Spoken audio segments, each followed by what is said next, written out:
justified our sin, and we're gonna take you on a ride till we find answers within. Location not here, in shadows we all disappear. Hold on, switch gears, we're gone as fast as we appeared.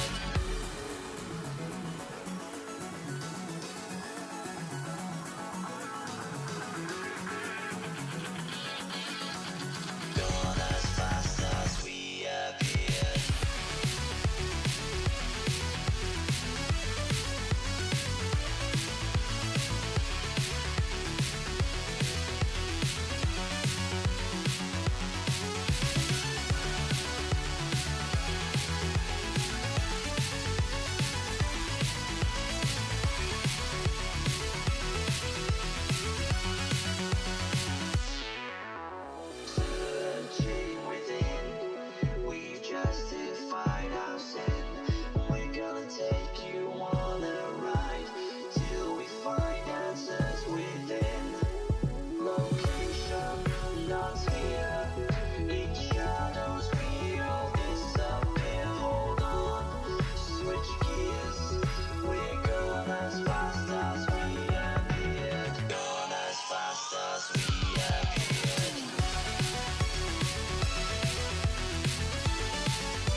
History, strategy, and mystery. Across the ages, wars have been won and lost on a knife's edge. Yet these three themes have remained true, from the battle cries of ancient barbarian hordes to the crack of gunpowder sparking. Age of Empires is all around us, a truly global game with a community that spans the length of the world. And many on this planet have played since they could barely walk, with players sliding up to a computer hearing the soft whir of the fans as it turns on, eyes gleaming at the prospect of controlling your empire's destiny. In this realm, you cease to be yourself and become a hero of an age-long past. But these heroes are not gone. They are undying. They live on through our actions and deeds. So when these heroes all meet on the field of battle, something unique is created. Stories are made that transcend time itself, and these stories, well, they become something more. They become legend.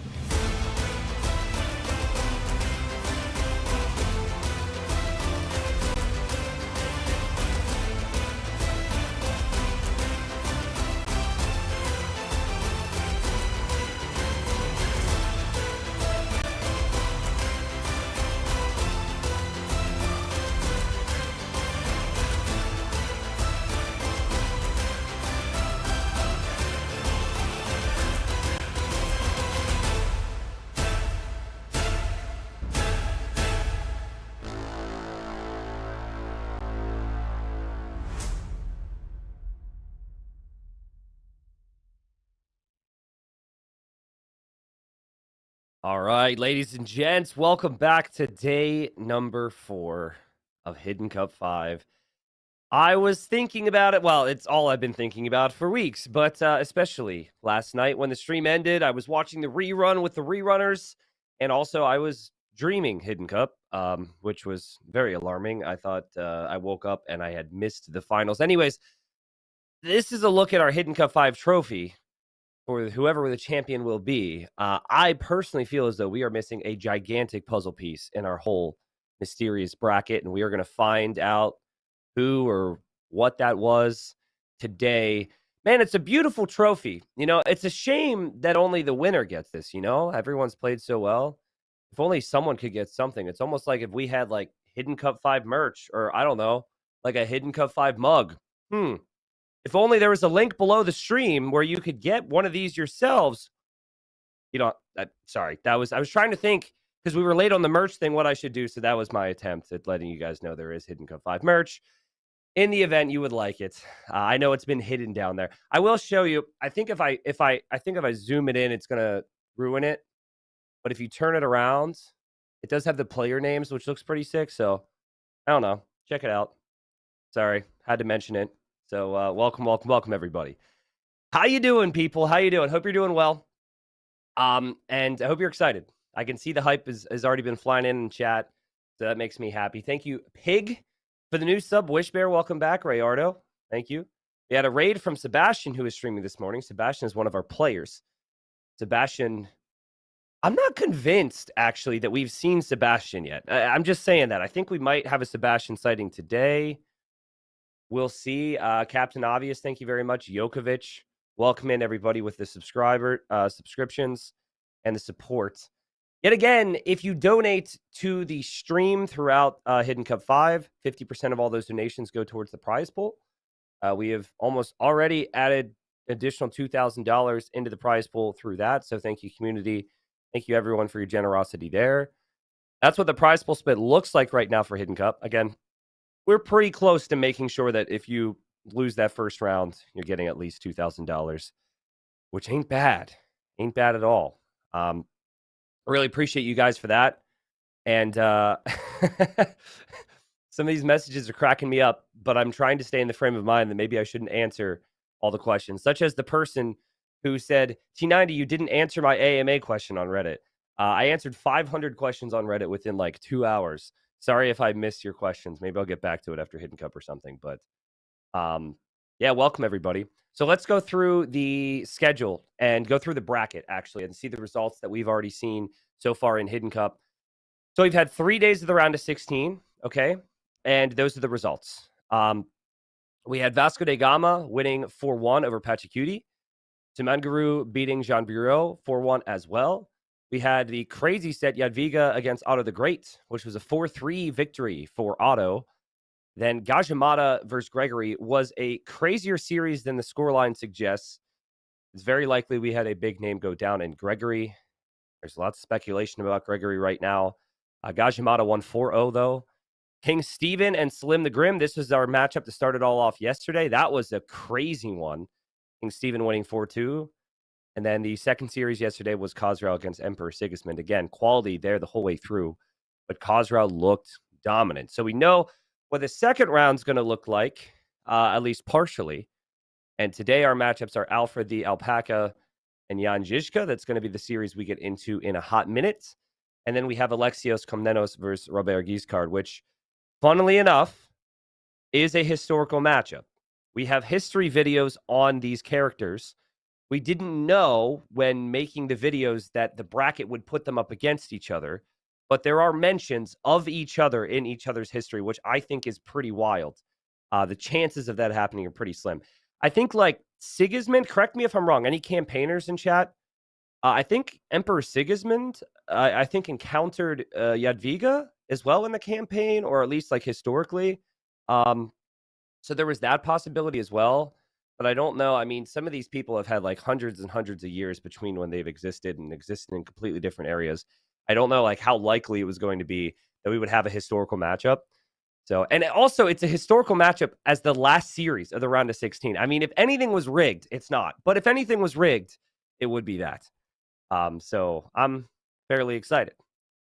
All right. So welcome in, everybody. Salutes to you. Reminder on Twitch, if you don't have a subscription, it's all good. You can still use the salute emote on the channel, at least, if you're following.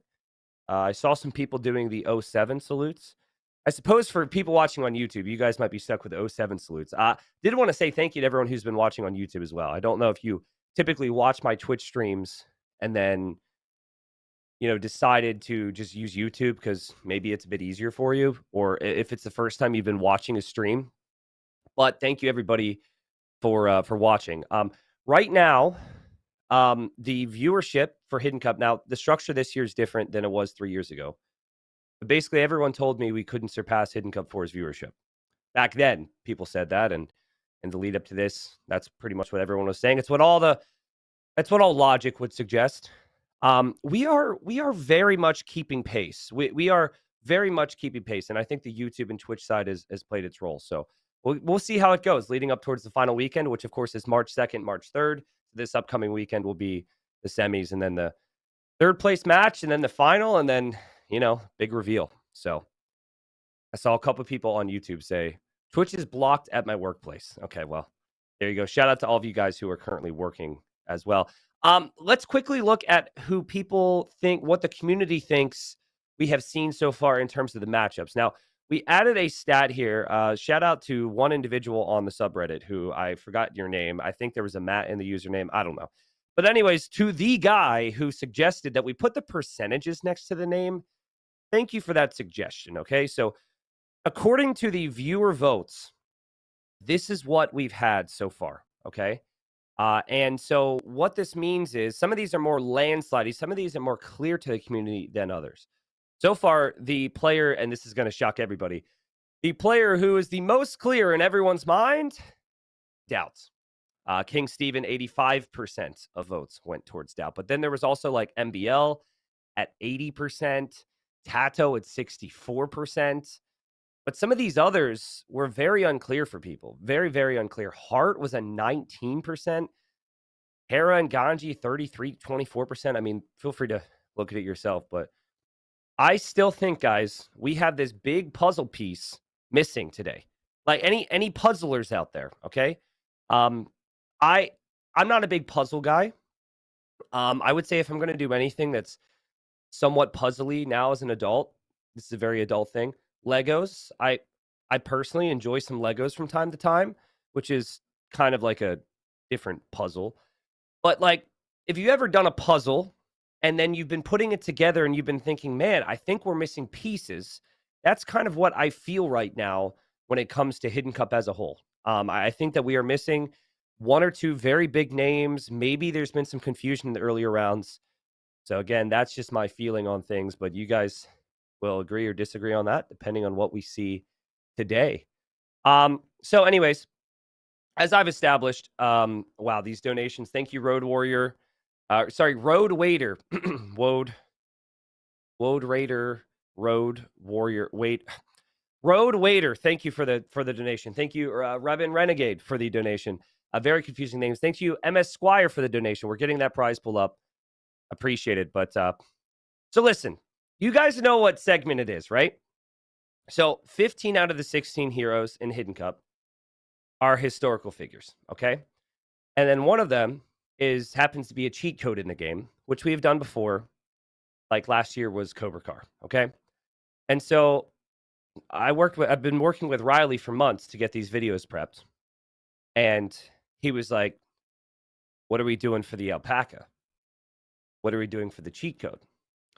And, you know, back then it made a lot of sense for me to say this. After seeing some of the things he said about me, I'm more hesitant. I'm not happy that I told him this, but I basically said, have fun. Because Alfred the Alpaca didn't actually exist. It was not historical, and he's a history guy. So, anyways, a first series of the day is going to be Alfred the Alpaca against Jan Zizka, and I told Riley to have fun with it. So, enjoy the history of Alfred the Alpaca. What's going on, mate? This is Riley Knight from the podcast Half-Assed History, here to have a bit of a chat with you about the heroes featured in Hidden Cup 5. All the heroes the players are using to hide their true identities are real-life people from history featured as units in various Age of Empires campaigns. And while T90 is an avid history lover, his knowledge and memory of history would pretty firmly make him a historical low elo legend, I think it's fair to say. So he invited me along to tell you a thing or two about these heroes we're watching square off against one another. Let's get to know one of them a little bit better. Alfred the Alpaca was he was an alpaca, that part is pretty obvious, but his story is a truly fascinating one, with twists and turns, ups and downs, and an ending that you absolutely will not see coming. Alfred was born somewhere at some point, I don't know, and his younger years were not easy on him, I can tell you. Out in the wilderness, much of Alfred's early life saw him struggle for survival, pitted against wild animals of all kinds, alligators, strange-sounding wolves, even an oddly aggressive duck every now and again. He had to scrounge for whatever food he could find, usually little more than wild-caught salmon, but these trials only strengthened Alfred in his resolve. And by the time he was a big, grown-up alpaca, he had immense vigour. He had iron-like hide that was nigh impervious to enemy blows. He had a mighty headbutt that could fell buildings. Alfred's martial prowess quickly gained him great respect and power, and soon he was well known as a powerful adversary, or, indeed, if recruited to your side, as an ally that gave you an advantage in battle that felt so unfair it was almost like you were choosing to use every resource at your disposal. Before long, Alfred was a warrior of great renown, and from humble beginnings grew a realm of his own to enormous power and prosperity, although not as much prosperity as he could have had, as many people often noted, due to his exceptionally poor urban planning and land management skills. Rather than neatly and efficiently use his land to maximise things like agricultural output, Alfred's approach was embarrassingly haphazard. However, Alfred soon grew tired of the mockery he received for his farming inefficiencies, and one day he snapped. He raised a great army and marched out to meet his foes on the field of battle, making sure, of course, that they all washed their hands before they set off. Did you wash before you touched me? But then, tragedy struck poor Alfred when, in the lead up to this battle, he attempted to entertain his army so as to keep morale up. Alfred gathered his assembled followers, he stood up in front of them and started to regale them with amusing tales and stories from his youth, from that one time that he, we really don't have time, honestly. We'd be here all day. Anyway, this effort to keep his troops entertained, it backfired horrendously when Alfred told a joke to his assembled troops that just really wasn't that funny, honestly. So much so, in fact, that no fewer than 7,000 of his followers just got up and left, then and there, on the spot. Despite this devastating loss to his numbers, Alfred would maintain for years afterwards that the joke wasn't actually that bad, and the real reason that 7,000 people left him behind was because of something else entirely, offering some convoluted and dubious explanation as to why his numbers fell like they did immediately after this joke. But of course, no one was convinced.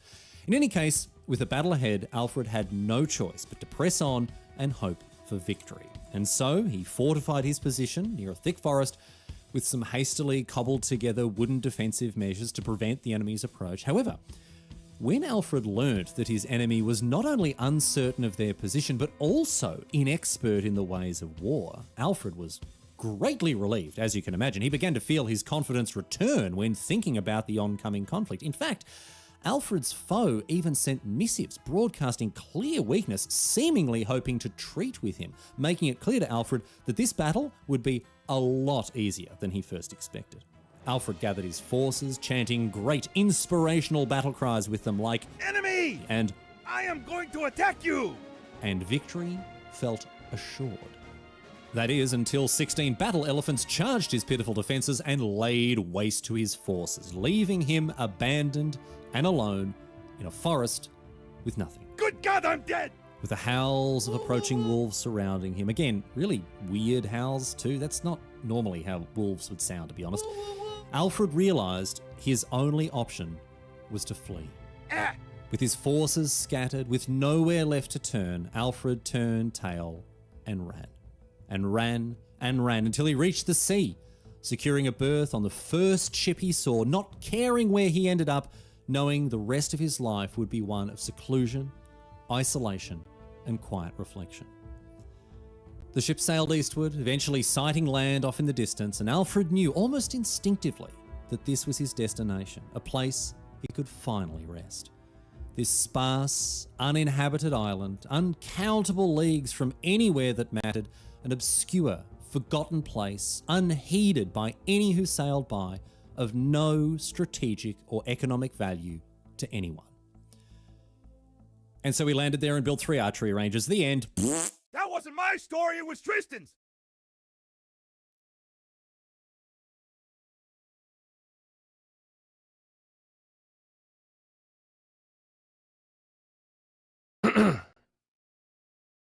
So, that was the history of Alfred the Alpaca. I don't know how accurate some of those details are, but hope you guys enjoyed the history of Alfred the Alpaca. Once again, very happy to have brought in Riley to make these videos to make the show better here on my channel. So thank you guys very much for watching and supporting and laughing at the history of Alfred the Alpaca. Not me. All right, Alfred the Alpaca. Alfred the Alpaca is up against Jan Zizka, who did actually exist in history. So I believe I will be able to avoid so many strays. Let's learn more about Jan Zizka. Jan Zizka was a Bohemian warlord, famous for his leadership in the Hussite Wars, during which he never lost a single battle due to his innovative and revolutionary tactics using armoured wagons and field artillery to beat hordes of mounted knights. We don't know too much about his earlier years. He rose to prominence as a minor military leader in the early 15th century, but his career really took off when the Hussite Wars erupted in 1419. Jan Hus, a different Jan, was a Bohemian religious leader who had been burnt at the stake as a heretic due to his opposition to the Catholic Church. He had a great many followers, known as Hussites, and as you probably know, these Hussites demanded reform, and one of these Hussite reforms was apparently that monks should cost food instead of gold. Anyway, Hus and his teachings helped to spur on a proto-reformation, and after his execution, his followers took up arms in his memory. And Zizka was one such follower. In 1420, he came to lead the Hussites, who often referred to their commander as One-Eyed Zizka, because he had lost an eye at some point before this, and also because, his last name was Zizka. Probably could have figured that one out for yourself. But Zizka was a very, very effective military leader. Pope Martin V declared a crusade on the heretical Hussites and their one-eyed commander, but Zizka, he was up to the challenge. Zizka realised his forces, which in many cases were little more than hastily armed peasants, wouldn't have a chance against the highly trained Catholic crusaders who were bearing down on them, especially against the fearsome heavy cavalry. And so he took on a different, an unusual, and an extremely effective approach against the oncoming medieval armies, with a free demonstration of the power of what would usher in the next era of warfare, gunpowder. Zizka got his hands on guns, lots of guns. He loaded up wagons with riflemen and arquebusiers and plonked these wagons down in marshy fields, then just waited for the cavalry to approach. And when they did, bogged down in the mud in their heavy armour, they were easy targets for the Bohemian rifles, and even without much in the way of military training or experience, his forces won battle after battle like this, obliterating oncoming heavy cavalry. Unsurprising to Age of Empires fans, of course, who, thanks to White Phosphorus, have been watching Hussite wagons shred through more or less anything thrown at them. The difference here is that Zizka didn't roll his wagons out of castles to rush down opposing town centres. He instead just set them up as small portable fortresses and waited for the enemy to come to him. I don't know how that would work in Age of Empires, but probably not worth finding out. So effective was Zizka's approach in real life, however, that he didn't lose a single one of the battles that he fought, like, for instance, the Battle of Vitkov Hill, which you can relive in-game in the Jan Zizka campaign, where he defeated 7,000 or 8,000 crusaders under the command of Sigismund of Luxembourg with only 120 troops of his own. He didn't even get pop-capped, mate.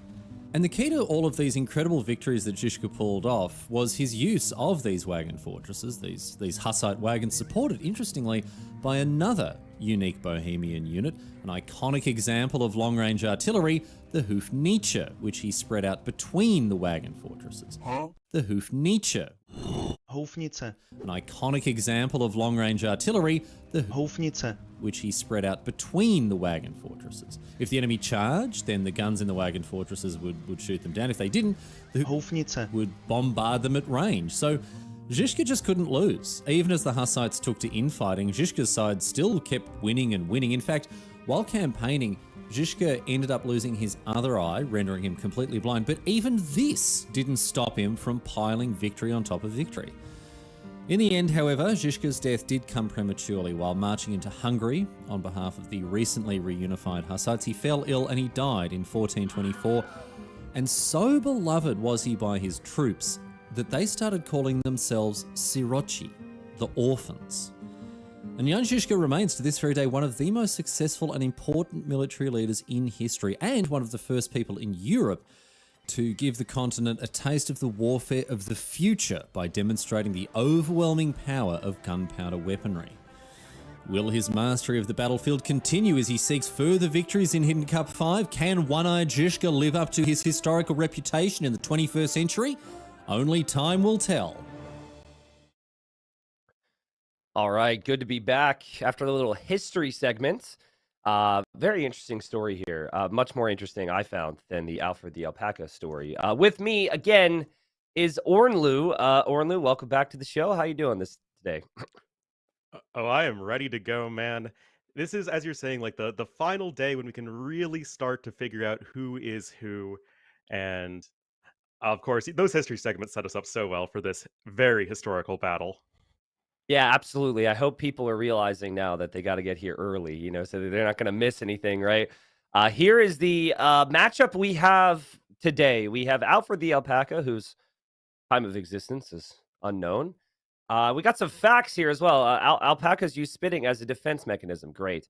They are mostly calm until they are not. Great. And alpacas are incredibly social animals living in family groups. Thank you. I actually I paid someone to find these facts, and I forgot yet again about poor Alfred the Alpaca. But those are some pretty good facts, I suppose. Jan Zizka, crazy story there. Someone in the chat here, Ornlu, said, today is the day that Alfred the Alpaca takes Jan Zizka's other eye. So, I guess when he did pass, he didn't have another eye at that point. But at least in Age of Empires, where we are in his timeline, it looks like he's still got one. So it should be a fun one.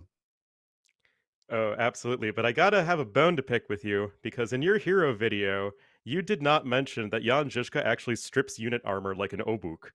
And I basically didn't know that, actually. Yes, he does. That detail is very helpful because people have been slandering me, saying that I'm rigged against Alfred the Alpaca. Can't imagine why I would be now. And so don't worry, post Hidden Cup content, we are going to have the showdown of the century, Alfred the Alpaca, Jan Zizka, and I will put no time limit on it. and we're gonna have people go to town. But that I did notice during the Hero Showdown that when Zizka was attacking Alfred, that Yep. the amount of damage started to increase. And I actually told T West, who made the scenario, I said, I thought that you customized it. I thought that he did something in the scenario to like make it go faster, but apparently not. So Nope, it is just one of those things they added in the campaign for when you're running around with Zizka. pretty cool. All right. Well, let's talk about the players here. Let's talk about the matchup. Let's dive into the drafts here. Actually, no, we're not going to dive into the. Well, we are diving into the drafts. I completely forgot we were going to sum up yesterday. Maybe we should do that first and just sum up what we saw yesterday, because I think the key point of today. This is the last day of the round of 16. Who are these people, and who are we missing, Ornlu? So this was kind of how the series between King Stephen and Salim the Grim started. Yeah, so unfortunately, I didn't get to watch these lives because I had an exam to take, but Oh, I got did it. watch. Yeah, it was unfortunate, but I did watch the recordings later because I want to be Okay. prepared. And this set was awesome. And right here, right off the bat, you can just see that King Stephen, very macro-oriented, very strategic, but maybe not the best unit control in the world. Yeah, and there was already, we were thinking maybe this could be one particular player if the unit control is not there, but the strategy is. It was a fun one, man. I mean, this Mudflow game, we saw more ships in this Mudflow game than I think we might have seen in the entirety of the qualifier. There was like 50 ships, and maybe this is meta. We haven't seen a ton of Mudflow games, Ornlu, but maybe if we see more of them with the big players in their training, they've determined that going for lots of Navy is the way to go. Yeah, it is really interesting because when you look at the Armenians pick to begin with, you're already thinking maybe you do want to invest more into the water, because typically it's a more cavalry-oriented play on the land, as there's lots of room to run around. But if you just want to say, hey, let's turn this into a do-it-yourself water map, those Armenian galleys were nice, but at the end of the day, honestly, Salim's rating and his macro were just way too good in this one. Yeah, that castle also made me think, who would place a castle like that? There's not many players when the water isn't completely secured that would place that castle. And then, of course, there's not a lot of players that would place this castle. And I think everyone knew what to do when this happened. And immediately, everyone thought, doubt confirmed, when King Stephen thought that was a good idea. Well, it did feel like the heavens parted and the Lord smiled upon us in that one. But going now to game number 3, this was a really interesting one. It was super long, super back and forth. But at the end of the day, it was like neither player willing to give up, but King Stephen just able to outlast Salim a little bit. Yeah, it was an interesting one. We had one player taking the middle, the other player going to the outside. We had Salim with incredible fights. There were so many instances where it felt like Salim was going to lose this one. But let's not forget, King Stephen was really far behind in villagers. At this point, like 20 villagers behind, but the latest raids kind of changed it all. I think at one point, I just watched like 30 latest kill 50 bills, and eventually King Stephen got the win, and we moved on to Cup. Exactly. The Gajura's pick is pretty interesting. I don't think we've really seen it all that often. Koreans we've seen a couple times before.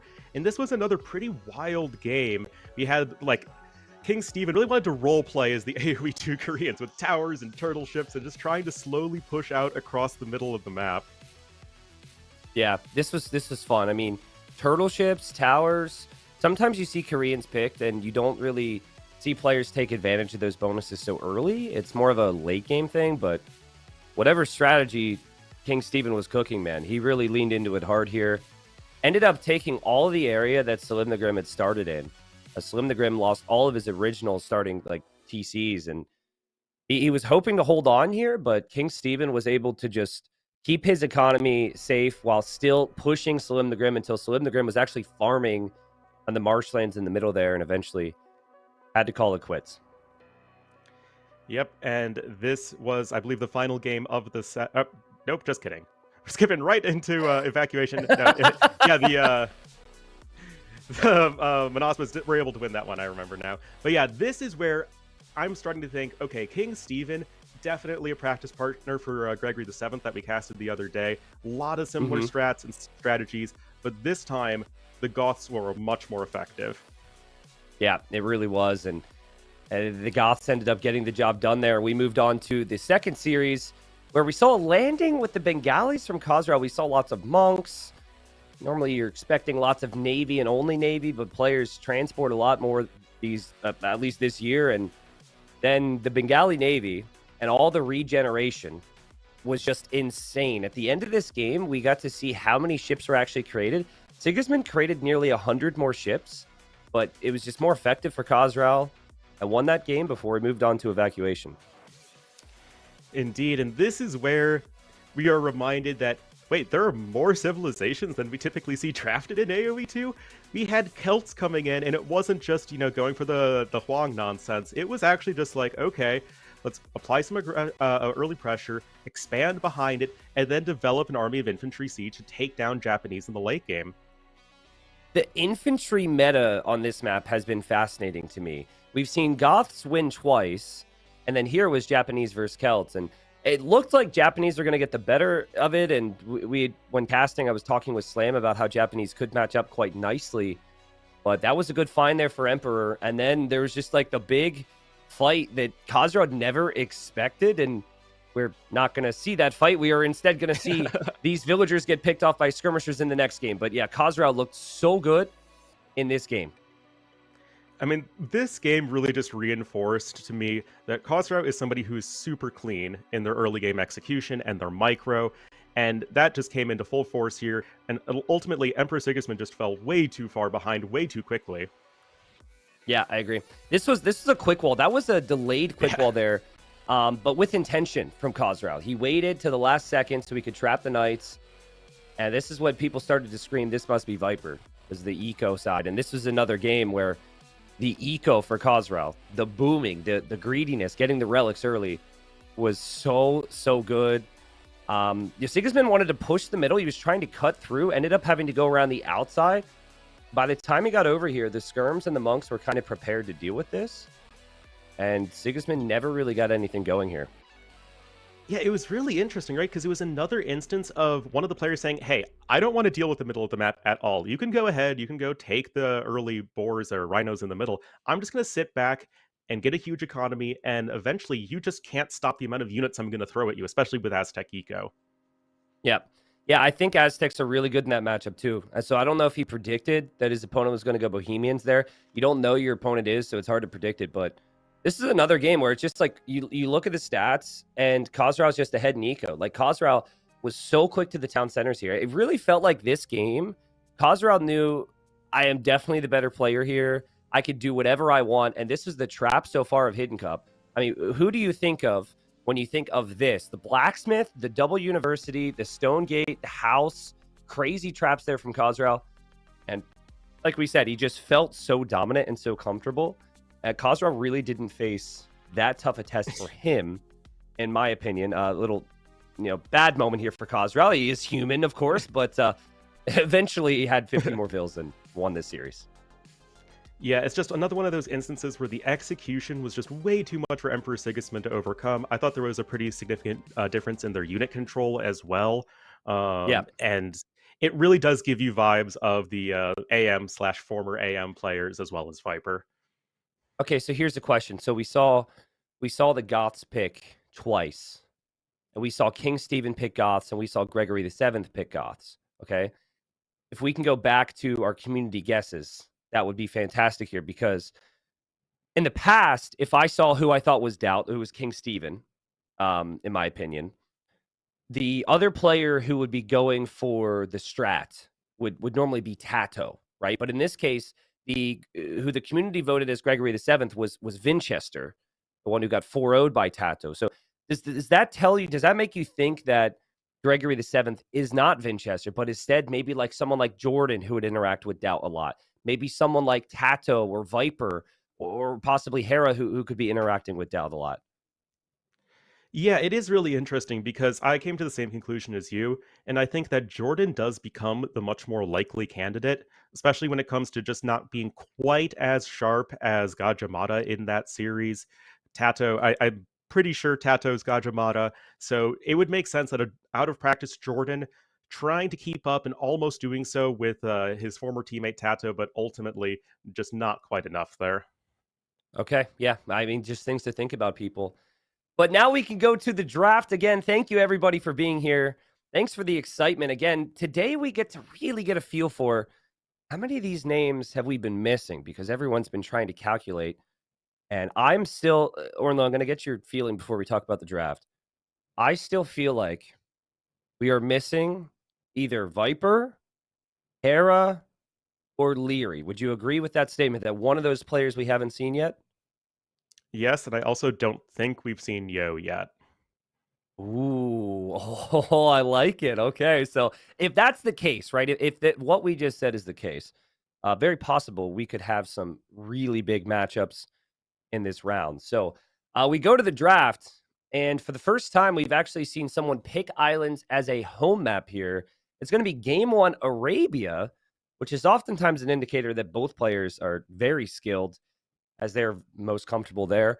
But then Zizka has picked islands first, then banned bypass, moved on to cross, then banned hidden forts, then moved on to bay before banning quarry. So I look at Jan Zizka right now, and right off the bat, I think a player who doesn't like closed maps. I think a player who's very comfortable on the more standard approaches or possibly messy hybrid approaches. And then Alfred the Alpaca has gone for some unique picks as well. Picking high tides first tells me there's a lot of confidence with the aggression. Evacuation, maybe comfortable with the messiness that can happen. And then mud flow, same deal right there. So this screams incredibly aggressive, incredibly fast players to me. Absolutely, and I think as the wise Twitch chat is quick to point out, there is some interesting stuff going on here. We have all 3 American civs banned by Jan Zizka. I feel like not that many players would be so forthcoming in trying to do that. Also, the water map bans, Dravidians, Vikings, that makes plenty of sense. And then both players selecting Armenians first. I'm pretty sure this is just going to be for islands, as I feel like the general consensus is that Armenians are probably the best full water civ. Yeah, Armenians definitely are. And it's interesting that they would, I guess they're happy for that to be kind of like, that's a toss-up then, right? If it's a mirror matchup, then at that point it just becomes a skill matchup instead of, how those civs in the draft might match up. But there is a chance that Armenians are used for evacuation, though, right? Like, I feel like evacuation, Armenians could be really good with the mule cart. And then Italians, possibly for Alpha the Alpaca, could be utilized on islands still, because I noticed the Italians pick was quite high. Though I am kind of feeling like maybe Italians for Bay could be the thinking, because we've seen that a lot before. Yeah, and I mean, going a step further, that's a very high Berbers pick when I don't think we've seen the Civ at all in the main event. It's a Huns pick that we don't see too often, and another Romans pick. And that already, like those 3 civs together, already give me some slight Yo vibes in terms of the sorts Yeah. of civilizations he likes to play. I'm going to give you another one. I'm going to give you Vinchester. Vinchester, Yep. I think, really likes the Huns on cross. Vinchester and Mihai both have played the Huns on cross pretty consistently. If we do see Huns on cross, I think Huns are undefeated in the qualifier in the main event. It's just 4-0 or 5-0 or something, but still, they're really good. It definitely is a preference pick, whereas a lot of other players would prefer to maybe go for something like Japanese there. Wow. Well, I mean, I just love how people. I love how different the drafts have been, and I also love how we and the community already start to guess based on the civilizations, right? We haven't seen any gameplay yet, but this really shows the differences that players have in terms of their approach here, which is just amazing. I mean, that's like why Hidden Cup is fun in Age of Empires, right?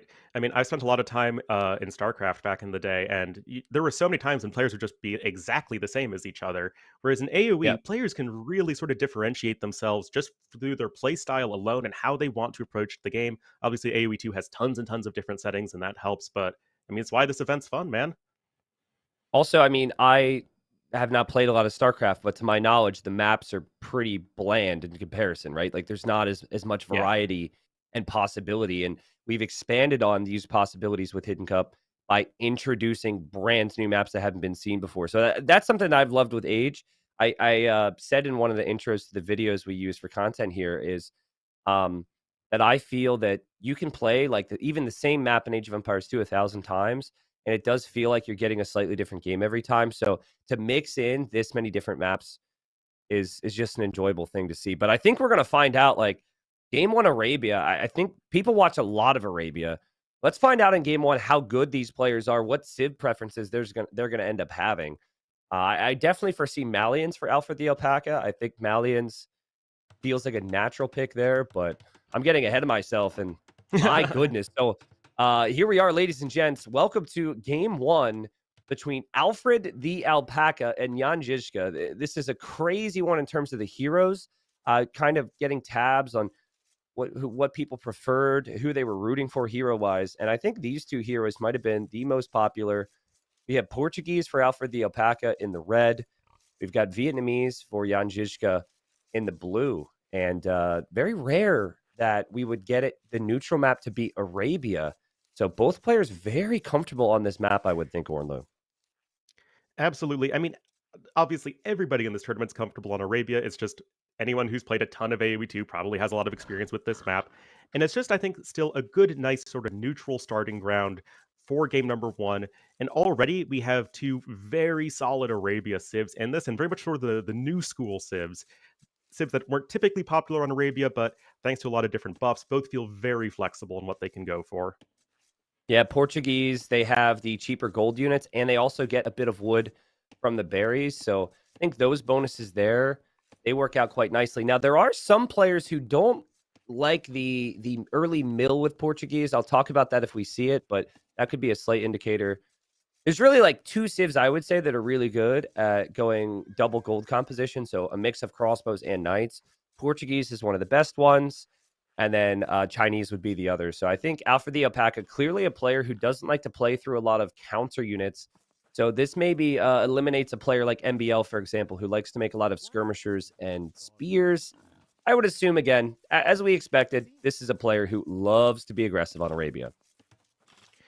Absolutely. I'd also add Malians to that list of civs that love their double gold army compositions, and it's a civ we see on this map plenty in this tournament.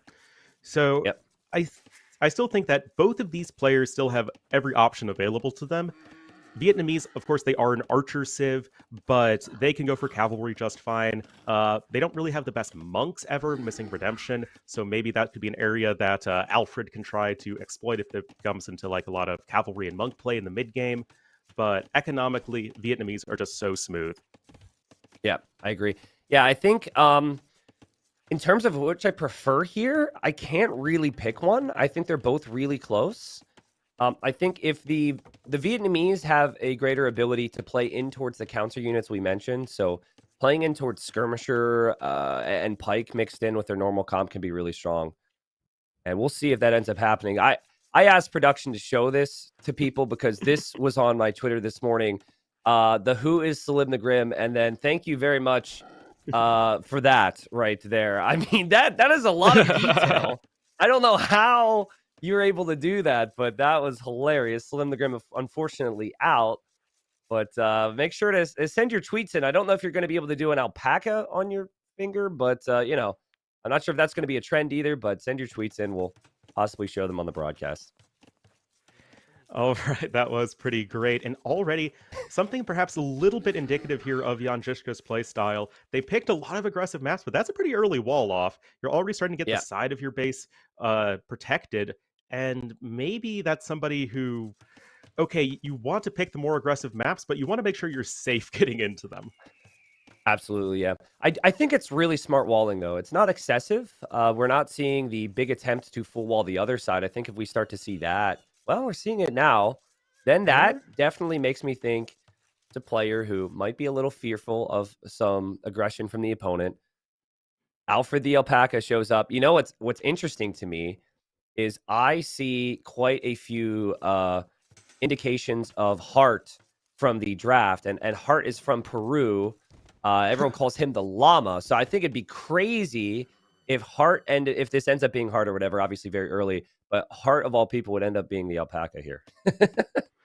Well, the lore certainly checks out there, and if anything Hidden Cup is doing, it is making everything as lore accurate as possible. But we have Feudal Age on the way now for both players. Already, okay, 20 pop up here for Alfred the Alpaca. Everything seems perfectly fine and standard, maybe just a scout opening. I don't think I see any villagers on gold yet.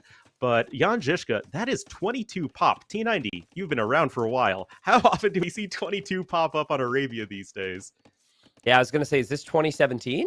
In 2017, know, it man. would be, it would make a lot of sense. But I guess Jan Zizka, your first game in what will be a very important series, wants to play as safe as possible. And I also think that what you can do here is you could play in towards fast eco upgrades and adapting. So as apparently it's possible the stream is dropped. I think we would need an F5 from people to refresh. I'm going to assume that things will come back there at some point and people are hearing us, but we'll continue on here. It's going to be scouts, archers from Alfred to possibly try and punish the walls. Yeah, it's interesting, right? Scouts, normally, they don't love facing walls because, well, scouts can't shoot over walls or run over them. Archers, though, to me, especially like 20 pop archers, it's not like the 18 pop archers that like we're sort of seeing in team games on flank. This just feels like a very safe approach, but two different ways of doing that. And that is just 20 pop archers. I don't want to die to any early militia shenanigans. And then on the other side, you have Zizka saying, I'm just going to go full wall and probably just skirm spearmen. Yeah, Scout did run underneath the TC there from Alfred, so he gets to take a peek to see what's happening. Jan Zizka has no clue what his opponent's doing, but he knows that Scout is a bit weak now, so he might actually bring a Scout all the way home. And I'm definitely seeing your more standard aggressive Arabia player in Alfred, and Zizka, a player who might be considered the underdog if we knew who these players were based on the opening. Or at least is just a greedy player, like an MBL, maybe a Doubts, maybe a Yo, for example. I could see Yo walling up a lot. Whereas some players are like Alfred or Lou, and they just want to play open the whole time. Yeah, just very sort of standard play, I think we could say, from Alfred the Alpaca. Jan Zizka, it's not like it's anything completely out there. I mean, you're still just sort of getting yourself defended. That early horse collar is going to be a nice touch, as that's not something Alfred the Alpaca was able to pick up. But this feels like a game that's very much going to be, okay, I just don't want to die in Feudal Age. Let's make it to Castle Age. That's when we can really start to expand out on the map. I been, again, paying very close attention to what people are saying, and we have people going to games from players and looking at their first and second farm position. It has gotten that detailed, and I'm looking at the farms now, and the farm setup now, maybe I'm not one to speak, but I feel like the farm setup is actually very clean from both. Those farms there, very well placed, positioned towards the mill here. So just things to think about, because some players aren't as known for it. Obviously, right now, you would expect them to be fairly efficient, but the skirms are moving forward for Jan Zizka, and Alfred the Alpaca's scout is currently in his base. Normally, you want that scout to be able to see the skirms are going forward in the first place, but also to push back those skirmishers. So I can actually see this being really annoying for Alfred to deal with. Yeah, I mean, on the one hand, you can see what's going on in your opponent's base, but on the other hand, you don't really have any heads up that those skirmishers are coming forward, and it is a no-fletching v no-fletching situation, and those extra HP Vietnamese skirmishers, they can just be so annoying to take down in Feudal Age. You just get more bang for your buck with each individual unit. It's great in low numbers. It looks like that scout has gone down as well, and right now, it is just, I would say, an awkward spot for Alfred as he's getting his berries harassed. Yeah, it definitely is, because you don't want to go into scouts here if your opponent is walled. You're always very resistant to that. And Jan Zizka, I was wondering if he was ever going to be able to take his gold, because he walled without his gold. His gold positions are actually awful here, but he used his wood lines very nicely. And this is a lot of confidence here from Jan Zizka. Getting fletching now himself. Alfred the Alpaca does kill a spearman, but certainly feels like, losing out in the berries, losing out in some of this, just the idle time that's being forced right now by Jan Zizka against Alfred is going to make this the type of game that Alfred was hoping to avoid here. Yeah, because as you're saying, if you're transitioning into scouts at this point, on the one hand, they're not going to be able to break into your opponent's space because they're walled, but on the other hand, it's just going to delay your Castle Age time. And as we're seeing, it's not like either player, I think, wants to invest too heavily into Feudal Age, but you can still see Alfred biting the bullet there. He's going to be training some scouts from that stable, as you just need something to deal with those Vietnamese skirmishers that are currently giving you a bad headache.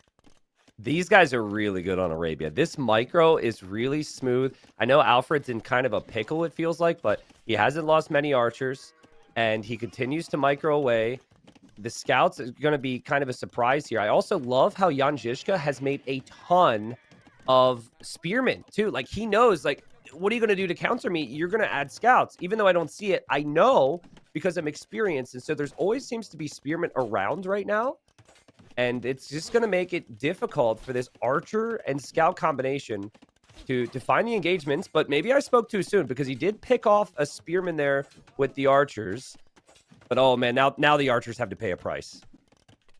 Absolutely. Those skirmishers can just run around with impunity. We're looking at 12 skirms to 9 archers, so already those numbers aren't too happy for Alfred the Alpaca.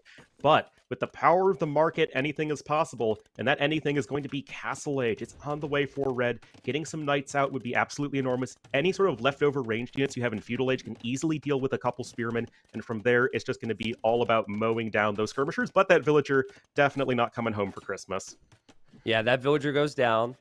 And this seems to be the position that Zizka does not want to give up. We do have the archers actually leaving right now. And so if you're in Jan Zizka's position, you have to feel like, I haven't seen those archers in a bit. They might be coming towards me. I actually really like how Alfred has played this. Again, for a lot of players, this would be much worse. Has plenty of archers in queue. Seems to be sneaking with those archers right now. But earlier in the game, I was expecting 4 or 5 archers to go down against the skirms. He only lost like 2 this whole game, which is impressive against this many skirmishers. Yeah, and I think another thing to point out is that these players, obviously we're seeing play out the micro is fantastic on both sides, but on the other hand, both players had 1 second idle TC time until they were trying to click up to Castle Age and just waiting for the resources to come in there.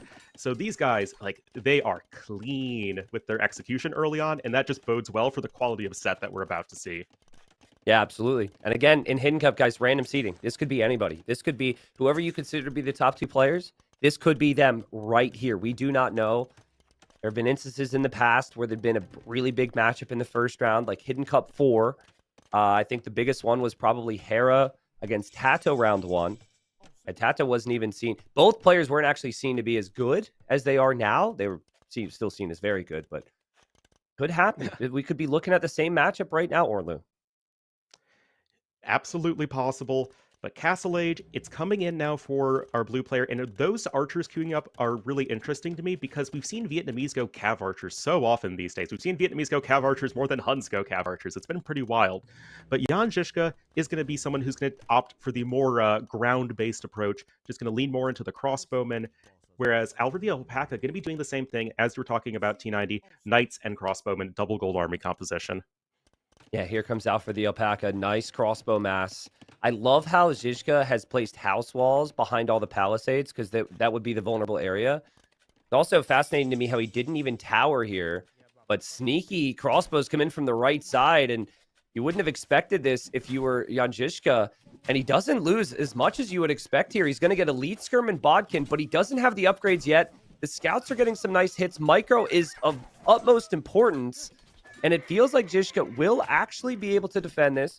Will lose a couple extra skirms, but he builds his TC, which Alfred the Alpaca isn't doing. And beautiful defense overall there from Zizka. I mean, seriously, you show up at your opponent's base, you have maybe 12 or so crossbowmen on the high ground right next to their gold mine, and 0 villagers go down. Like, what the heck? That is so crazy. Actually, now we have the wait, extra so he TCs didn't coming lose in. any. Yeah, I just looked at the Eco KD and assumed that he lost some, but he actually used his scouts to kill 2 villagers on the other side of the map while also defending. What in the world was that? Some really high-level AoE2 play. Jan Zizka also leaning into the strength of Vietnamese, getting really fast eco upgrades. We're looking at Bowsaw, Heavy Plow, and Handcart. When Alfred the Alpaca only has Bidaxe and Horse Collar, that already feels like a really strong spot for our blue player. Yeah, and this was now where you're under a bit of pressure if you're Alfred the Alpaca to get more damage. This combination of crossbow and skirmisher, I think, is a good decision for Zizka because if you just had skirm, you're more vulnerable against the knights and even the siege. At least with good micro, you can use crossbows to take out the siege. But siege is still potentially a problem, and again, we'll find out how good Zizka is because the siege could be a surprise. And speaking of surprises, the crossbows are there, but Zizka reacts immediately, Orlu. Yeah, this is already giving me some Hera vibes, right? Just the passive play, the excellent unit control. just playing that more defensive approach and not taking any unnecessary risks. Already, Yep. just such clean play, and he's only going to be getting more ahead going forward. Oh, man, it's got to be frustrating for Alfred the Alpaca, too, because you lose some weak villagers there on the wood line, and that was just like some leftover weak villagers from the feudal age attack, which you thought you had defended from. And how many times have we seen this from the world's very best, where they defend from an attack that many people would die to, and then they're booming away while also counterattacking. This is an important moment for Zizka, though. While he is knocking on the door, he does need to defend from siege for the first time. Yeah, and that could be a little bit tricky. Of course, no redemption monks for the Vietnamese. University at the front feels a little bit weird, but yeah, those mangonels are going to be coming in, and we are going to need to see some excellent micro. There are, however, some tiny little hills that you can make excellent use of in this defense for Jan Zizka.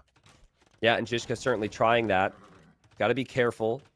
I think his own siege workshop could make sense, too. He's still knocking on the door. The spearmen here are helping batter away, and Alfred the Alpaca is losing some vills. There is a siege workshop in defense for Zizka, which is a good move. I think abandoning the ballistics idea is the play here when your opponent has siege. And it's a nice vill lead here for Zizka. If he defends from this, it should be great, but he is pop-capped pretty badly, so the mangonel's just now on the way, and he has to leave his gold entirely. Yeah, that's not too pretty. And of course, the gold is the main concern because all three of his golds are in the front of his base. And, well, it's difficult to make a bunch of archers if you have no gold income. So Mangonel's already going to start to thwack away at those villagers. That said, nothing's actually dying, and Jan Zizka is still going to get that Mangonel out. Yeah, also, Zizka's never come home. He's continued to push forward. He's been able to shift back onto his gold. The way he positioned his TC was very good. I love what Alpaca's doing here. Alfred says, I get it's bad for me, but it's going to be worse if I do not continue to focus. And he split micros, and he's pushing down that TC. And overall, I still think, like, siege is the most important thing here. And with 3 mangonels to 1 right here, Zizka could just be moments away from losing his TC. Absolutely, and if you lose that TC, you lose all of your gold income, and you're going to be in a horrible spot to try and make any sort of defense happen coming forward, so this is an absolute priority to make it happen. There are 4 mangonels to 1, like you're saying. There is a second one coming in, and it looks like Alfred's looking to change the angle of his attack. Going to go after the archery range a little bit here, but these mangonel hits are going to be absolutely critical, T90. Yeah, this is 2 players who love Arabia, right? We saw game 1 Arabia. We said, oh, it made it through the bans. Clearly, these guys are going to be very good, and they're playing amazing here so far. But again, a ridiculous eco lead for Jan Zizka, actually. Almost an unbelievable eco lead, but then there's unbelievable micro from both players here with the siege, and Alfred the Alpaca refuses to lose his siege. Same with Jan Zizka. The micro continues from both. And that villager coming forward right now is incredibly important for Alfred the Alpaca. It needs to repair those mangonels. Especially as you are working on 1 TC, every single unit is absolutely critical. Now, in all of that fighting, there were a lot of crossbows that were lost, and the mangonel goes down there, so this is already looking like, okay, Jan Zizka's looking to defend this. Both players have excellent micro, but Jan Zizka feels like he's just going to eventually wear down this push of Alfred's. Yeah, and Alfred was just so uncertain about pushing the TC because of the amount of resistance that Zizka had. Zizka still has that other army on the other side, of course. Finally, Jan Zizka lands a shot, and Alfred's got to be thinking, what in the world is this? I mean, that's a nice attack round, but a 40-villager lead on Arabia for Jan Zizka right now. Yeah, this is getting out of control really quickly. You've got ballistics on the way. You still have way more range units here for Jan Zizka. Closing in on double the vills, a larger and better army. I mean, it feels like Alfred didn't do anything horrendously wrong, but just the greed and the defense from Jan Zizka seem way too much for Alfred to overcome in this game. Yeah, and very few players can play with this level of greed and then have it and get away with it, right? A lot of players get punished if they go for that much eco. Not Jan Zizka. An amazing start to the series for him. Continues to move into awkward positions with confidence. Does run directly into an attack round, but still gets the kill and splits away from it here. And this is just highlight city for the crossbow micro. And again, you know, you think Alfred the Alpaca needs to find good engagements, and he's just not able to. No, and it's just tough, right? Because he's not doing anything like wrong. It's just Jan Zizka's playing about as close to perfect as we could ask for. The micro's agreed. on point, the macro's on point. He's getting his upgrades. He's making sure he's playing with safety, and he's gonna click up to Imp in not too long. This is crazy. Yeah, this is insane. I had to make predictions right now because I had said I wasn't sure if we saw Hera. I wasn't sure if we saw Leary. I'm more certain we didn't see Leary so far in Hidden Cup. I think we've got Leary as one of these two players. Could be either. Wouldn't surprise me if we actually had a Hera-Leary matchup. Maybe a Hart mixed in, who's an incredible Arabia player. Maybe a Sebastian, a player from the qualifier who hasn't been guessed that frequently, who's also really good with these types of plays. But Jan Zizka is playing incredible. On his way to Imp, drops that castle on the front, protects his golds. And I guess for Alfred, you just need really good siege shots right now. And you got to hope that you could find some good engagements here. I just don't know about that, T90. I mean, you've got the gold safe now. You got another town center on the way. You're closing in on Imperial Age, and you can just go for your Rattan archers that are going to do so well versus crossbowmen. You already have +2 defense. You're taking 1 damage a hit from crossbowmen, so you don't need many Rattan archers at all to trade super effectively versus the crossbowmen. And this game just seems all but over. Yeah, you do have a counterattack here from Alpaca. No ballistics, unfortunately, so not getting the hits that he would want. But I'm with you. I think Rats and Archer is just the perfect unit right now. And you can't really do too much wrong when you are ahead by 50 villagers. And these eco upgrades. He's collected like 8,000 more resources here. Yeah, and I think just stylistically, if you compare Vasco da Gama to Jan Zizka, which, most people were saying were Hera, Vasco da Gama was much more, I'm going to hit you in the face with my perfect execution. This is way more passive. That is what you're looking for. I mean, if you're going to make a comeback in this game, that's how you can start to do that, but still, you got to overcome Imperial Age and now free conscription on top of everything else. Yeah. The more I think about it, I mean, obviously we're going to see more games here. Upgrades need to fly in from Zizka, and Alfred the Alpaca, as I'm sure many players have felt in the first round, he's got to be sitting here like, oh God, not me, right? Like, oh no, like not me. Why me, random bracket? Why am I up against Jan Zizka? Why wasn't it somebody else? This quality is it's just obvious, and you can feel it on the other side, I'm sure. Absolutely. I mean, everything that Alfred is doing just isn't quite enough. Even though the execution early on and the defense was very good, it's just not quite there. You got crossbow going across the map. There is absolutely nothing to defend here. Those vills have to flee for their lives. You can use Federias to make up for a little bit of that vill discrepancy with Portuguese, but you still just have such a big army number difference to overcome and that tech disadvantage. Yeah, and it's game 1 of the series. Alfred's wants to get warmed up a little bit, maybe wants to try and finish this off, maybe doesn't believe that the opponent has 160 eco. Maybe in normal games, he's probably thinking the opponent only has 130 total pop. But Jan Zizka, insane play on Arabia here, and just really made no mistakes that entire game. Yeah, I mean, he trained half the crossbowmen of his opponent. He just never took bad fights. He got his eco going when he needed it to. And we just can't really even look to any of the real mistakes that Jan Zizka has made. That was elite level Arabia right there. But we have plenty more maps. Now, Alfred the Alpaca has drafted some maps that will be very different from Arabia. And now we'll get to see how prepared Jan Zizka is for those maps. But here's just a little highlight. Again, map-wise, I would have looked at the map and said that Zizka had the worst map because of the gold situation. But he just flooded spears and skirms forward like a madman. And then protected his gold nicely in Castle Age, which was really the key. And we said it all, Ornlu, and now we have to look over at Alfred the Alpaca's side and see what he has for maps. He's got High Tides, Evacuation, and Mudflow. If I were Alpaca, or Alfred, sorry, I don't know why I keep calling him Alpaca. If I were Alfred, I would probably prefer to go to Evacuation because High Tides and Mudflow feel more standard than Evacuation, and maybe getting Evacuation and a win on the board would build up some confidence. Yeah, that seems like it. Evacuation, of course, compared to all the other maps, is also the one where you can make the most weird stuff happen. So It feels like a bit of an opportunity there for Alfred the Alpaca, but I mean, after getting completely blown out of the water that last game, you need to do something, I think, just to get your confidence back and maybe just try and throw Jan Zizka off of his absolutely clean gameplay. Yep. And Zizka is interesting. Did pick Islands game 1 for the first home map. I want to explain the order to viewers at home. So before they do any of the civilizations, they pick maps, and it is top to bottom in the order that they would do that. So Alfred the Alpaca went for high tides, and Jan Zizka went for islands. And we only saw islands picked played one other time so far in the main event. So that's kind of a rarity. And maybe a sign of the style of player if they banned some of these maps. I find Alfred the Alpaca banning Gold Rush, Cup, and Slopes interesting.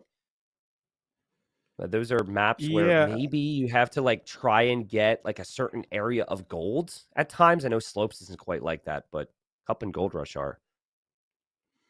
It's weird because who dislikes Gold Rush enough to ban it first?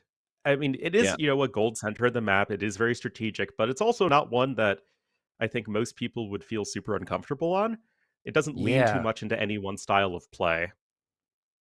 Yeah, that's true. And it's also not a map that I would ever expect someone to pick like early. In fact, I don't think we've seen a single Gold Rush game. We haven't seen a single Gold Rush game either. So that is interesting prioritization there.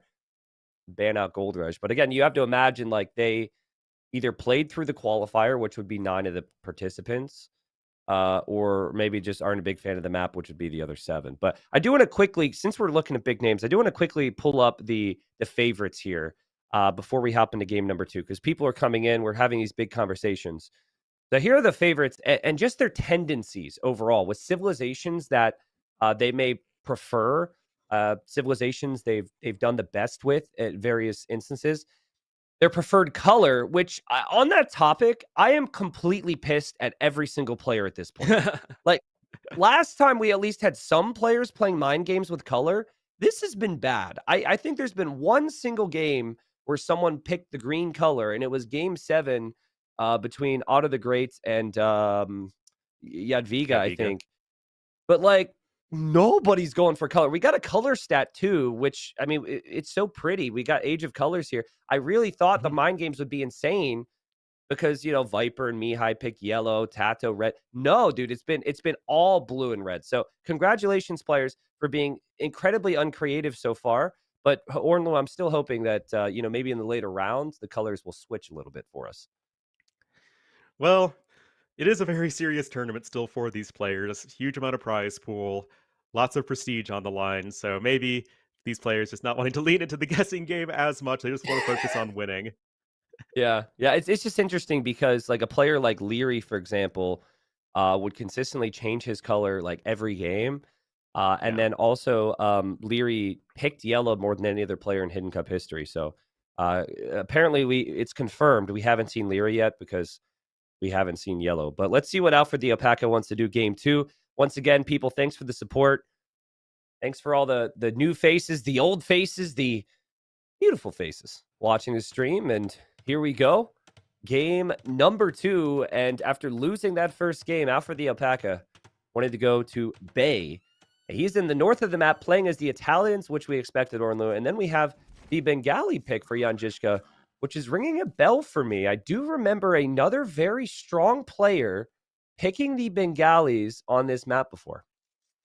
And I believe that was Gajamada, because I think we casted that together.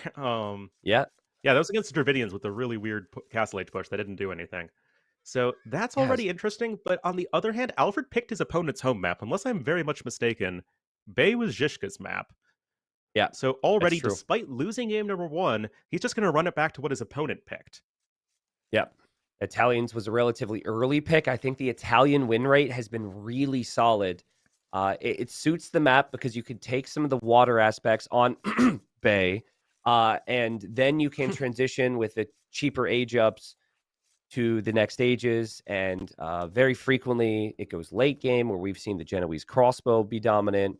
And like, I think Italians are incredibly flexible. A lot of players might consider them just a water civilization, but they still have great arbalest line. They have better arbalest line than most civs.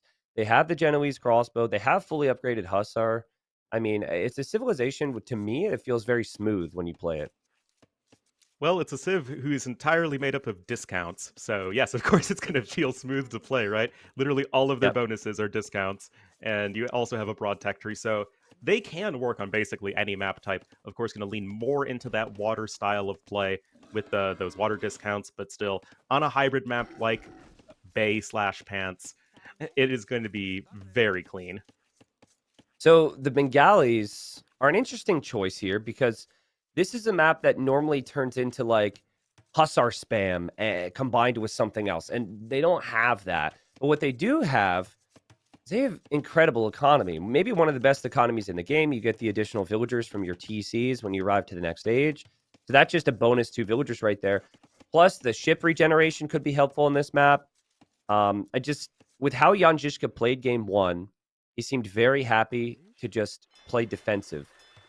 Bay can sometimes pan out like that. So I could see an eco and water approach initially for Jan Zizka into expanding into a boom be the play. And I think Alfred the Alpaca, you got to respect that a little bit. You got to think, do I really want to allow the Bengalis to boom here? And I don't know the answer. Maybe it could be good. It's tricky. It really is tricky because Bengalis are so well equipped to defend against any sort of Castle Age pressure with their excellent monks. You just mix in some trash units or archers as needed. So it feels like the onus is on you, Alfred the Alpaca, to really win water early on, because that's going to be the best way you can set yourself up to keep pace with Bengalis in the mid game, as we really haven't seen a ton of aggression pan out in Castle Age on this map so far this tournament. Yep. Yeah, I agree with you there. I feel like have you ever seen elite Genoese crossbowman against elite elephant archer? Of course I have. Who wins?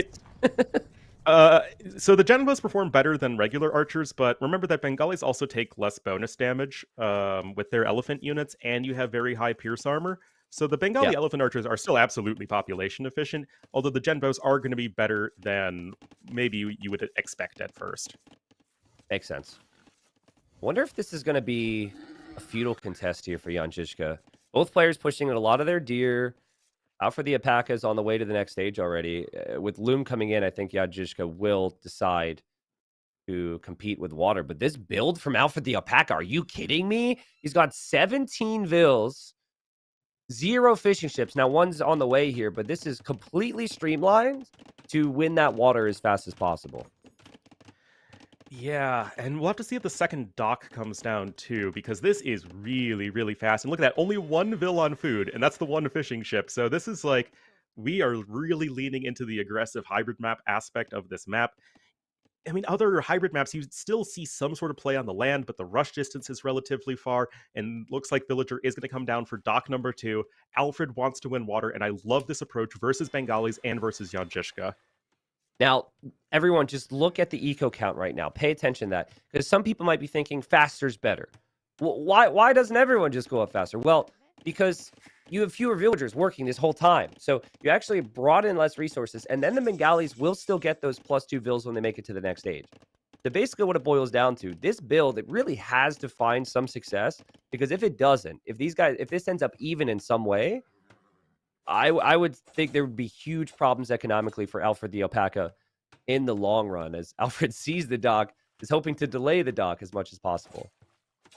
Yeah, I love the fact that Alfred has a scout right there, but so does Jan Zizka. Both players playing very smart and very safe, and they are both going to contest water. We have 4 fire galleys queued up, and another sort of incidental effect of this build is that you can't even get double bid axe. And when you go up faster than your opponent, getting double bid axe is one way you can sort of help smooth the difference in economy, because your villagers will be more efficient than your opponents, but you don't even have that in this situation, and that's already a 5 vill lead for Jan Zizka. Not to mention the inefficiency aspect of the 1 lumber camp over time. But, you know, if you kill the 4 fishing ships, if you dominate the water where you can fish, I could see how this could pay off and what Alfred is thinking here. And as long as double bid X is researched at some point, you'll begin to catch up. You still have the cheap fishing ships available for the Italians. Jan Zizka doesn't know what hit him right now. He's like, are you kidding me? Like, and he's just sailing around with his fishing ships. Normally you have time to save these, but I don't think he's going to be able to save these at all. Actually, yeah, I might be already wrong, you have a demo queued up behind this. There aren't even any vills nearby to repair, and absolutely Alfred the Alpaca blindsiding Jan Zizka. I mean, who wants to have a giant alpaca run at them at full speed? Not Jan Zizka, Yeah, that's for sure. Isn't it like unfair to blindside the guy who already has one eye? Isn't that Well, like a war crime or something? Come on, you supported Selim the Grim. Somebody who's called the Grim in the 16th century, you know they've got war crimes for days. Okay, yeah, that's a fair point. I just thought it sounded cool. And Alfred, he stacked his fires in a choke point there. Did get hit by the demo, but does have 2 fishing ships working, unlike his opponent right now. Thank you for the Alpaca stats production. That is very, very helpful here.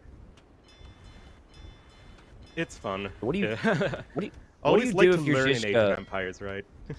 You don't want the opponent to fish boom, but you also don't want to like invest too much into a losing area, which is what the water is right now.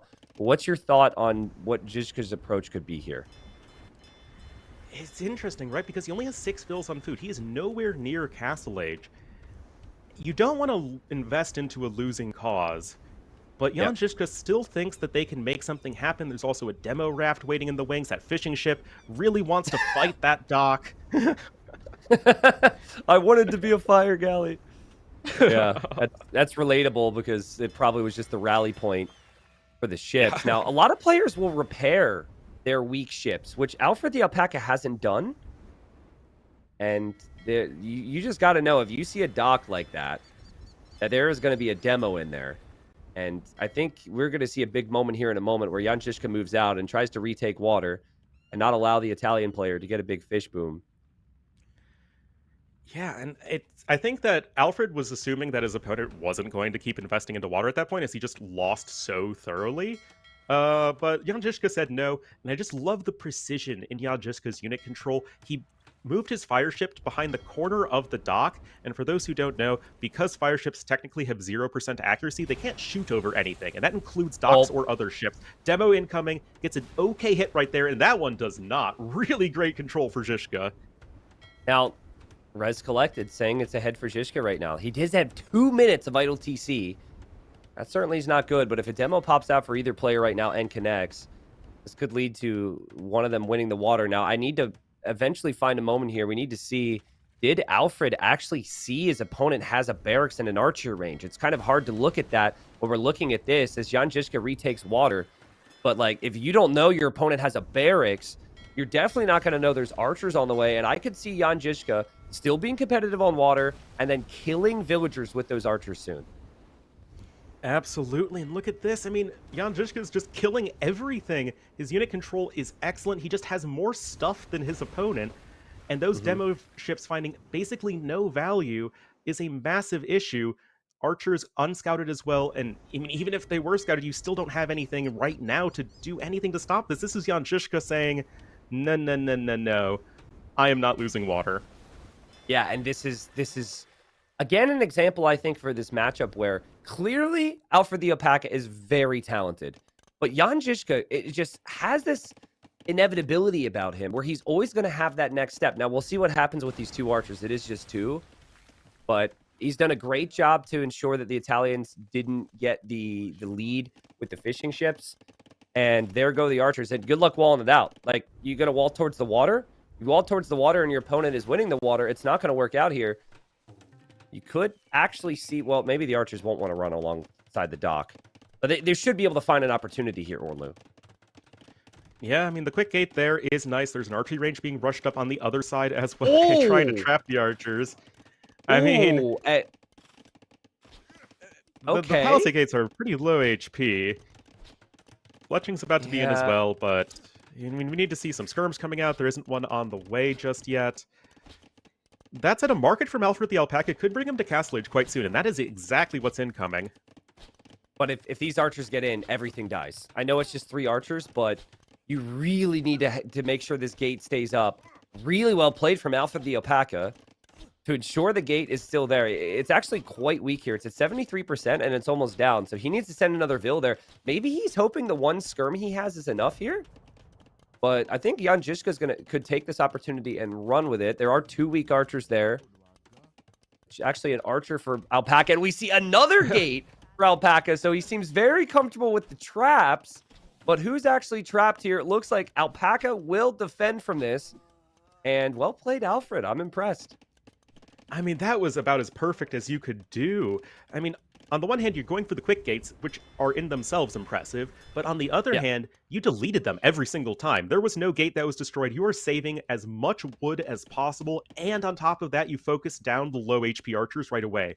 Still, though, you got a lot of archers in your base. The army is 10-4, and so far, Jan Zizka has been very reliably taking good fights with his units, but I mean, this is good from Alpaca as well. Yeah, I think the defense from Alfred is good. I do wonder what this turns into in the Castle Age now. The walls are up for Jan Zizka. There's going to be no potential for counterattacking here for Alfred the Alpaca. We have another gate. Nice little trap attempt. I love how Jan Zizka is using the minimum range of his opponent's skirms to his advantage here. He's being incredibly annoying. Like, I imagine Alfred is pissed at the moment. He's like, come on, dude. Like, these archers are going to die. Just let me kill them. Stop being a nerd. Finally gets the job done. But again, Orlando, to my point, it's like one player has control of water with fishing ships again. That would be Jan Zizka.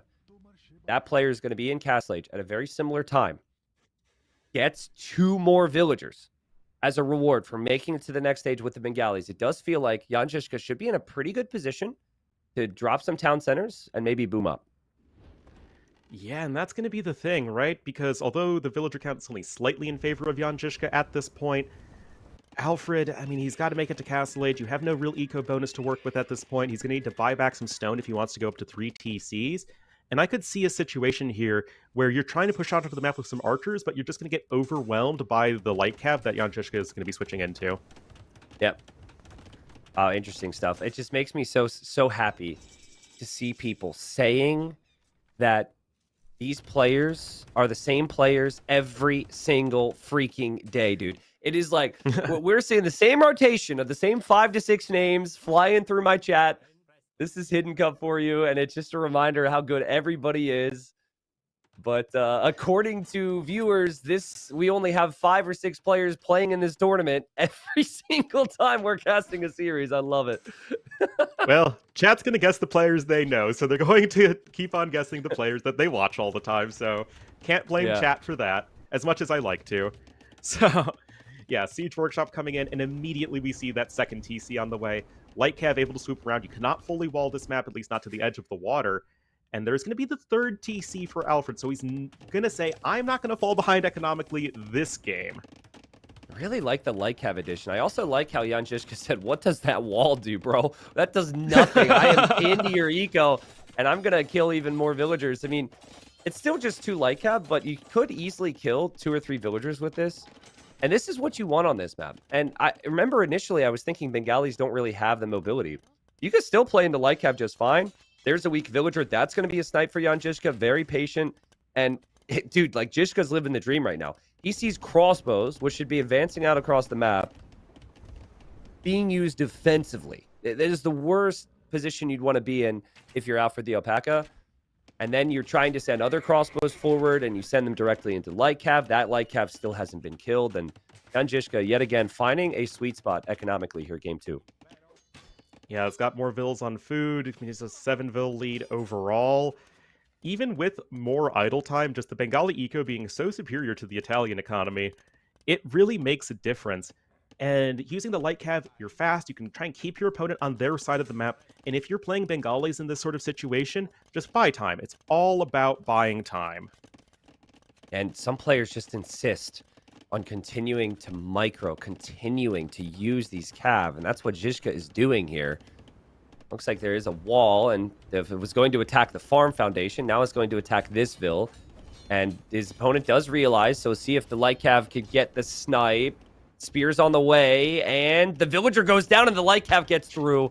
Jan Zizka with another snipe with the Light Cav. Oh man, this is just so annoying to see. I feel secondhand sadness for Alfred the Alpaca. He's got Bodkin on the way, only 8 crossbowmen, not going to get a whole lot accomplished, especially when your opponent has 3 siege units already. And they've got TC number 4 coming in for Jan Zizka, and this is looking pretty bad for Alfred. Finally, Light Cav goes down. But yeah, I said coming into the day, I felt like we were missing a big piece of the puzzle. I felt like the story, at least from what people thought, wasn't adding up for me. And Jan Zizka might be one of those missing pieces. Maybe is one of the players that's on the favorites overlay that will show in between games. But as the Alpaca has many fans out there, it seems, right now he needs some energy. He needs some hope. I think we should applaud the Alpaca for staying in this. Like, the economic difference isn't that insane in terms of workers, but the rest collected right now is growing and growing for Jan Zizka. Absolutely, and you can just see the difference already. Even though the Vil count isn't that crazy in favor of Jan Zizka, he's ahead by, what, over 1,500 resources? That's just going to snowball even more. Probably going to get a better Imperial Age time, and he can develop towards the Bengali army, which is a lot more expensive than what Italians tend to make. Yep, Siege also out and about right now. Alfred did see that with his spearmen, so the crossbows might be able to have an opportunity. This is just like Cav we're talking about. If this was knights, you wouldn't want to be advancing forward with these crossbows.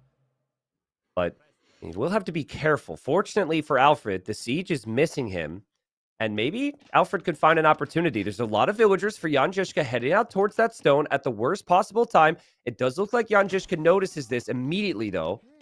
Does lose a monk, will lose a villager. Nice counter raid here from Alfred the Alpaca. And if he can get through, this could get even worse. And all of a sudden, Alfred the Alpaca with a great opportunity. And this is going to be a whole lot more difficult to deal with than a few random light cav. Absolutely. This is exactly what we wanted to see from Alfred the Alpaca, just swooping around with those archers at an angle that you don't necessarily expect. And that's kind of what you can accomplish on a map like Bay, because there's so much... The direct path to your opponent is on one side of the map, and then you can just have all this area that you can go around that. And if you're working with mostly slow siege units that are going to be your power units at this point as Jan Zizka, then if they're out of position, you're going to have a very bad time of things. Interesting grouping there from the crossbows. Lots of confidence to split them up. That's actually the ideal scenario here against Siege, by the way, because the Siege can only chase one group. So now you've split it up, and this group's going to get a kill, and the Mangonel is trying to decide where it goes. The crossbows are on the other side, and Alfred the Alpaca is an amazing player himself. Great job from him. He will get hit now from Siege from the other side, but the crossbows are still microing. Look at this guy go. He's still moving. He does have to react to this as well. So it feels like things could go wrong badly for both players, but these crossbows nerding out. Nice counter raid here from Alfred the Alpaca. Absolutely. This is something that he can do to try and keep himself in this game. He's adding his own fourth town center at this point. I just love the fact that he is splitting the crossbowmen. That shows a lot of confidence in his unit control. Yes, the crossbowmen are going to die eventually, but that looks like a fantastic Mangonel hit from the side for Alfred the Alpaca. And suddenly, look at who's about to click up to Imp T90. Yeah, I'm telling you, man, like it's the imp time right now, despite everything that's gone wrong right now for Alfred the Alpaca, that gives me some strong Leary vibes. I think a lot of players, things kind of fall apart. You don't still have that Arbalest window. Leary loves to have that Arbalest window, and maybe potentially Alfred the Alpaca will have enough stone to drop a castle. Crossbow mass is pretty decent. I also loved how aggressive those crossbows were and how confident he was to split them. There he goes underneath the siege. And here, he kind of splits into the shot, unfortunately. The trees got in the way, but still, Alfred the Alpaca has 17 crossbows. That will grow 2 minutes away from the Imperial Age right now. Indeed, we got more stables on the way for Jan Zizka, but Bengalis, they're not a Hussar civ, right? You max out at Light Cav. Yeah, Hussar isn't like the biggest upgrade in the world, but it's still not a unit that's going to scale all that well into the Imperial Age. And Imperial Age in itself is a very long way off for our blue player. He doesn't have the stone for a castle. And once we see Arb, Bracer, Chemistry come in, then it's going to be a huge opportunity for Alfred the Alpaca to push out across the map. Yeah, also, there is a lot of siege on the field right now for Jan Zizka. There is definitely a possibility if he lands a shot, that this could be phenomenal for him. We're still... I noticed that Alfred the Alpaca isn't mining much stone right now. I think he must have bought some of it. I'm not exactly sure how he got to 600 without buying it, because he didn't mine his original stone. The light cap could be annoying in a lot of different areas. The siege micro from both of these two, very reminiscent of the previous game, just incredible. But 30 seconds away from Imp. I actually think Alfred the Alpaca has a really nice chance to take map control here. Oh my goodness, look at that QT90. I didn't know you were allowed to make this unit in a 1v1. We have battle elephants on the way for Jan Zizka. Now that is not something you get to see every day. While we also have some infantry upgrades coming in for Alfred the Alpaca. This could easily be for condos right away, but you can at the very least make some pikemen later on.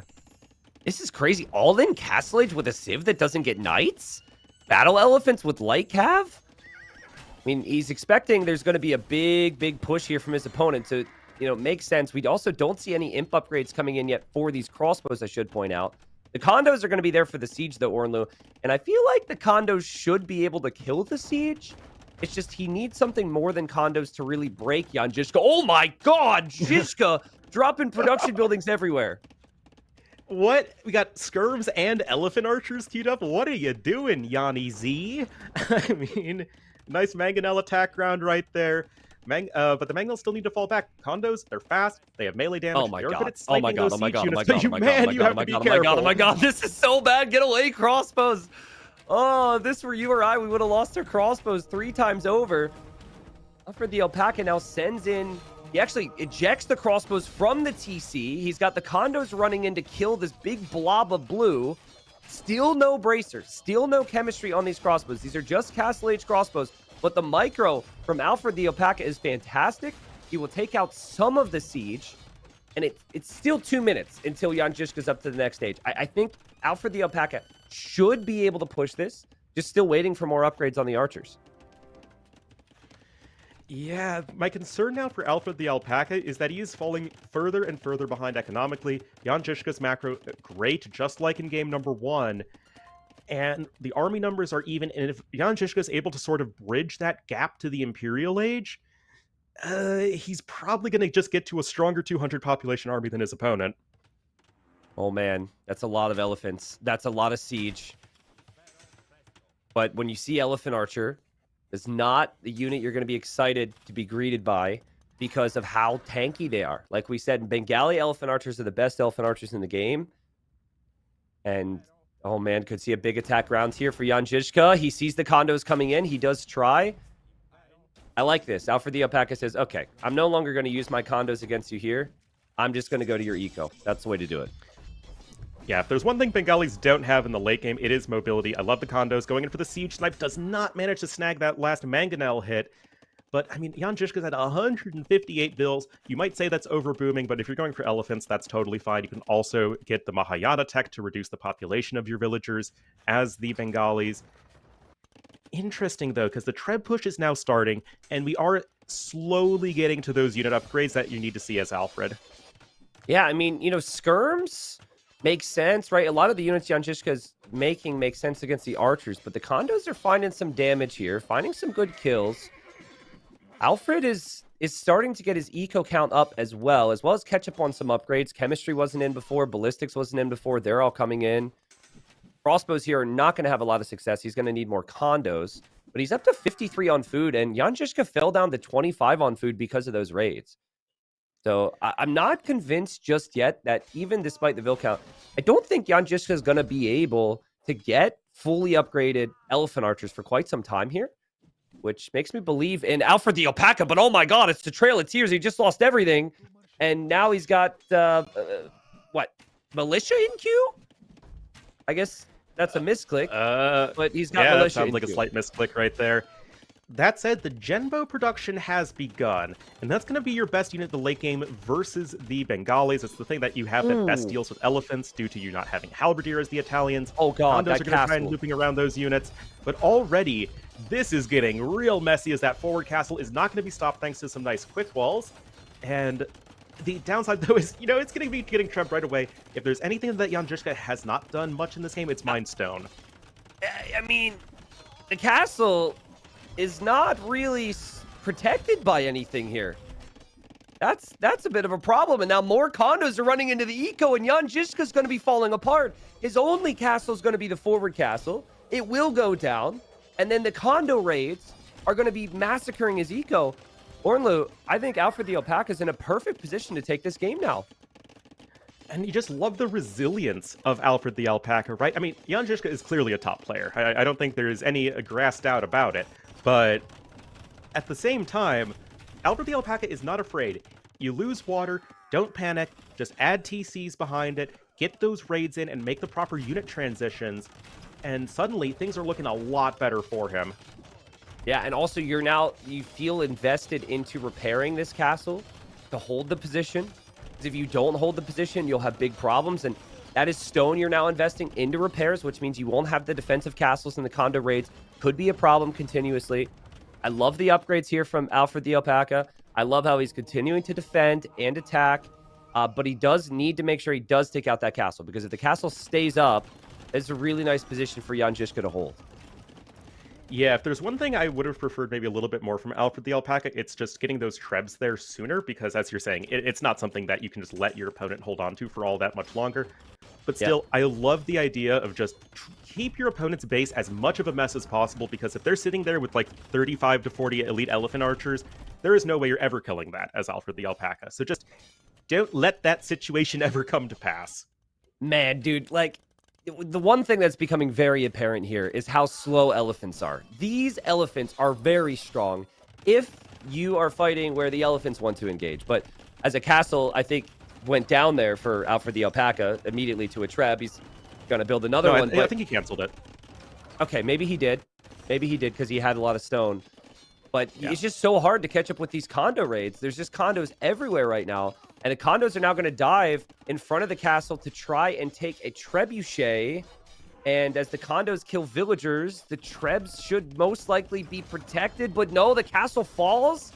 And these trebs are going to be sniped. Okay, so chat's saying they lost the stone. My bad. But, I mean, regardless of that fail move, this is a huge cleanup there for Alfred the Alpaca. And I just love his usage of mobility. This is also a map that has a lot of gold. And if you're playing something like Arabia, you might not have the gold to sustain this number of condos for this long. But Alfred the Alpaca able to make it work, population dropping for Jan Žižka, and I'm happy that I wouldn't get 2 sweeps for my 2 casts with you, man. Yeah, I mean, the sweep we did have was such an incredible level. Yeah.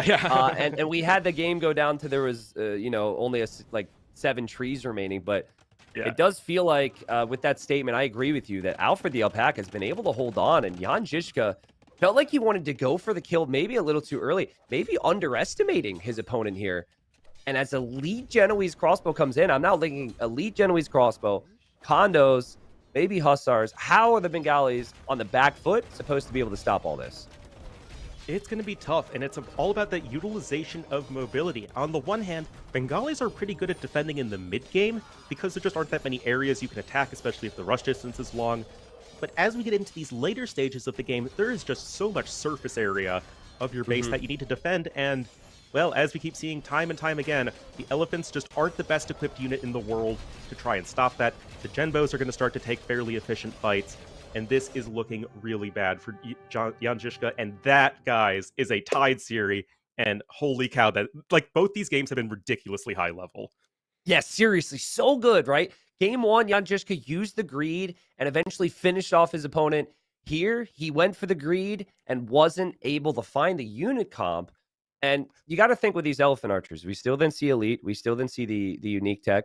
I think there were still some blacksmith upgrades missing. He never got to be maxed out. And what I'm impressed with Alpaca, he was behind by like 30 or so villagers, and he caught up economically. He collected more food, more gold, more stone. That is not common. Only the best players, when they're behind like that, receiving that level of pressure, are able to find the counter raids, find the damage, while simultaneously fixing their economic problems and expanding at home.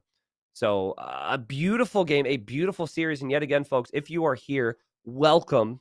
Thank you for watching Hidden Cup 5. It is, again, important to remind you all that the identities of these players are hidden. We have the full bracket here. This will show the results that have already happened. We have our guesses as to who certain players may be, but this is the most difficult Hidden Cup for me to know who is who. And I think it's just because the level has been insanely high, Ornlu.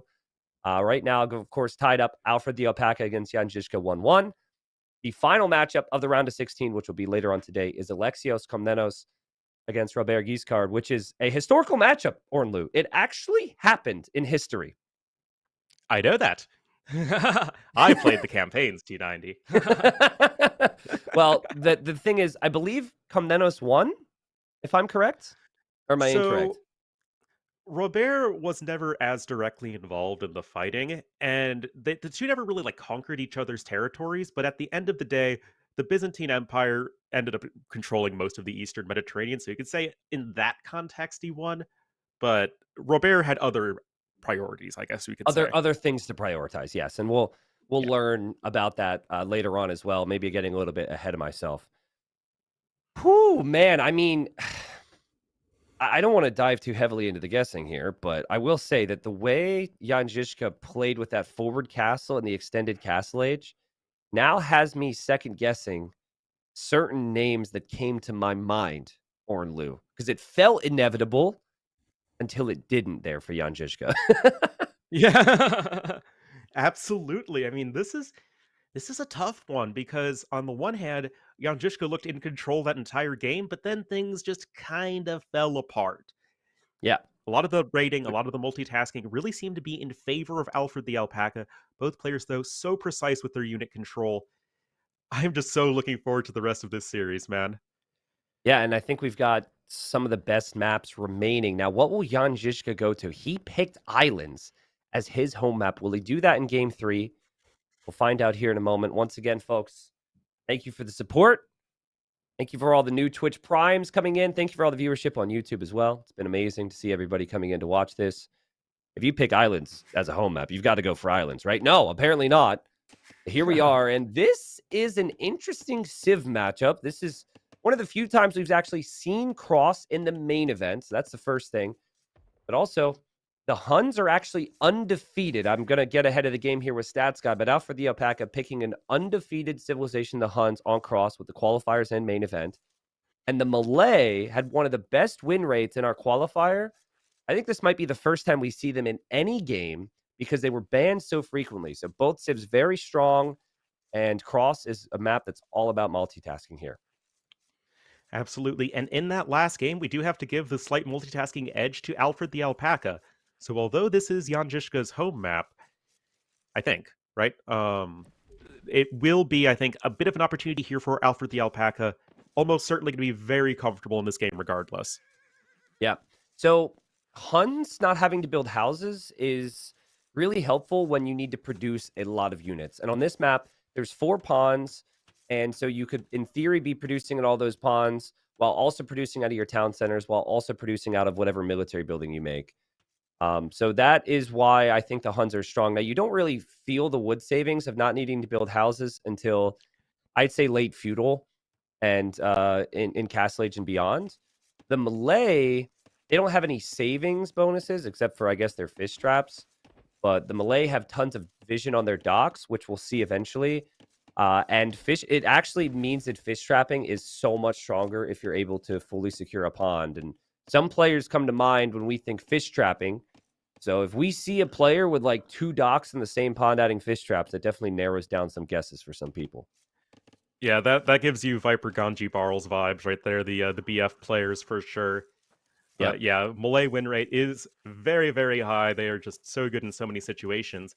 But this is another instance of a Civ that's very mobile, with Huns, lots of Cav Archer play, versus Malay, who like to take those straight-up fights powered by a huge economy. So it's kind of a similar dynamic to the last game, even if Malay aren't... And Malay don't play like Bengalis, and Huns don't play like Italians, but the dynamics between these two Civs are quite similar. Yeah, we got Alfred the Alpaca going forward to scout very early, and I think he might have found the dock villager on the shoreline too. There's definitely a red dot there, and the quick wall happened from Jan Zizka. So Alfred the Alpaca stealing some sheep. Nice quick wall from Jan Zizka, and Zizka's going to bat that away, but, you know, a lot of players lose that villager there. That's why Alfred the Alpaca went forward.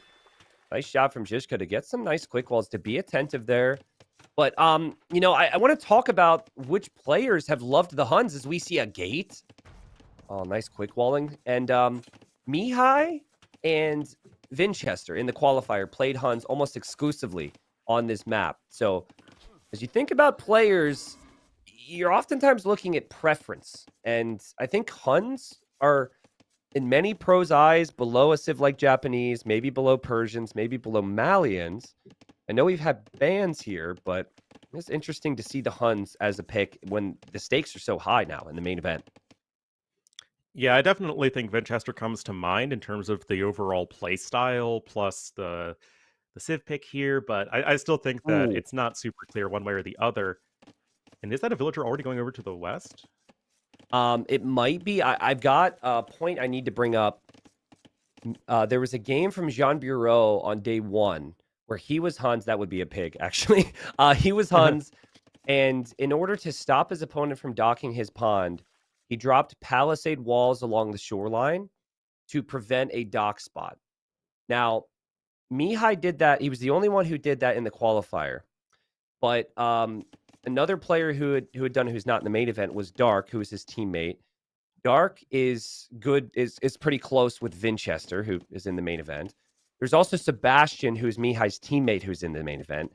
And my bold prediction, and chat, you better applaud me if I get it, but my bold prediction is that we would actually see one more player in Hidden Cup do the palisade trick on the shoreline. I actually think it's smart. I think it's good. I think more people should do it.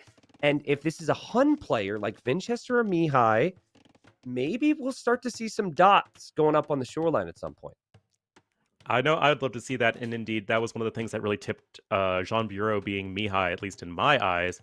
But something I got to give Jan Žižka credit for is these walls. This is like me playing, man. Just make yourself as safe as possible. I don't want any forward docks, man. Well, and you know, this is something that you would do if you are okay with staying on one pond, which would mean that maybe we see some fish trapping involved here for Jan Žižka. The more typical approach is to go out and take all the ponds, but that obviously comes with some level of risk. So we'll see, I suppose. Is that villager going to build an outpost? Okay, well, this is the more typical approach to get vision. And my excellent call out, which would have been so epic, and everyone would have said, "Way to go, T90." It's just ruins now. You think Twitch chat's going to give you credit for something? It's a bold I move. mean, they are making alpaca noises at the moment, so you never really know what's going to happen at any given time. Exactly. But something that we could keep in mind is, if you remember way back in the day, LAN used to play this style on Cross a lot, where you just stick with your one pond and go for a huge fish broom there, and then push out with some sort of Imperial Age timing, or late Castle Age into early Imperial Age. That is something that Malay could possibly do very well. That said, let's just go to the other side of the map and try and sneak up a dock, and it looks like that will be successful. Well, you know, Alfred does know about this, which I think is key. And Alfred, even though he's not walled, Alfred is still fishing away right now. So it seems like it's going to be a passive cross game. There goes the Vil. That Vil could easily get a dock down and then disrupt whatever fishing eco Jan Žižka is hoping to go for. Jan Žižka is adding a fire immediately out of that dock, which is a smart move. But the fire cannot fully deny a dock, so it might just lead to a bit of a naval battle there.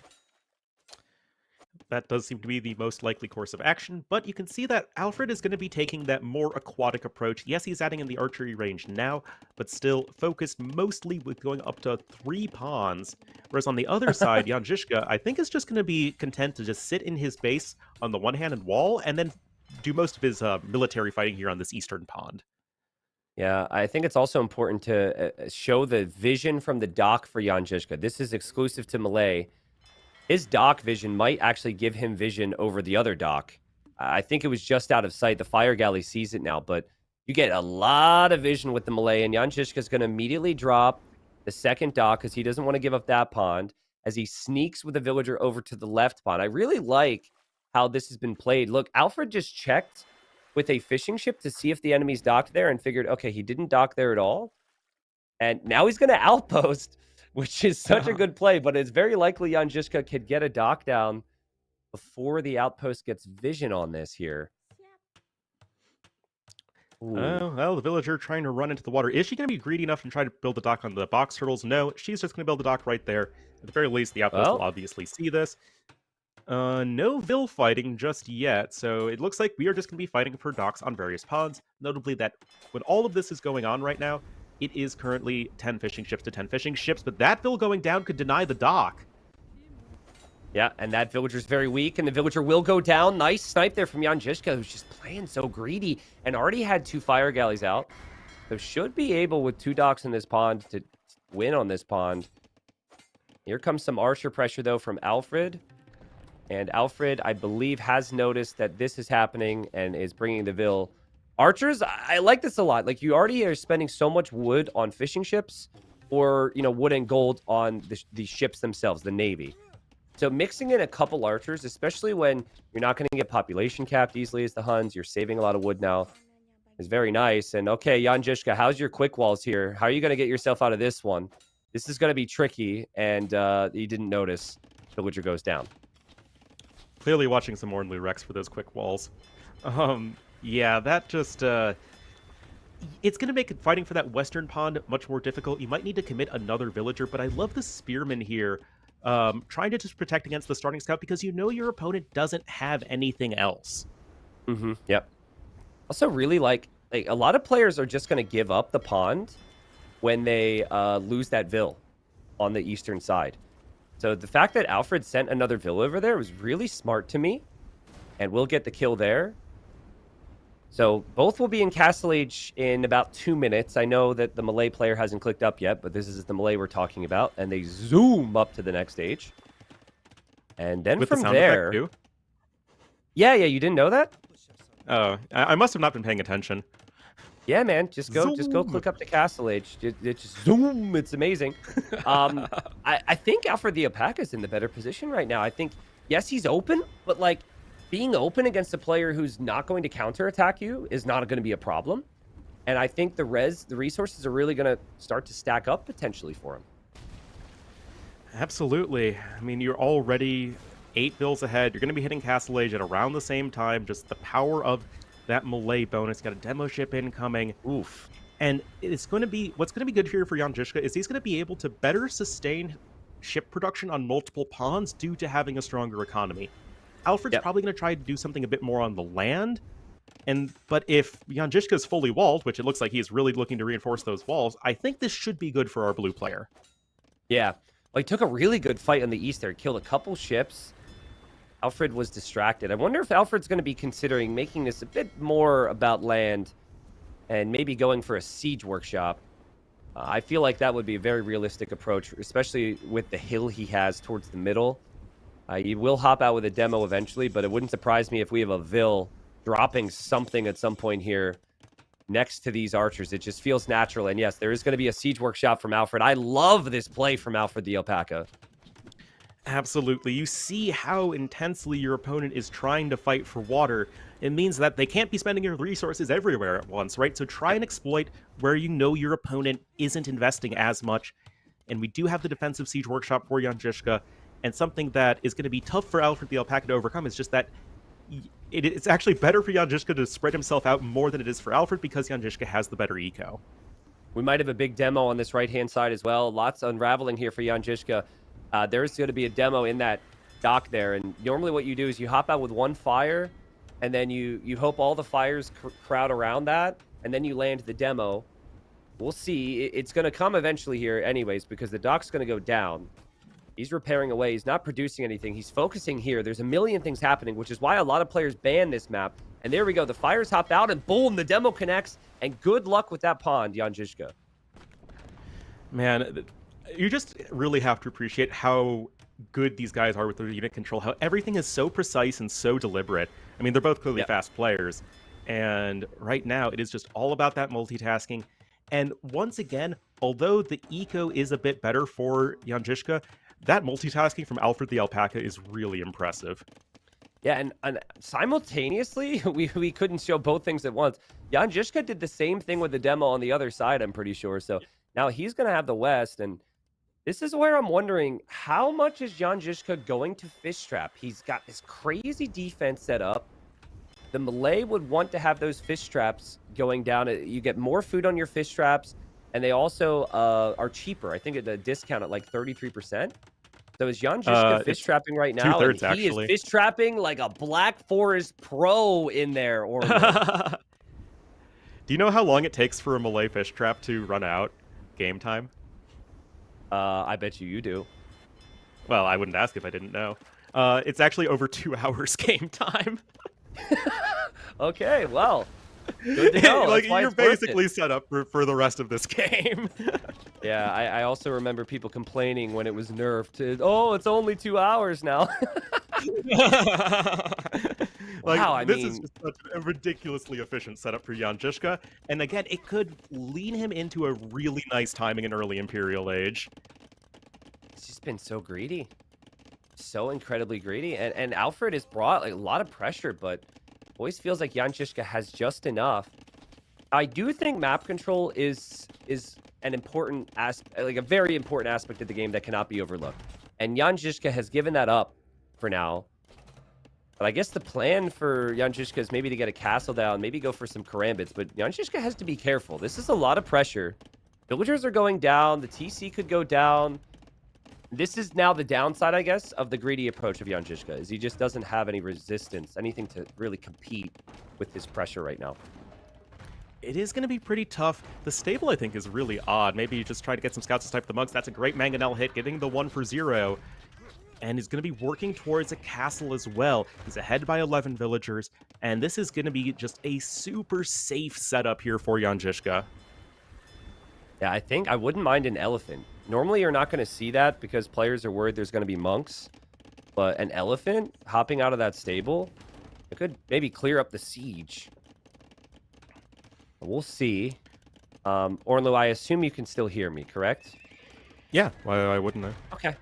Because my power flicked on and off 3 times, and I was very scared. Oh. But I've got a backup battery here, you know, so I was just making sure. I was really concerned for a second. Nope. Sound good to me, man. All right, good. I'm still here. I don't want to miss this because this is ramping up. This hill for Alfred the Alpaca is super important.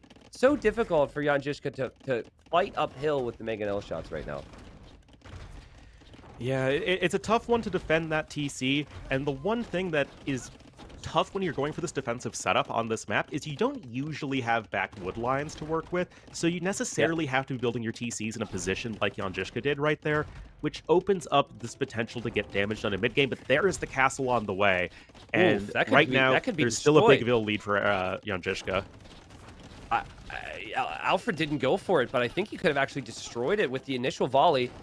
Can he range any of the villagers here? Oh no! He wanted to deny it! And he loses 2 Mangonels. Jan Zizka says, get out of here, fool! What a great shot. But the castle's still not up. There's still crossbow. There's still more siege here. This is still not the best of positions right now for Jan Zizka. Not at all. I don't know if the Mangonels can actually even range that unless they're in that little nook, which just opens them up to getting wrecked by a Mangonel shot from Jan Zizka, which is exactly what happened previously. So the castle, it is going to go up. There has been some Jeez, that is some great Mangonel control from Jan Zizka. We got to see. We need consistent pond updates here for Jan Zizka, because while he's doing all this, he's still churning out fishing ships. And he is still fish trapping, I'm pretty sure. Yeah, there's no fishing ships there. What is he? Is he Huns? No, he's Malay. And he's just stacking up these fishing ships all along the dock. This is the 2024 meta if you have a pond. And, you know, I'm thinking, like, the list of players who would play like Jan Zizka's playing is very short. Because look at that. That's me. That's a lot of players in this event. That's a normal player who doesn't practice the fish trappage. I don't even laugh at it, guys. Why are we laughing at it? It's actually kind of okay, but the fish trap stack from Jan Zizka is the best way to possibly do it, and he knows that. That's why he just walled up from the start, Orlo. Absolutely. That is the goal when you're going for this approach. So I would be very disappointed if Jan Zizka went for the full wall defensive style and didn't have perfect fish traps, because that's sort of your big payoff, is getting the really great food eco. You've also got a couple of good old Malay knights going for the counterattack here. Going to force up a defensive monastery really quick, but still, this is not something you have the easiest time defending as Alfred the Alpaca. Although those are some really beautiful quick walls. Wow. Could actually trap the knights in if he was really comfortable doing so, but it's the first time we've seen a monastery quick wall. Very well played from Alfred. Doesn't lose a single vill to those knights. Is thinking about the Imperial Age soon, but now you've got to be worried with your siege, because Karambit warriors could come out in the field, and oh my goodness, here come the Karambits. Here comes some villagers. I think Jan Zizka wants a forward castle here. And I don't know if the army is really going to be there to deny it. I think that is a lumber camp place to block a castle foundation. We have crossbows on the way. We might have a doubt sighting here, Orlu.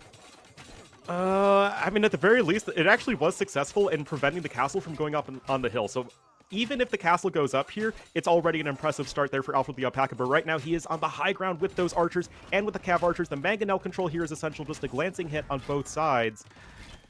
Oh man, but those are just way too many mangonels, I think, for Jan Zizka. This is insane. Oh, the knight's also killing villagers there, and the castle might actually go up. The lumber camp foundation has been taken out. He could maybe move the castle foundation closer to the TC.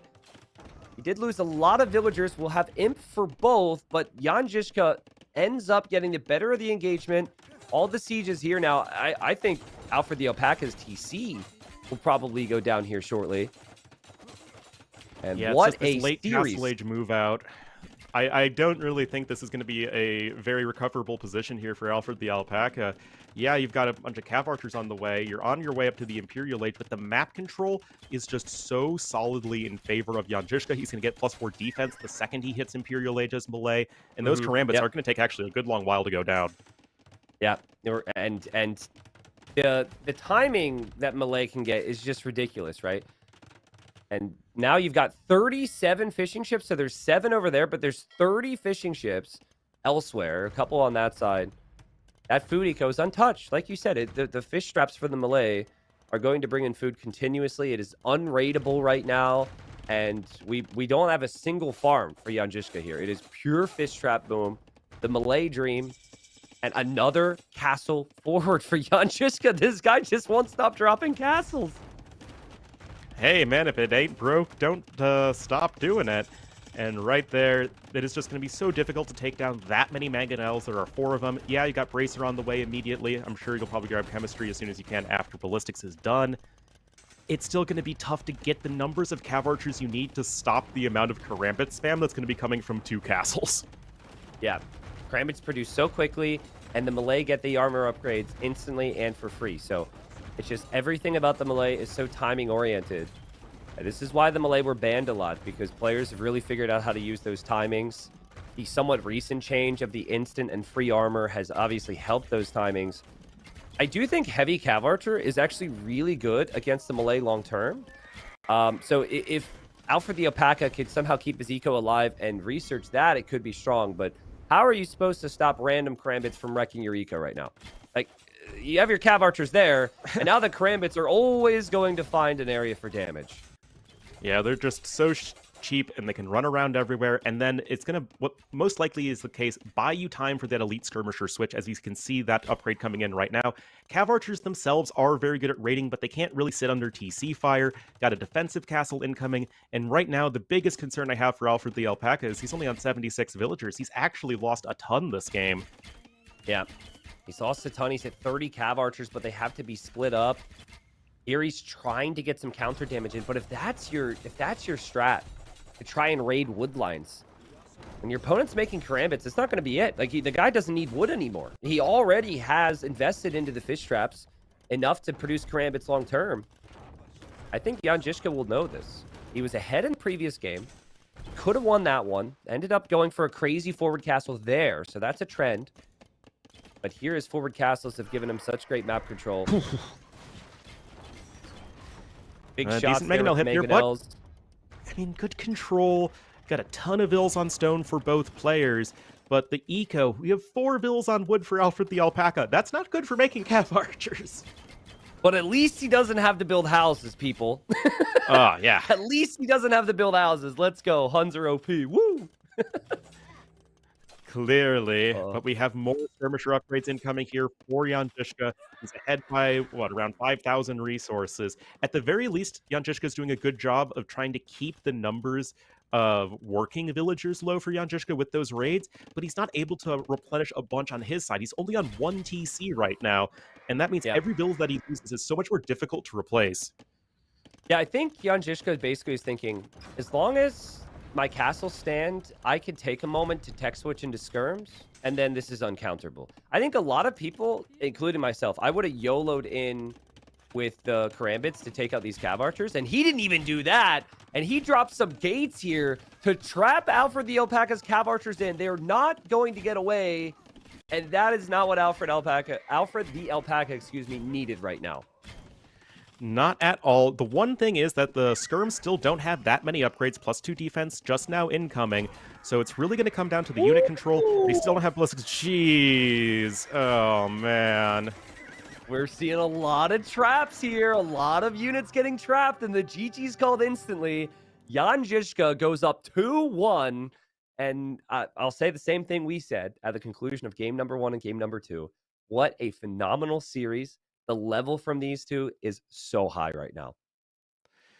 Absolutely. Jan Zizka, just a macro monster. So many more resources collected.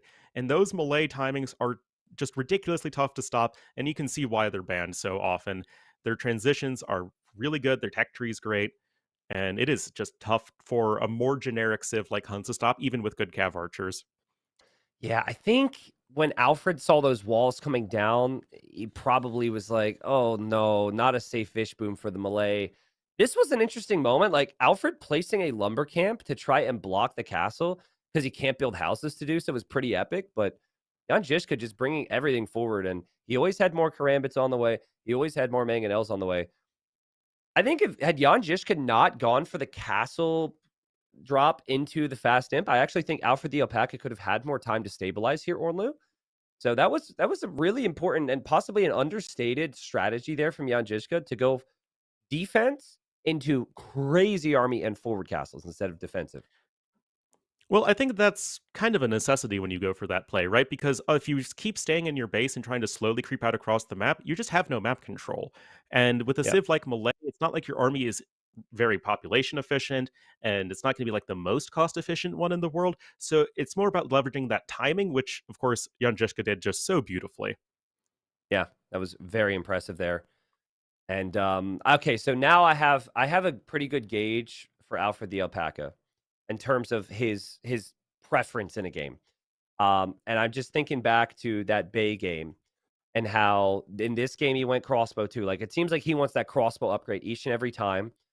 I would say that High Tides would make sense for him. There's a lot of crossbow potential. It's very open. It's very Arabia-esque, but it's not Arabia-esque in the way that Jan Zizka won the first game with lots of economy, in my opinion. It is like there's more potential for damage where I think Alfred the Alpaca could possibly shine. So we'll see. It's going to be game 4 coming up here. Will be Alfred the Alpaca's choice, of course. We're just speculating. He still has his 3 home maps remaining. He actually had picked Jan Zizka's, or no, Jan Zizka just picked his home map there. So that's kind of a fun fact here with Jan Zizka having islands available only. But oh man, it's Alfred. Hold on, this is evacuation, which is exciting. But both players going into the next game switch their color. Now we are going to change their color to what we had before for consistency. But finally, after all this data, all this talk we've had, we have players switching colors. And I did say with the data, Alfred the Alpaca, or sorry, Leary, Leary is consistently changing his color and very frequently does end up picking green. And then Viper and Mihai known for picking yellow. So, you know, for some of the people saying Viper versus Leary, maybe an indicator there. We are going to have to keep colors red and blue, though, for consistency's sake here, Ornlu. But what do you think about the matchup and the map? There's a lot to break down here. Oh, there is. We've seen so much variety on evacuation already in the tournament. Berbers, I don't think we've seen at all on any map. So I think this is going to be our first Berbers sighting. They are going to be strong with the cavalry and the mobility, but they're not really the early feudal age Civ, and we've seen a lot of heavy feudal age pressure. Yeah, true. I love Berbers here because you have to walk quite a distance to get to the other areas of resources past the crossing. Yeah, you see that? So you're what, 5% faster in Dark Age? It gets even faster later. This helps you justify this lumber camp, which a lot of other players won't do. If you're going to go water, the ships are faster as well, which will mean you can arrive to the opponent's fishing ships a bit faster. And then I've seen a whole lot of like random knights around in Castle Age trying to get raids in. Berbers are very good there too. And then if it goes late game, like Camel Archer's a pretty insane unit to have. So I'm maybe even a little surprised we haven't seen Berbers more frequently so far. I think it's a good pick. I don't know, T90. This map doesn't really go late ever. I don't think efficiency is going to matter at that point. Yeah. We have just to let people know, there's 170,000 wood on this map, and we casted the game on day 2, I think it was, where there was only 700 wood remaining. It was, let's just say, I hope the longest game of Hidden Cup 5, but maybe it won't be. We will have to see. And Berbers, though, in general in the Imperial Age, just really efficient with those Camel Archers and cheap Hussars on top of it. So that could be an area where Japanese struggle a little bit. On the other hand, looks like it will be for an early dock play. And what I've really liked about this map is that players aren't necessarily going for the dock instantly, but that is what we're seeing from both players in this game, going on the side dock. Mm-hmm. So there was a player, day 1, it was Vasco da Gama, and what he did was he went galleys on water and archers on land, which is really micro-intensive. And when I think of Alfred the Alpaca, I think of micro-intensive. This guy really likes to micro a lot. And I'm thinking, making fire galleys against the Japanese fishing ships, it doesn't bode too well to kill them.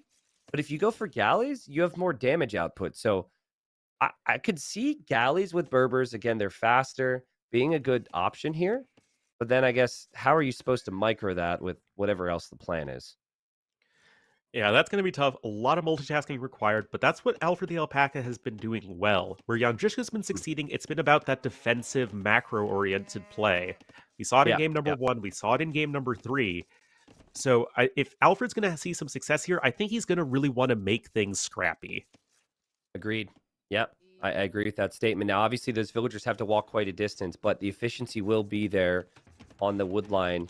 Whereas for Jan Žižka, thankfully, he's Japanese, so he has a lot of savings in this regard, but he'll be chopping through those wood lines pretty quickly, having most of his villagers here for now.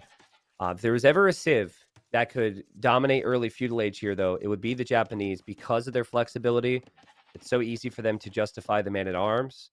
And, I mean, scouting is of the utmost importance for both players right now. Jan Žižka needs to find if those villagers are out there, which he hasn't confirmed. And then Alfred the Alpaca, he needs to see if there's a barracks, which he has just now confirmed. So loses HP on the scout, but scouting-wise, at least Alfred the Alpaca knows what's up. Yeah, there's only one militia so far. Okay, there's another one queued up. Feudal Age times are similar, but there is the extra fishing ship out faster for Jan Žižka, already around 100 resources collected ahead. Japanese just one of the best early Feudal Age civs in general, but especially on a hybrid map like Evacuation. That said, the early rush distance is quite long unless you're going forward, so there is probably time for Alfred to get some sort of defense cobbled together. Yeah. I think pre-walling this area is really important. It doesn't take big investment, and it can take your mind away from having to deal with that if man-at-arms come. Because if I'm Jan Žižka right now, that's where my militia are headed. There they go. There's going to be second dock for Alfred. I'm definitely feeling a galley opening based on the start. Could be wrong, of course. But again, that wood line is exposed, and Jan Žižka knows about it. And here we go. Both players in Feudal Age now. Is a galley opening for Alfred. And Alfred is going to wall this up here. He will overchop that tree, though, if he's not careful. Yeah, you really have to pay attention to how much wood is left there, especially because this is the exact the exact point in the game when the overchopping is going to matter the most, like early Feudal Age. But, I mean, we shouldn't doubt Alfred the Alpaca. He's just been so attentive to these little details, and he's not picking up double bid axe, a little bit slower than his opponent, but not likely to make a big difference. And it's actually going to be for the fire galleys, T90. Do you like this? It's just easier to play if you go for fires. Like, if you go for galleys, you look away for a second and you lose everything. I don't hate it. Like, it actually gives you a better chance of defending your own fish, too. I think where this gets really complicated right now is, can you defend from the archer follow-up? Like, Jan Žižka's he's going double dock in a moment, but he chose to prioritize his wood spend on archers. So, like, as a villager got sniped there, Jan Zizka found a weak Jeez. villager on a straggler tree and Oh, doinked man. it. But yeah, I mean, archers are going to be on the way here, Ornlu. So you might need to tower somewhere, and we've seen players tower their gold, or we've also seen players tower their wood on the outside. Yeah, and it's going to be a tough decision either way. However, if you're Alfred the Alpaca, I wouldn't hate him going for more tower-based defense on the land, just so you can more safely get to Castle Age. Focus your resources on the water because you don't want to let Japanese go for a free fish boom. And then once you hit Castle Age, you've already been mining plenty of stone to start getting in towards camel archers. Yeah, fair. I like this play from Jan Zizka. It is very reminiscent of what we saw from Vasco da Gama Game 1, where the range units do not go to the gold. They actually go to where that wood line is. You go to the outside, and this is going to be a feast for Jan Zizka. Jan Zizka gets to see all these bills, and Alfred the Alpaca has completely misjudged this. Oh, no. I mean, he's Berbers, so he can run away a bit faster, but that is not what he needed right now. No, that's going to be 3 total dead villagers in just a moment. Not a great start for him, just not prepared for all of the units he's going to find on the land. But the crazy thing here for Jan Zizka is that he's not even going to fall behind on the water either. I mean, he's got only 1 fire galley out right now, but you can just easily sail around with those fishing ships so they don't die to the enemy fire galleys. And he's going to have plenty of his own ships queued up there. This is just looking so good right now for Blue. Oh, no. Oh, Alfred. man. Alfred, there's a hole. Alfred, there's a hole. Alfred loses more villagers. Alfred is falling apart here. This is the dream scenario on land for Jan Zizka. We get some nice raids in with the archers. The villagers are fighting back. That's not what you want to be doing right now with your villagers. And that's going to be another dead vill at least. Might be 1 more. There's militia there too that could finish off the job. Quick walls needed. Militia's going to try and get through. And the militia... Why are you going back? Oh, no. Okay, villager survives. It's all good. That is tough, but good control here for Alfred on the water. He still has a positive KD, even with all of those villagers lost, but more idle TC time. He's down by 4 vills right now. And if there's anything that we've seen throughout this series so far, it's that Jan Zizka can get ahead in resources collected very quickly, and I don't think you want to be falling behind here as Alfred the Alpaca in that sort of situation. Let's not... We didn't see it because we were seeing the vills, but it's 4 fishing ships right now for Alfred, the potential to make more, and did kill the Japanese fishing ships, which is very impressive. So that's what we missed. That's why the game's still somewhat close. And quite a few villagers now heading out there for Alfred to take some of that hunt, which we're also seeing from Jan Zizka here. Very nice balance. I will say, though, that like Jan Zizka's timings with the land attack seems like a player who's played this and practiced this map a little bit more. But maybe it's the downside of like not having a flexible civ like Japanese. Or maybe, of course, it's the upside for being Jan Zizka and having the Japanese, and he's just been able to afford this. I mean, yeah, there's a reason Japanese are picked so much on hybrid maps throughout, you know, basically every tournament in the past several years. You can just do basically everything all at once. Fire ships are now coming up in sufficient numbers. It's 4 to 5. It's going to be enough to at least prevent your opponent from safely adding in their own fish boom. And on top of all of that, Jan Zizka just has a huge lead here on the land. There needs to be a defensive tower like yesterday to protect these vills. Very stubborn not to do that, right? You have skirms. I'm sure that what the thinking was is if with skirms I can defend, but Jan Zizka has added in some scouts now too. So the scouts could kill the skirmishers. Still no tower. I'm sure that villagers will get pulled to attack the scout if need be, but look at that stream of units continuing for Jan Zizka, and he's not giving up on water either. It feels like he could win on land and win on water simultaneously soon. Yeah, this is pretty crazy here. We've got fletching coming in for both players, and Jan Zizka just has not been attacked at all at home. He's already ahead by around 500 resources collected, which at this stage in the game is huge. And, I mean, you need to start looking to take good fights as Alfred the Alpaca, but I don't know how you do that when you're at 6 army to 17. Yeah, and the micro is so good for Jan Zizka as well. Like there, he focuses down the archer, which will allow his scouts to do more damage here. Will end up losing some of his archers, but he'll clear up the skirms. He will force the tower. He may kill another villager before the tower even completes. Jan Zizka, a complete player right now. And as the tower goes up, that is a great sign right now for Jan Zizka. You're just thinking, all right, I killed another villager or two. He now can't tower his wood line because he built the tower here, and he can't drop town centers easily in the next stage either because he doesn't have the stone for that. Well, he is mining stone with 9 vills, so that is going to be Oh, for a lot geez. of potential future towers, at the very least. But Jan Žižka's gameplay is just so clean. The KD is even, but a net +6 in eco kills, and that resources collected advantage, it's what we saw in game numbers, actually all of the games so far, and it was more of a comeback in game number 2. And right now, Jan Žižka going to have a big advantage in Castle Age. I do really like how Alfred, I know it's not ideal to like mine all the stone and now he needs to sell it, but you got to get up to Castle Age. So I like the idea here to use the market. Being up to Castle Age first, getting camel archers out, getting a knight or two out, that can change things in this game. And we've seen at least the knights do that before. So, I mean, the evacuation continues here. Villagers must hate their lives on this map. That's risky micro, but actually really nice micro to try and get the Vill away. Okay. Villager Not will bad. make it. So I think with a stable, a couple knights, and then maybe some TCs, maybe Alfred the Alpaca can settle this down a little bit more. Yeah, I think that what Alfred really wants at this point is just to stabilize. He's had his economy harassed basically the entirety of feudal age. He just needs to sit back and start getting, getting towards those camel archers. Because at the end of the day, Berbers will develop towards a stronger army composition than Japanese. Yep. We're going to see more scouts from Jan Žižka. Jan Žižka will see this stone being mined heavily, and he will think his opponent will want to drop a castle and go into camel archers. What do you do as Japanese if you think your opponent's going to go camel archers? What's your thinking there? Maybe just go for monk, skirm defense, add TCs, boom, and then try and hit him with an early Imperial Age timing. Yeah. The issue for Japanese, though, is that unless you're going for cav archers yourself, which honestly could be the case, and if Japanese cav archers beat camel archers, I'll be very sad.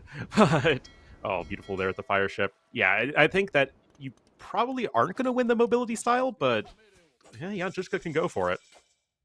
Another villager's going to go down. Well played from Jan Žižka. I mean, there's been very little resistance, though. Like, clearly the plan is camel archer, and the plan is camel archer from the starting area. Not where all the villagers actually are right now. That looks like Zizka is going to win water now. It will be cav archers for Jan Žižka immediately from those ranges. Villagers here need to be protected again. There's a lot of weak ones now. More eco getting picked off. The tower should protect the rest of them somewhat. But I love the lack of hesitation here from Zizka. He goes underneath the tower foundation. He's such a cutthroat player here, Ornlu, and he's made it look so easy. This is probably the most difficult map to play, and all the timings have worked out perfectly. Yeah, I mean, again, he's just keeps on sending units at his opponent, and there just isn't a whole lot that Alfred's been able to do to stop it. Now we have a second TC coming in, we've got more cav archers on the way, adding in some knights, Bodkin's coming in, and if we're going to see Alfred take this game, he's going to need to really lean into the efficiency of camel archers. Mm-hmm. I agree with you. Now, the recent change, Japanese now have +2 attack with their archers against other archers, right? So Cav archers against other archers, yes. So that would, cav archers against other archers, thank you. As another villager gets sniped there, it's insane. I would say this applies to camel archers, and I feel like in Castle Age at least, it should mean that the cav archers actually do a pretty reasonable job here, if I'm not mistaken. Yeah, it applies to anything that has the archer armor class except skirmishers, which have their own unique armor class. So, yes, cav archers do have that archer armor class, so they get bonus damage versus camel archers. Yeah, and here come the camel archers now. So, being a unique unit, you can only produce them from the castle. That's kind of a funny look. But the cav archers should be able to have the superior mass for now. That's a nice find from Alfred. Alfred has horrible food eco right now. And Jan Žižka should be able to have a better balance there. Yeah, I mean, honestly, Jan Žižka's got 2 on food. So it's not great for either player, but it feels like it's more realistic that he could get the food. Yeah, there go the camel archers, though, Ornlu. Yeah, and camel archers are still going to be better in a straight-up fight than cav archers. But if the cav archers are better upgraded, and in almost double the numbers, it feels like there is still a lot of opportunity for the CA to perform quite well, especially as Japanese here. That's going to be another dead villager, because why not? 18 total eco units killed this game by Jan Zizka. Yeah, Jan Zizka's incredible at finding damage. It's kind of awkward for him to do that right now. There's a tower. I honestly am still impressed on the other side of things with Alfred the Alpaca's ability to not take more damage. Like, this could have honestly been so much worse for him. Here's another example of it. He's got to go for some quick walls. He might actually trap these units in here. Jan Zizka has gone too far, and the only way he escapes is through the tower, through the wood line, and through camel archers. That is a very pointy exit. And yeah, Cav archers trying to micro as best they can, run to the semi-safety of the fire galleys, but still, this was a really cute move from Alfred the Alpaca. Wow. And to our point, Berbers, camel archers, very strong. There's 9 of them now. There's only 5 cav archers for Jan Zizka. The eco is superior for Jan Zizka, yes. But it's not crazy, though it could be, because cav archers are now here on the stone, and Jan Zizka will never let Alfred rest. How frustrating it must be to be Alfred the Alpaca right now. Yeah, that's a painful one. We now have bloodlines coming in, but I mean, we're already staring at over 3,000 resources difference collected. You're on 2 TCs to 1, and I mean, at this point, how do you even get to the other side of the map as Alfred the Alpaca? Yeah, exactly, because well, the tricky thing for him is he doesn't know his opponent is already on a lead skirmisher. That was a good switch from Jan Zizka, having skirms out, and ballistics is also on the way, so it feels like skirms are going to match that, which then would mean Alfred would need siege or maybe some knights, and definitely feels like an all-in style here, like all-in double castle camel archer is the long term for Alfred. Just simply not going to be enough against lead skirmisher. Nah, I mean, at the very least, camel archers have 7 base attacks, so they can punch through the skirmisher pierce armor better than basically any other cav archer at this point in the game. Yeah. But on the other hand, you're going to have skirmishers with ballistics, and this is just looking really rough for Alfred. Yeah, and he's going to find out his opponent has ballistics because he just took damage there while he was moving to the side. Early castle for Jan Zizka. He's had a lot on stone. I don't really think the castle is going to be that effective with the unique unit, but I think having a defensive castle is always good. And the camel archers, those camel archers are going to get wrecked by the skirms.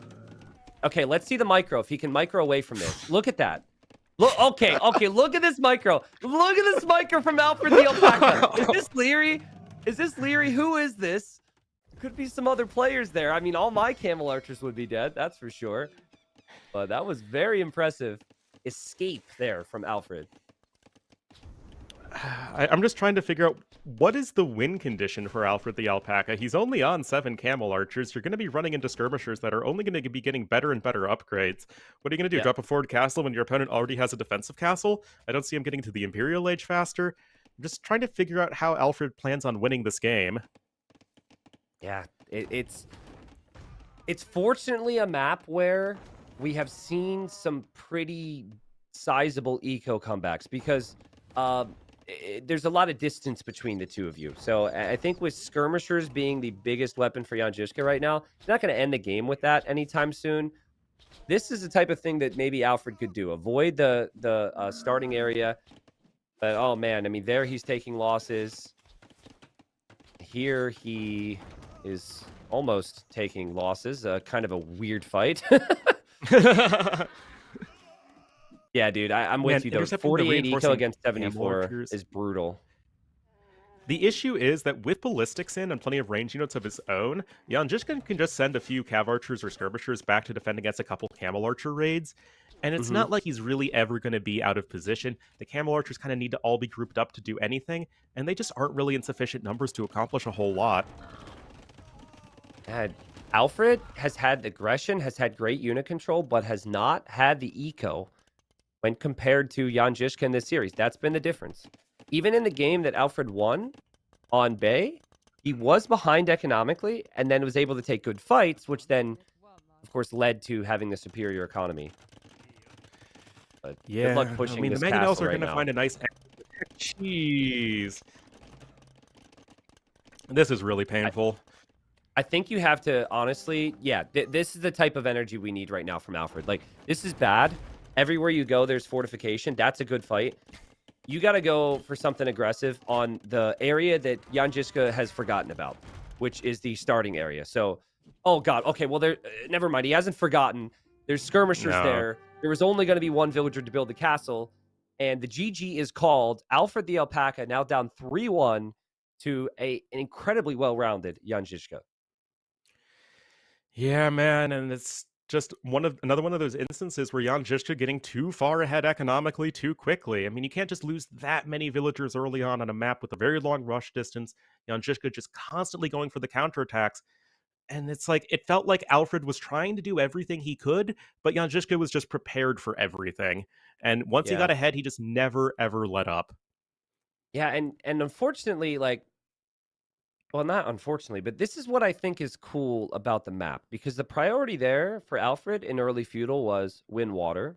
That priority for Jan Zizka was win land.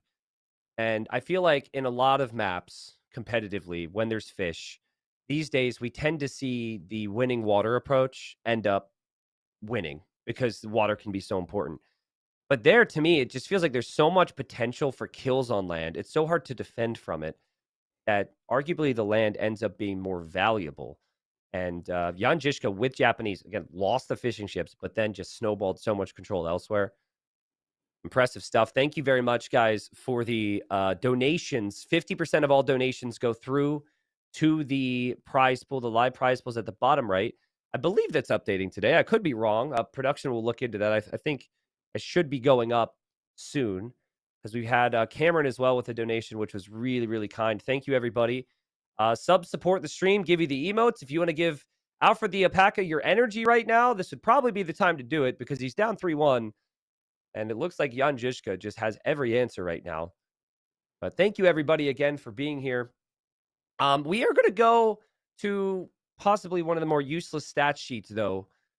We're going to look at the GG stat sheet again, because we had a capital GG from Jan Zizka, and we had a lowercase GG from Alfred the Alpaca there. Now, clarification, if there's any other variation of GG, like a capital G or a lowercase g, or a 3 Gs or 4G or 5G, that's not there. So keep that in mind if someone's percentage is low. But we have the highest percentage capital GG player being Sato, who I could actually see Jan Zizka being, maybe Viper, maybe Sebastian, maybe Vinchester, and then the highest percentage lowercase GG player is Barles. Barles has never done a capital GG in his life, apparently. And then you've got like Leary, pretty much always lowercase, MBL, pretty much always lowercase, Jordan, Yo. I mean, this is not really the most useful information, maybe, but just things to go off of. So I figured we'd maybe look there. But I'm curious on color next, too, because color, they switched their colors going into that game. They both did it. And you know what? The way it works in a lobby is like your opponent changes to a color, you see it. I wonder if like someone changed their color, Orlu, and then the other guy's like, oh, I'm doing this too. Absolutely possible. If especially if one of the players just isn't really thinking about their colors at all and just leaving it as a question mark. I think that there could be players trying to get into the fun of the tournament a bit. Yeah. Well, again, I don't know how much we can really go off of. I'll play a video later on in the day, which will explain some of the details on color for those that are interested in that. But it was just worth thinking about after the colors they just chose there. That's been rare this Hidden Cup. And we are back to the draft, of course. The positive for Alfred the Alpaca is that you still have 2 home maps. So I think you go for those home maps. I said before the evacuation game that I think High Tides is a really good map for him. So my guess is we're going to see High Tides. And I'm ready to be wrong again here in game number 5. We'll see. What will Alfred the Alpaca choose? Will it be High Tides? Will it be Mudflow? Will he feel like maybe he could go to Islands against Jan Zizka?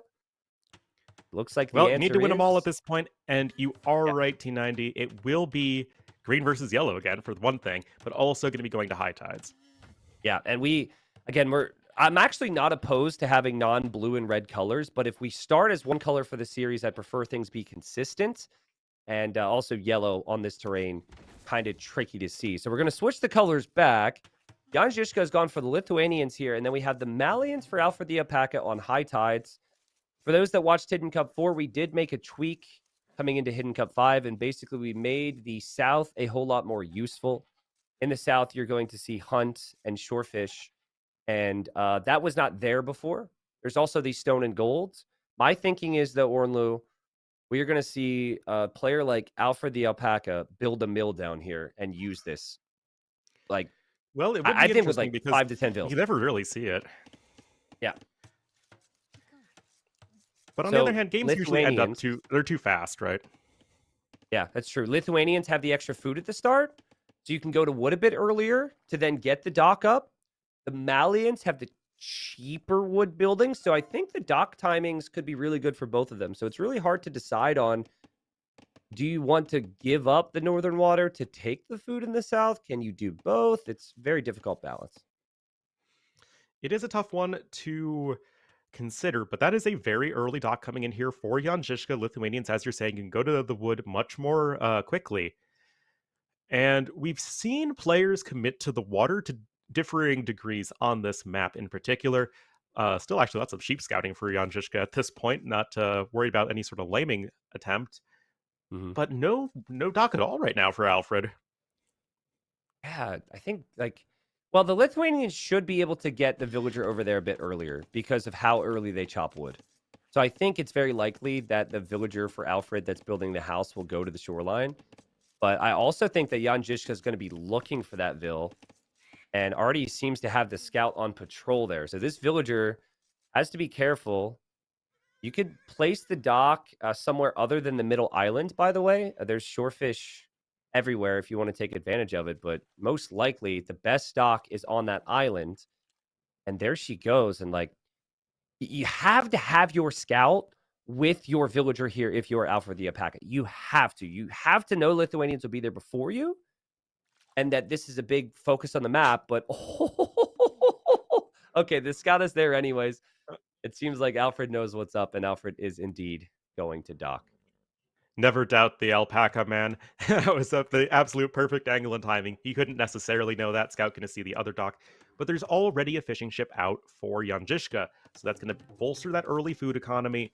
And as we get to Feudal Age, we have to say that this is probably a fairly even matchup. Both civs just probably going to go for whatever sort of random assortment of units for the hybrid map. I think it's going to be more focused on just surviving until Castle Age. Yeah, I agree. I think this matchup is dead even.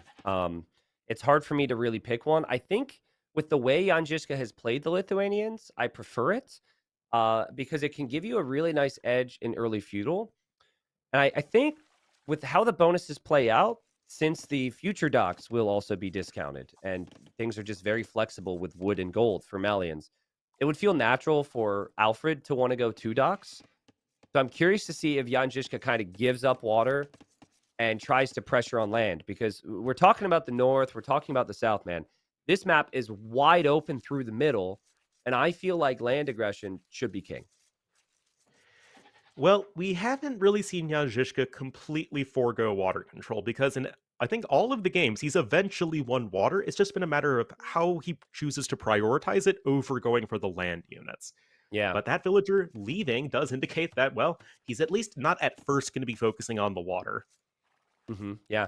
That villager leaving tells us that he may give up on it, as you said, and that is kind of rare. I think a lot of players never want to let their fish die.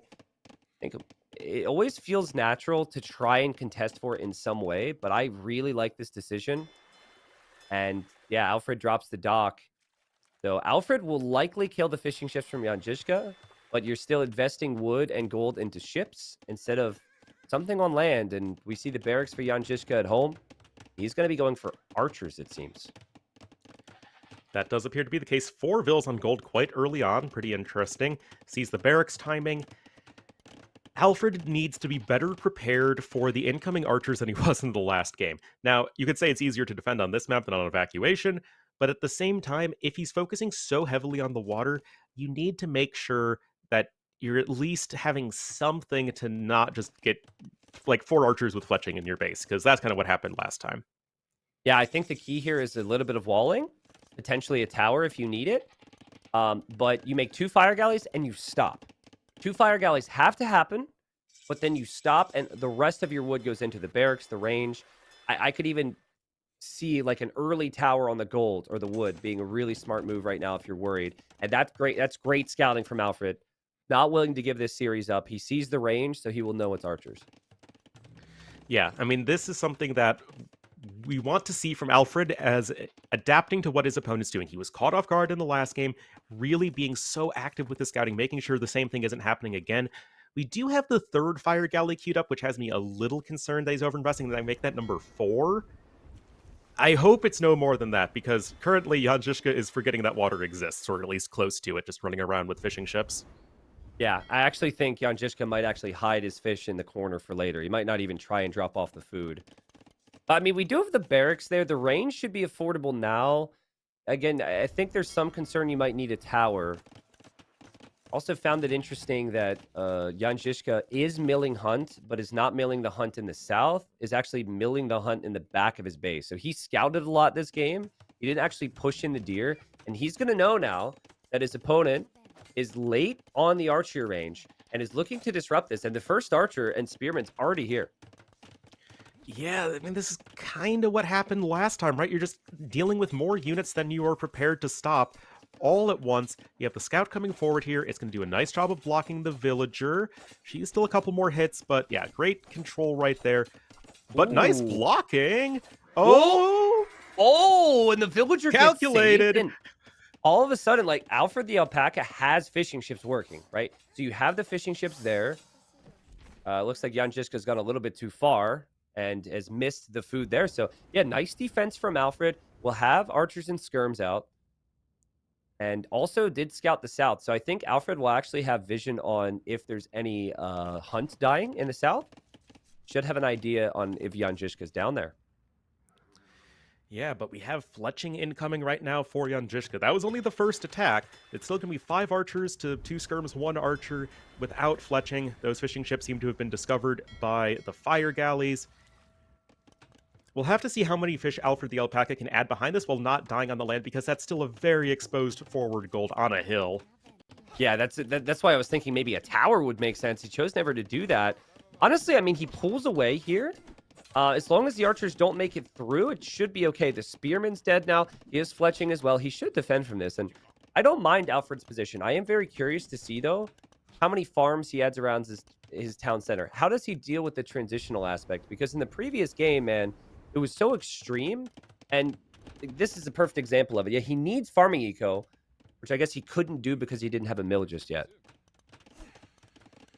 Well, that's going to be a dead villager on the other side. She was trying to build a house. And again, it's these archers just walking across the middle of the map. It's just taking the shortest distance from route A to B. But if you're not prepared to defend that, well, you're going to get wrecked. And right there, that is some excellent micro from Jan Zizka. He's still down 3 vills, but we got double dock at the south, I think? Yeah. Yeah. Oh, boy. Okay, I mean, new meta stuff. This is the first time we've seen it. I love that. I mean, building the dock isn't bad if you have villagers around it. I wonder if Alfred knows about the other dock. Can we see his point of view? Does Alfred know that Jan Zizka has a dock there? So he's adding a demo expecting there to be vills, which is something we expected too. That's interesting to blindly add a demo, but Jan Zizka looking doesn't see anything. He also seems to have an idea that this could happen. So many interesting things happening. It almost feels like these two know each other and know what the other one would do, in all honesty. Yeah, maybe they did practice together at some point. Got another dock incoming, though. Oh, 3 villagers get found. Beautiful for Alfred, who still has fishing ships. So he knew that Jan Zizka would be down there, and he took full advantage with the sneaky dock. What a play. Oh, that was really pretty right there. Now we do have some more houses coming in, completely off of gold is Alfred the Alpaca. Is slightly ahead in resources collected, though, for like what feels the first time this series. That actually isn't really worth it because you're spending 70 wood and 50 gold on It's killing something that emotional costs only damage. 50 food. Listen, Ornlu, it's emotional damage, okay? It's not about worth it. It sends a message. But I am getting some big teammate vibes because of the amount of docking we're seeing. Maybe other players just banned this map and they in their practice sessions thought that this is what would always happen. But we've got fire galleys from Jan Zizka in the south. So he's willing to like fight with actual navy there. There's not what I would have thought would ever have happened here. Yeah, I mean, I love it, right? I mean, we're seeing the map in a different light, which is always what you want to see when you reuse a tournament map, from several years ago. But we're looking at an 8-vil lead right now for Alfred the Alpaca. His skirms are not going to be enough to actually push out across the map, but with a couple of spearmen, he can better defend himself against the enemy scout cavalry. Bloodlines coming in, though, for Jan Zizka. He wants to keep things in feudal age with another sneak dock. Wow. Okay, so we're going to see a sneak dock from Jan Zizka in the north to go kill those fish. Will be tricky to do that because there's still leftover fire galleys from Alfred. We've got full saturation of the food in the south right now for Jan Zizka on the fish and on the hunt. And then we have massive scouts, massive archer and skirm numbers for both, and still really no sign of Castle Age being anywhere really close, at least for Jan Zizka. But I'm again impressed with Alfred's control here. He's just got to be careful. The Bloodlines is in on the scouts, and if his spearmen go down, could lose his skirms. It seems like he's actually okay. I think he could back up to his TC. The scouts won't accomplish much more. Then the archers can't dive in. At the very least, Alfred is being forced back into his base, but as you were saying, T90, that's the Castle Age. It's going to be coming in as soon as that vil is done, and our Jan Zizka, with his heavy emphasis on feudal age, isn't going to be getting there anytime soon. I mean, he's double docking the south, he added a second dock in the north, and that's 2 stable scouts. Whoa! Wow, this is crazy. I mean, Jan Zizka's certainly going to have the food, right? We know that. So as we see the highlight fade in here with the demos, this is something that Alfred can't do anymore. Nice finds there from him. But like the main engagements right now, I don't think that Jan Zizka is going to be able to take many good fights because of how well structured Alfred's base is. And with crossbow and bodkin for Alfred? Leary the Alpaca with Alfred the Alpaca with crossbow? I think it's going to be tough for Jan Zizka to hold from this.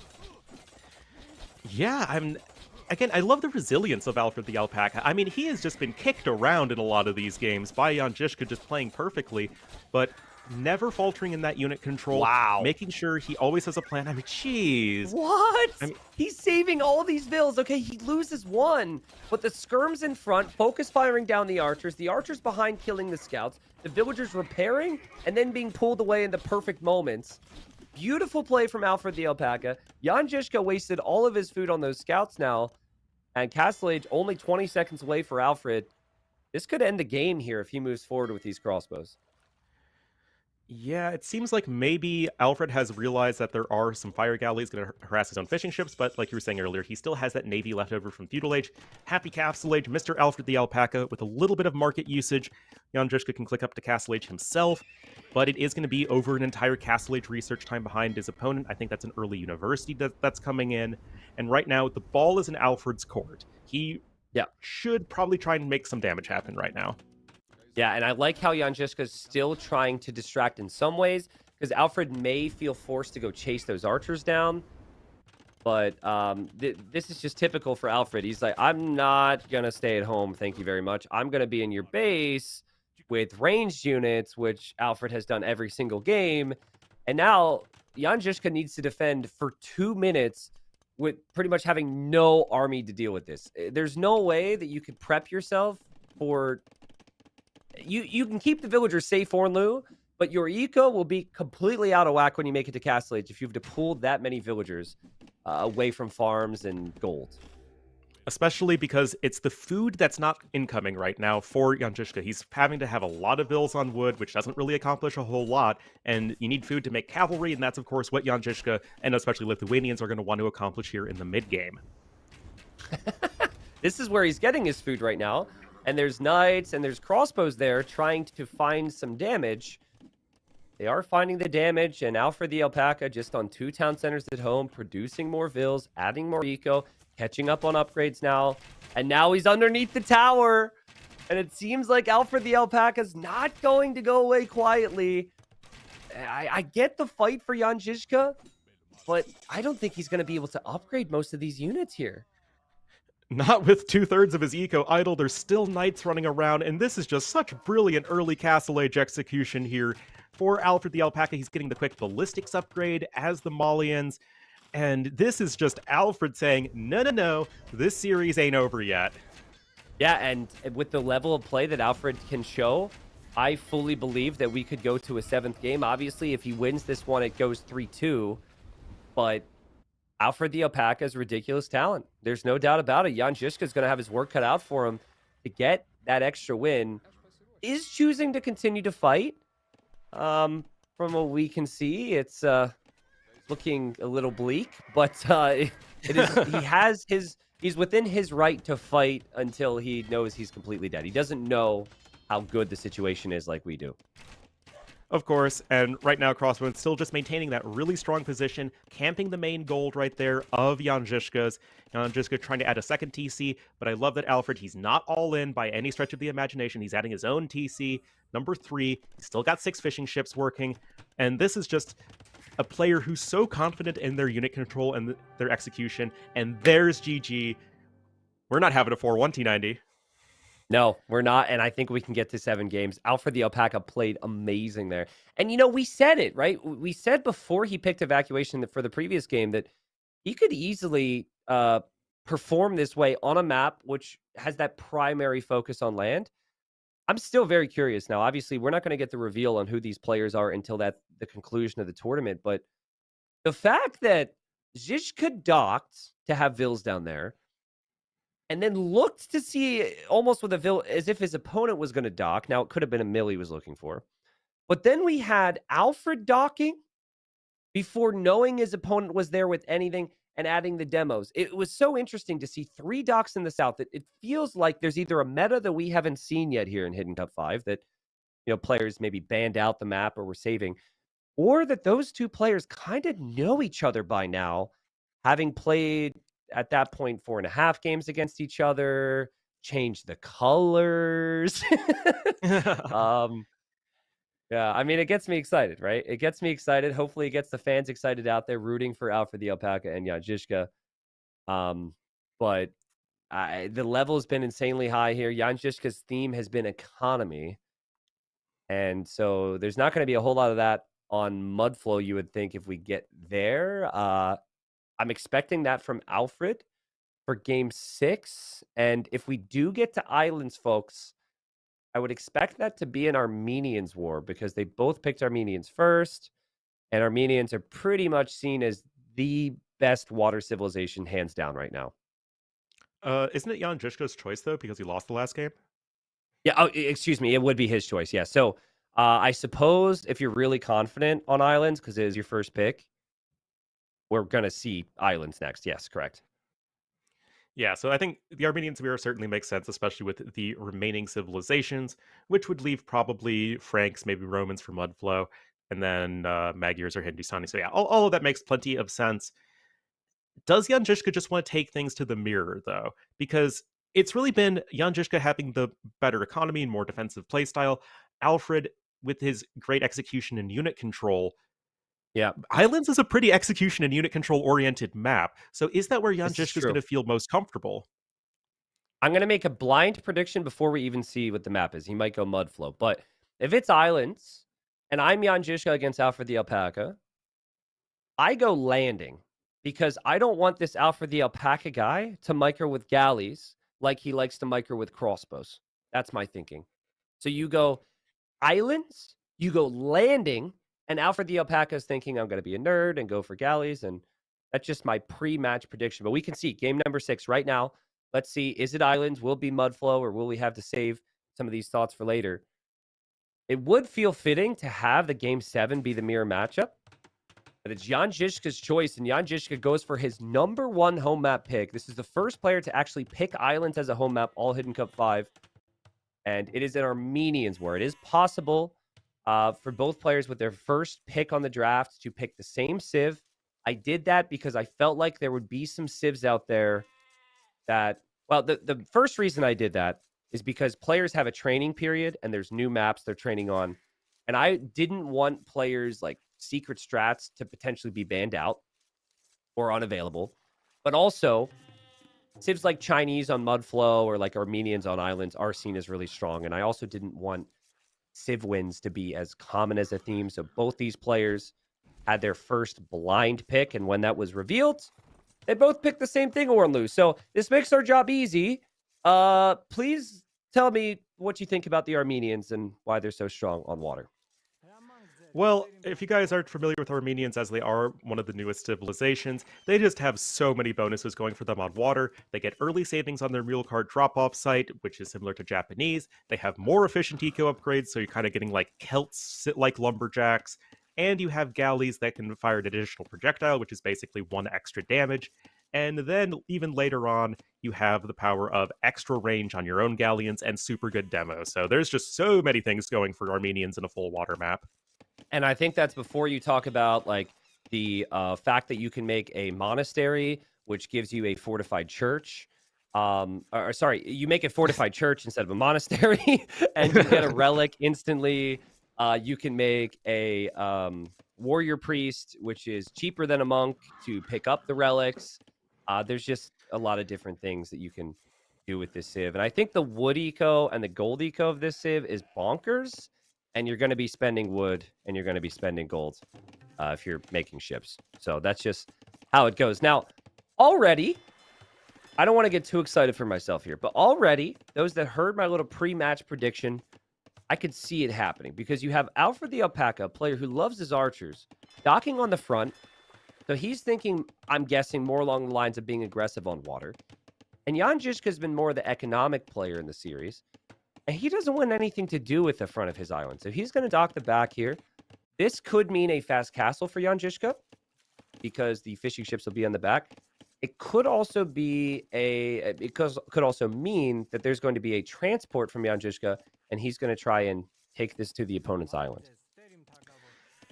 Yeah, I wonder about that fast castle, though. Ooh. Because we've seen it have a lot of success as players are just unable to apply that much pressure early on.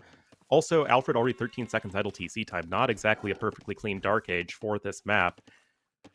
It really is going to come down to the dynamic of landing, because we've seen that even if you don't start with a transport ship, turns out you can still go for a lot of early landing shenanigans. So Alfred the Alpaca using his scout to bring in the boar. So that means less villager idle time, but now his scout's weak. So this definitely indicates a fast rush then. You wouldn't give up the scout HP if you were going to transport, and you wouldn't be too worried about a villager walking to get a boar if you were going for any slow builds. Vinchester is a big player that does that. So that came to my mind. I could maybe see a player like Leary doing it, but Vinchester did that even on Arena.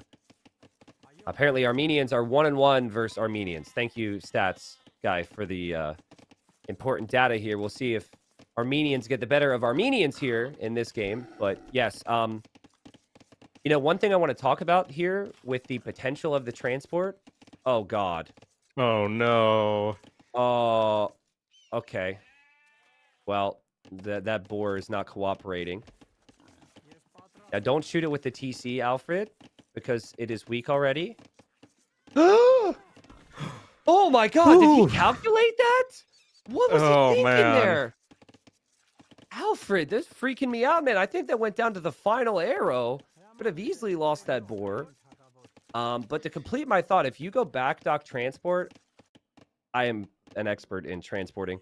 I think it is really difficult to have the transport ship timing down because it takes so long to get your transport in front of your island and then pick up whoever you're taking with you and get to where you want to be. So it seems like just pure fast castle here for Jan Žižka, or just a very delayed feudal. I don't see a world where this isn't a fast castle. You're going up to 6 fishing ships in the Dark Age. He does have only 6 bills on food, though, at this point. So maybe Yeah. it's one of those builds where you just go for a few galleys in Feudal Age and then just try and click up to Castle Age quickly after that.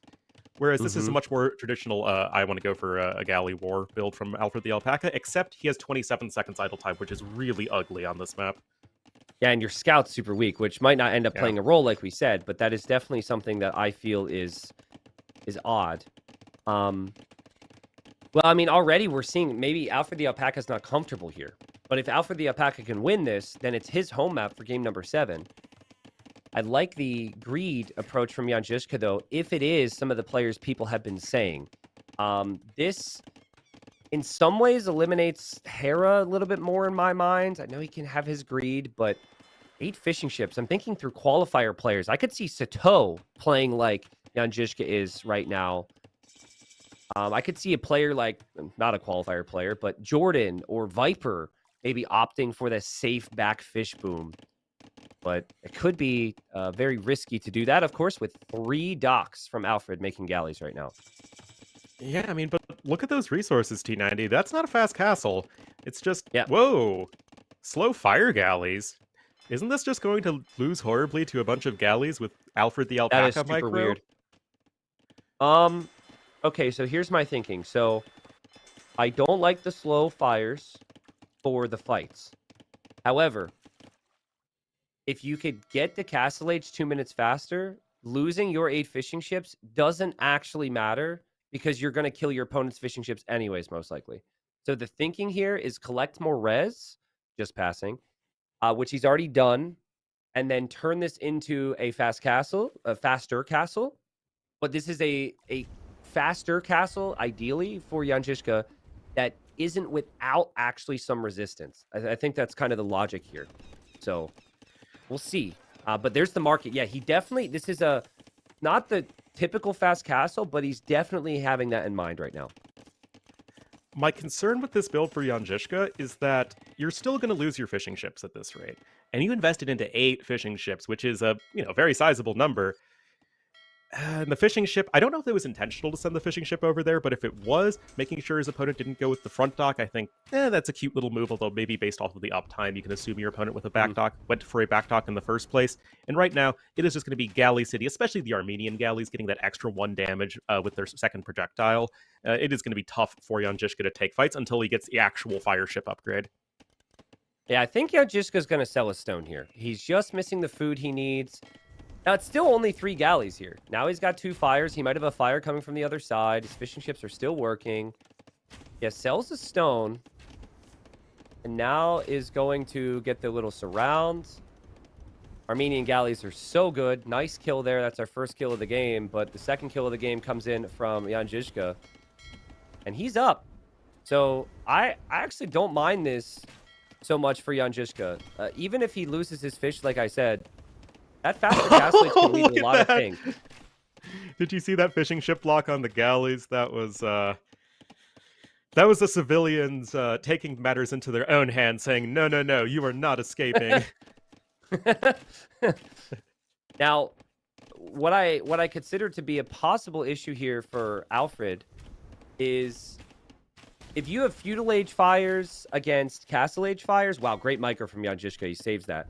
If you have feudal age v feudal age with the fires, you can actually trade somewhat decently with a couple demos and hold. But if you have a big group of galleys against upgraded fires, then you could start to have some problems. But of course, as I say that, I'm realizing the queue for Jan Zizka is actually mainly galleys.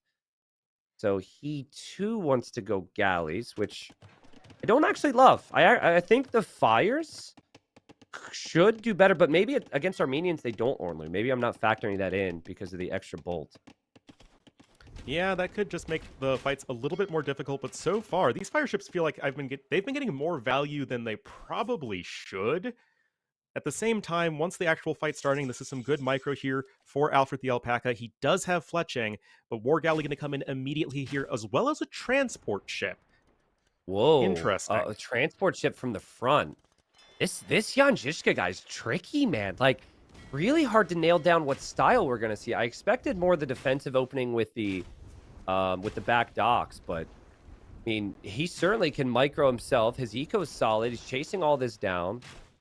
Does have to be careful with his fish, of course, because Alfred the Alpaca is looping around, but Alfred the Alpaca has not clicked up yet. Transporting when you don't see what's happening on the map, though, that is like, that's got some risk associated with it. Yeah, you bet. That said, I think it's just going to be for picking up some relics from the middle of the map. He's got warrior priests queued up, and to his credit, I don't think Jan Zizka is going to be suffering many losses here, if any. Is he? As he's going to get his war galleys going. He's going to have Bodkin in right now, and right now it doesn't feel like Alfred got the damage done he wanted to. Yeah, seriously. I mean, this has been near perfect for Jan Zizka. There's no other way to say it. He has kept his 8 fishing ships alive. He has defended every attack. He is now pushing out to attack with the superior navy right now. This has been brilliant, and he's made it look very easy. I don't think this is something that happens all that frequently. You would expect the player who's later to the numbers to have some problems here, but it was just the distance problem for Alfred the Alpaca, I suppose. And you see the engagements coming in, and this is not a good engagement for Alfred the Alpaca, and Alfred must be worried right now that his tournament life is going to end to Jan Zizka if he doesn't find some type of an answer. Was it really that bad of a fight, though? The KD's gotten closer, not further apart. The Navy numbers are still quite competitive. I think it's bad. You have no momentum right now. But I agree. The numbers of Navy can swing things once he gets his upgrades. And what is this from Jan Zizka? He's transporting a warrior priest and the scouts? Is he trying to steal a relic? What? I mean, I'd love that if that's the case. That is called some very good long-term planning. What? War galley immediately on the way for Alfred the Alpaca, who has not stopped with his galley production. And if you're focusing on getting relics and playing the super long game, you still run the risk of just dying right away. Is there loom? Does he have loom? Warrior priest attack. The scout attacks. I don't know if there's loom. There's no loom. Not with that difference. Uh-oh. What? Sure. The scout why not? warrior priest attack from Jan Zizka. What a strat. And he might actually see the relic in a moment. And if he sees it, he might just go right back to his transport ship. We'll see if he can get home. But yeah, I am very impressed with Jan Zizka here. This is like, that is a next level thing that Alfred the Alpaca was never expecting. Absolutely not. The one thing, though, again, is that you still have the galley number advantage as Alfred the Alpaca, and he's continuing to take decent fights there. Those walls do need to come in time, but just getting a couple warrior priests to defend yourself in this Armenian mirror shouldn't be all that big of a deal. And right now, you still have Alfred trying to maintain some control of water. Yeah. Yeah, I agree. I think that in some ways, Jan Zizka, because of the shenanigans, might fall behind on water, which is very important on this map.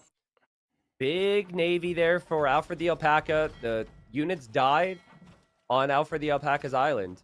And resources collected, still fairly close. Jan Zizka did get the second town center up faster. But Jan Zizka may be concerned that he's not going to win the galley war, so he's combining galleys with the fires, which I don't hate. But again, against Armenians, we'll see how well that does.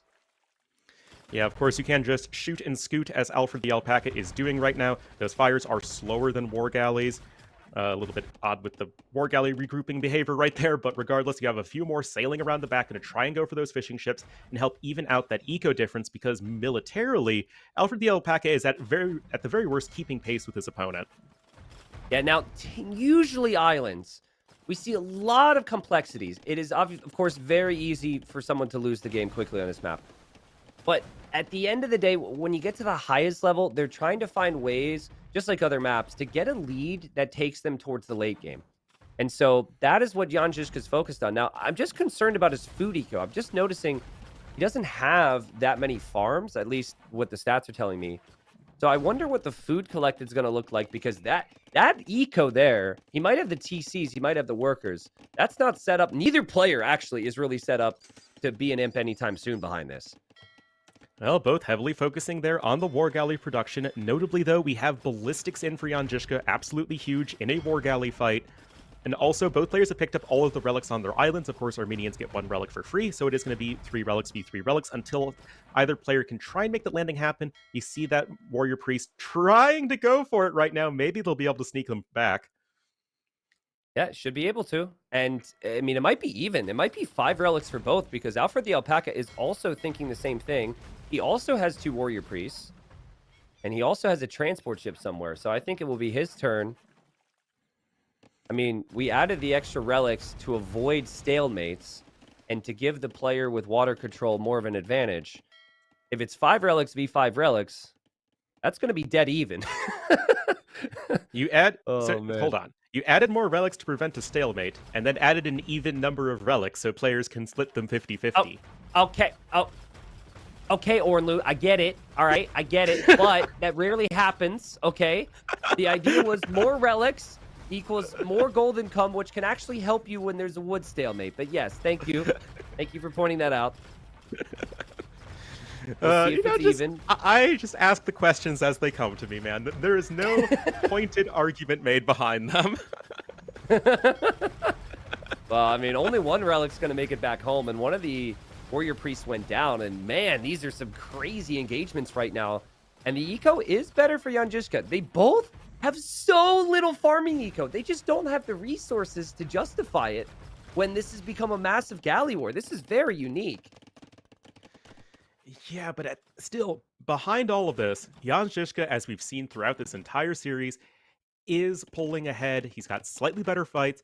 He now is going to be ahead in resources collected. He's still going to be producing more villagers. And although Jan Zizka might struggle to close out the game... Aha! Oh, there you go. Thank you, Jan Zizka. Thank you, Jan Zizka. Sorry, go ahead, Ornlu. I just got a little... Oh, wait. Calli's coming in from the other side. No. Go. Oh, my goodness. He doesn't have ballistics. Beautiful reactions from both, but because of the lack of ballistics, that transport will be able to make it home as we have a big ship battle in the middle of the map. And it's really hard to judge ship numbers in AoE 2 in these big fights, but it's actually an enormous lead right now for Jan Zizka, and Alfred cannot take this fight. Yeah, and he doesn't know. You know, he may feel as though he's behind, so he might want to force the issue. He was micro-nerding like crazy there with the back-and-forth galleys, but the concerns just continue to grow for Alfred. He's probably like, man, if I can just win this, we can go to my home map Mudflow where I'm the better player and I move on. And then I could accomplish so many great things potentially. But, wow, little counter warrior priest raid. That's kind of fun. But the galley number, is not looking good for Alfred at all. The galleon number? No, the galley number. It's the war galley number, T90. Well, yeah, true. You picked the one, you picked everything but the right unit in the line. Ornlu's doing everything he can not to be invited back right now, guys. That's what we're... Hey, man, this is already the last series I'm casting with you. That must be it. Free. Yeah, that must be it. You're not in the schedule for the rest of them, and he's just throwing blows at me right now. But no, I get it. I deserve it. And right now, Jan Zizka feels like he deserves to win this game. It was such a cool opening. An opening that you see from the experienced Islands players. He's got 45 war galleys right now, Ornlu. And a lot of that is just his macro behind this. He's got 2,000 more resources to play with. He's got the better trades, and he just has so many more ships. The one thing that Alfred has going for him, though, and we've seen this happen in previous sets, look at those resources, T90. He's going to click up to Imp right as soon as he finishes that building. Ooh, okay, so normally I get super hyped in these situations.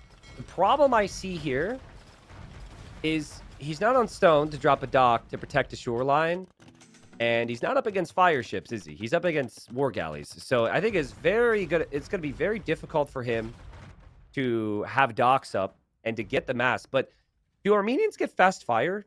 Do you know? They do not. It's the one thing they don't have. Okay, well, there's all the docks. Holy crap. I mean, I don't know how you had the wood for that. Okay, so I guess you have to go back into galleys, or you could try like a cheeky heavy demo play. I mean, it's tough, but you do have that extra blast radius once you get your unique tech. At the same time, you can't get your unique tech if you don't have a castle, which Alfred does not have. So, yeah, there's going to need to be some crazy efficient fights coming in the near future because you have a small 52 warship deficit to overcome. Yeah, it's a big problem too. You're going to lose villagers pretty soon. Obviously, Jan Žižka's thinking, well, he's got to be back docking because he's not doing anything from the front. And he's going to find this, and yeah, 52 against 1 right now. I think players have GG'd over less, but Alfred knows that if he does call the GG, he is out of Hidden Cup. And I mean, any of the guesses spinning around in my mind for who Alfred is, all insanely big names. And, you know, Alfred not being in the future of Hidden Cup, Hidden Cup 5 rather, would be a disappointment to many fans out there. And these warrior priests now from Jan Žižka going to attack after they picked up their relics. Makes matters even worse. And Alfred the Alpaca, he makes it to Imp. But he barely has the resources for what he wants to upgrade here. Oh, shipwright immediately. This is Alfred saying, I'm actually not going to be able to trade efficiently enough with you in the short run. I need to play the long game and really look at my wood efficiency. Not another game where we have to talk about wood efficiency, T90. but on Highlands, it does matter. It really does matter. I just, you know, wood efficiency is great and all with the shipwright upgrade, but if you can't take half the resources on your island, it's significantly worse. I would like to see Jan Žižka maybe castle one of the neutral islands, start to take resources there, but obviously, I mean, he's still in Castle Age, and he's winning these fights. So he's in a great position right now to win this game. He just has to ensure that he doesn't get surprised by Alfred the Alpaca's units looping around. We've got Galleon on the way. Bracers on the way, too. Ooh, that's a forward castle from Jan Žižka. That's interesting. Well, I guess it's not going to be scouted right away. But Galleon's coming in, Bracer is in, and you should see the villager there. And Alfred the Alpaca's had great vision so far in terms of noticing what's going on the map, but that just means you can queue up a trebuchet right away, so that is a little bit odd. Now, the one thing that is going to be going... Yep, great job there. The one thing that is going to be going in favor of Alfred the Alpaca, or at least not necessarily in favor of Jan Žižka, is that it's really hard to close out a game of Islands, even if you're ahead. Yeah. So maybe Alfred can just try and stall this one out. Yeah, I mean, it's maybe... I mean, Alfred can make trebs already. So that castle there from Jan Žižka could be seen as a waste. I think that the lead for Jan Žižka is pretty sizable, so he could probably still get away with losing a castle. But a lot of times, like, I think the more experienced island players would have actually castled one of these islands. This is not the first time in this series that Jan Žižka has tried to go for the kill. Remember the Bay game where he went forward castle and ended up throwing the game. Well, not throwing the game, but he ended up falling apart. So it is just something notable. We'll see if this castle does much for him. Maybe he could produce some composite bowmen out of the castle or something, but still no Galleon upgrade. Needs to click that. We'll click that now. And in a minute, they will be on even strengths with their navies. Yeah, and the shipwright coming in quickly for Jan Žižka as well, dotting his I's and crossing his T's in terms of making sure that he is setting himself up to win as best as possible. He's taking resources from his opponent's island. I like the fact that the Galleons are there to help protect the trebuchet. He wasn't taking the shortest route from his castle to his opponent's castle. He was making it so he can actually protect his own units. Now, there's Cilician fleet on the way. I think Alfred can still win this game. He's getting that tech there, which we haven't seen from Jan Žižka. Jan Žižka built his castle forward, so he can't get that unique tech if he loses that castle. Now, that is not a good fight. Not a good fight for Alfred. We spoke too soon. Oh, my goodness, what a battle.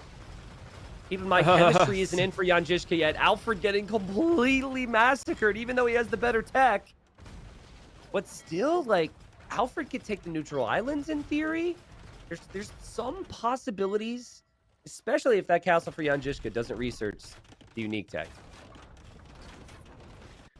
Well, Treb War is just still going on. There isn't another trebuchet on the way for Alfred the Alpaca, as he is having to spend a lot of his wood there on Navy.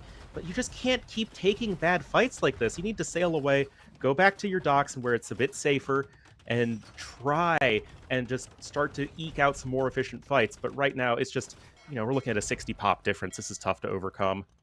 Yep, and there were villagers. They wanted to take the islands. Maybe if you really feel like this is horrible for you, you could try and drop a castle on Jan Žižka's base. Wouldn't hate it. Here's the big fight, and poor Alfred, he tried to back away to where his reinforcements were coming. but he's just been found anyways. And Jan Žižka's not allowing him to rest at all. And Alfred's new unit, I don't know if Alfred's even noticing this. I think he's distracted right now. And everything he sends forward continues to get picked off. Things are looking more and more bleak for Alfred. Yeah, tournament life on the line, so you don't want to give up if you aren't absolutely sure there's no way back. Galleon's trying to go for a little bit of a raid, but you're still looking at a 50 military deficit. Your opponent has a castle on your island, bombarding your houses even. And it looks like the trebuchet is down, and at this point, Alfred's running out of resources. He's running out of production, and there is the GGGL next. Jan Žižka going to be winning this series 4-2. And we thought this could happen because he's the first player that picked islands as a home map first and saved it till the very end. Had Alfred the Alpaca made something happen here, maybe then Alfred would have been favored in the final game. But Jan Žižka able to get enough wins on the board ahead of time, wins this one 4-2. And I cannot wait to see what people guess for these players because I think these were two massive names. Maybe the closest in terms of the level of aggression we've seen all Hidden Cup 5 so far, though I'm thinking back to other games, and that's going to be really tricky to say. It started all off with the Spearman Skirm Rush from Jan Žižka, and Alfred the Alpaca was hoping for a Standard Arabia game. Look at this. Jan Žižka doesn't lose a single Vil, defends from this without the good enough tech, and also at the same time was using a scout to kill 2 villagers in Alfred the Alpaca's base. That is insane. Yeah, I mean, just the unit control on both sides of the series has been crazy. At different points, either player was able to get the better of the other, but this game was all Jan Žižka. He took amazing fights, he got a huge eco lead, and it really felt like just this set the pace for the series where Alfred the Alpaca was always the guy trying to react to what Jan Žižka was doing. Yep, and then this game, Alfred kind of had a good start, right? Opened up to kill fishing ships, killed quite a few of them, fell behind massively in eco, and then just ran forward. There was Scorpions, there was Lightcav, there was Mangonels on the field. He somehow made it past all of them. And then Jan Žižka started to fall apart a little bit. This micro from Alfred is the micro of a top 3, 4, 5 archer player. I don't know who you're going to say this guy is, but like in and out of the TC with his crossbows there, very confident against a big bunch of siege. And it was actually the condo raids that I think eventually did Zizka in here.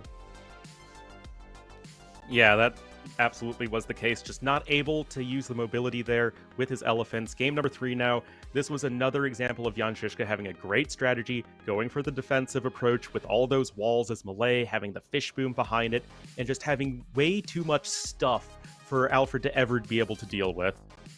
Yeah, and we were showing the highlights of the big moves on the sides. Jan Žižka was fish booming back at home. I think he ended up having 30 fishing ships in one pond in the south with Malay fish traps. Alfred put on a lot of aggression, did a really nice job. Honestly, I felt like you couldn't have asked much more of him, but every time he tried to deny something like this would happen, and that was just so good from Jan Žižka. Oh, man. And this game, man, it was all Jan Žižka, let's be honest. It might have lost some fishing ships, but he knew that on evacuation, villagers would be walking across here, and he never let Alfred the Alpaca rest. Absolutely not. Alfred on the run here, just never able to develop his economy this game. It was just, whenever you look at Alfred's eco, there was always some sort of unit from Jan Žižka killing his villagers, and you just can't fall that far behind at a game at this level economically. There's no real way you can come back. This was also Alfred's home map. So this is the map that stands out to me for Alfred, because it seemed like Jan Žižka was way more prepared for this map than Alfred was. But I'm sure, like, we thought Camel Archers was going to maybe give Alfred a chance, and maybe that's what he had felt in his practice games leading up to this. I did get a nice trap here. Again, a lot of players aren't getting these traps. A lot of players aren't coming back from losing 19 eco. So he did that. But as always, Jan Žižka just felt like he was prepared on the other side.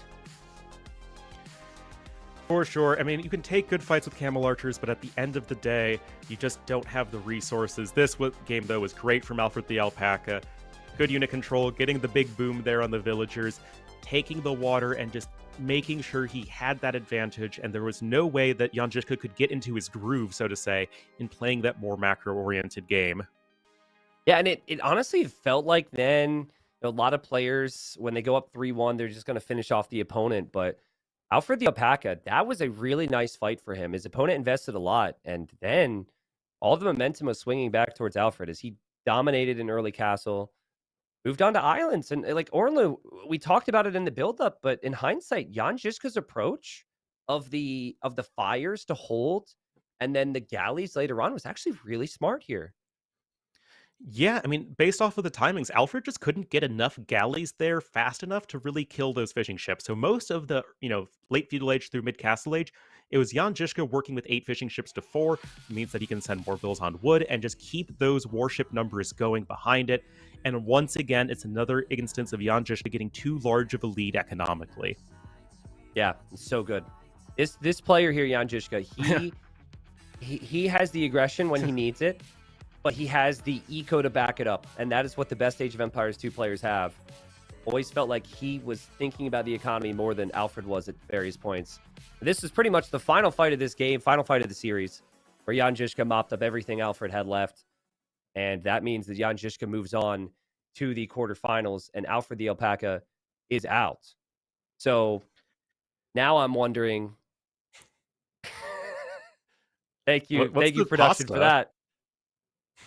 that.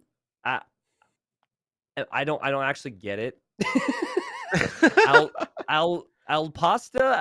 Pasta Alfredo. Oh, okay, get it, Alfredo. Okay. Oh, that's Okay, good. That's good. That's Alfredo. good. Nice job, Yeah, production. well played. Thanks for making us look stupid. We needed that. But now Yeah. I'm curious on how things go. So before we do the votes, can we please see the votes over the previous 3 days and see the bracket? Because we've done a vote every single time to see what people think. And we have the percentages there. So some of these weren't landslides, but so far everyone has voted, or every series we have seen players voted as a different player with no repeats. I'm curious to see if that will change. The doubt at 85% was very definitive in people's minds. The MBL at 80% was very definitive in people's minds. But some of these votes are sub 30% or sub 35%, majority of them actually. So we're now going to give everyone an opportunity to vote.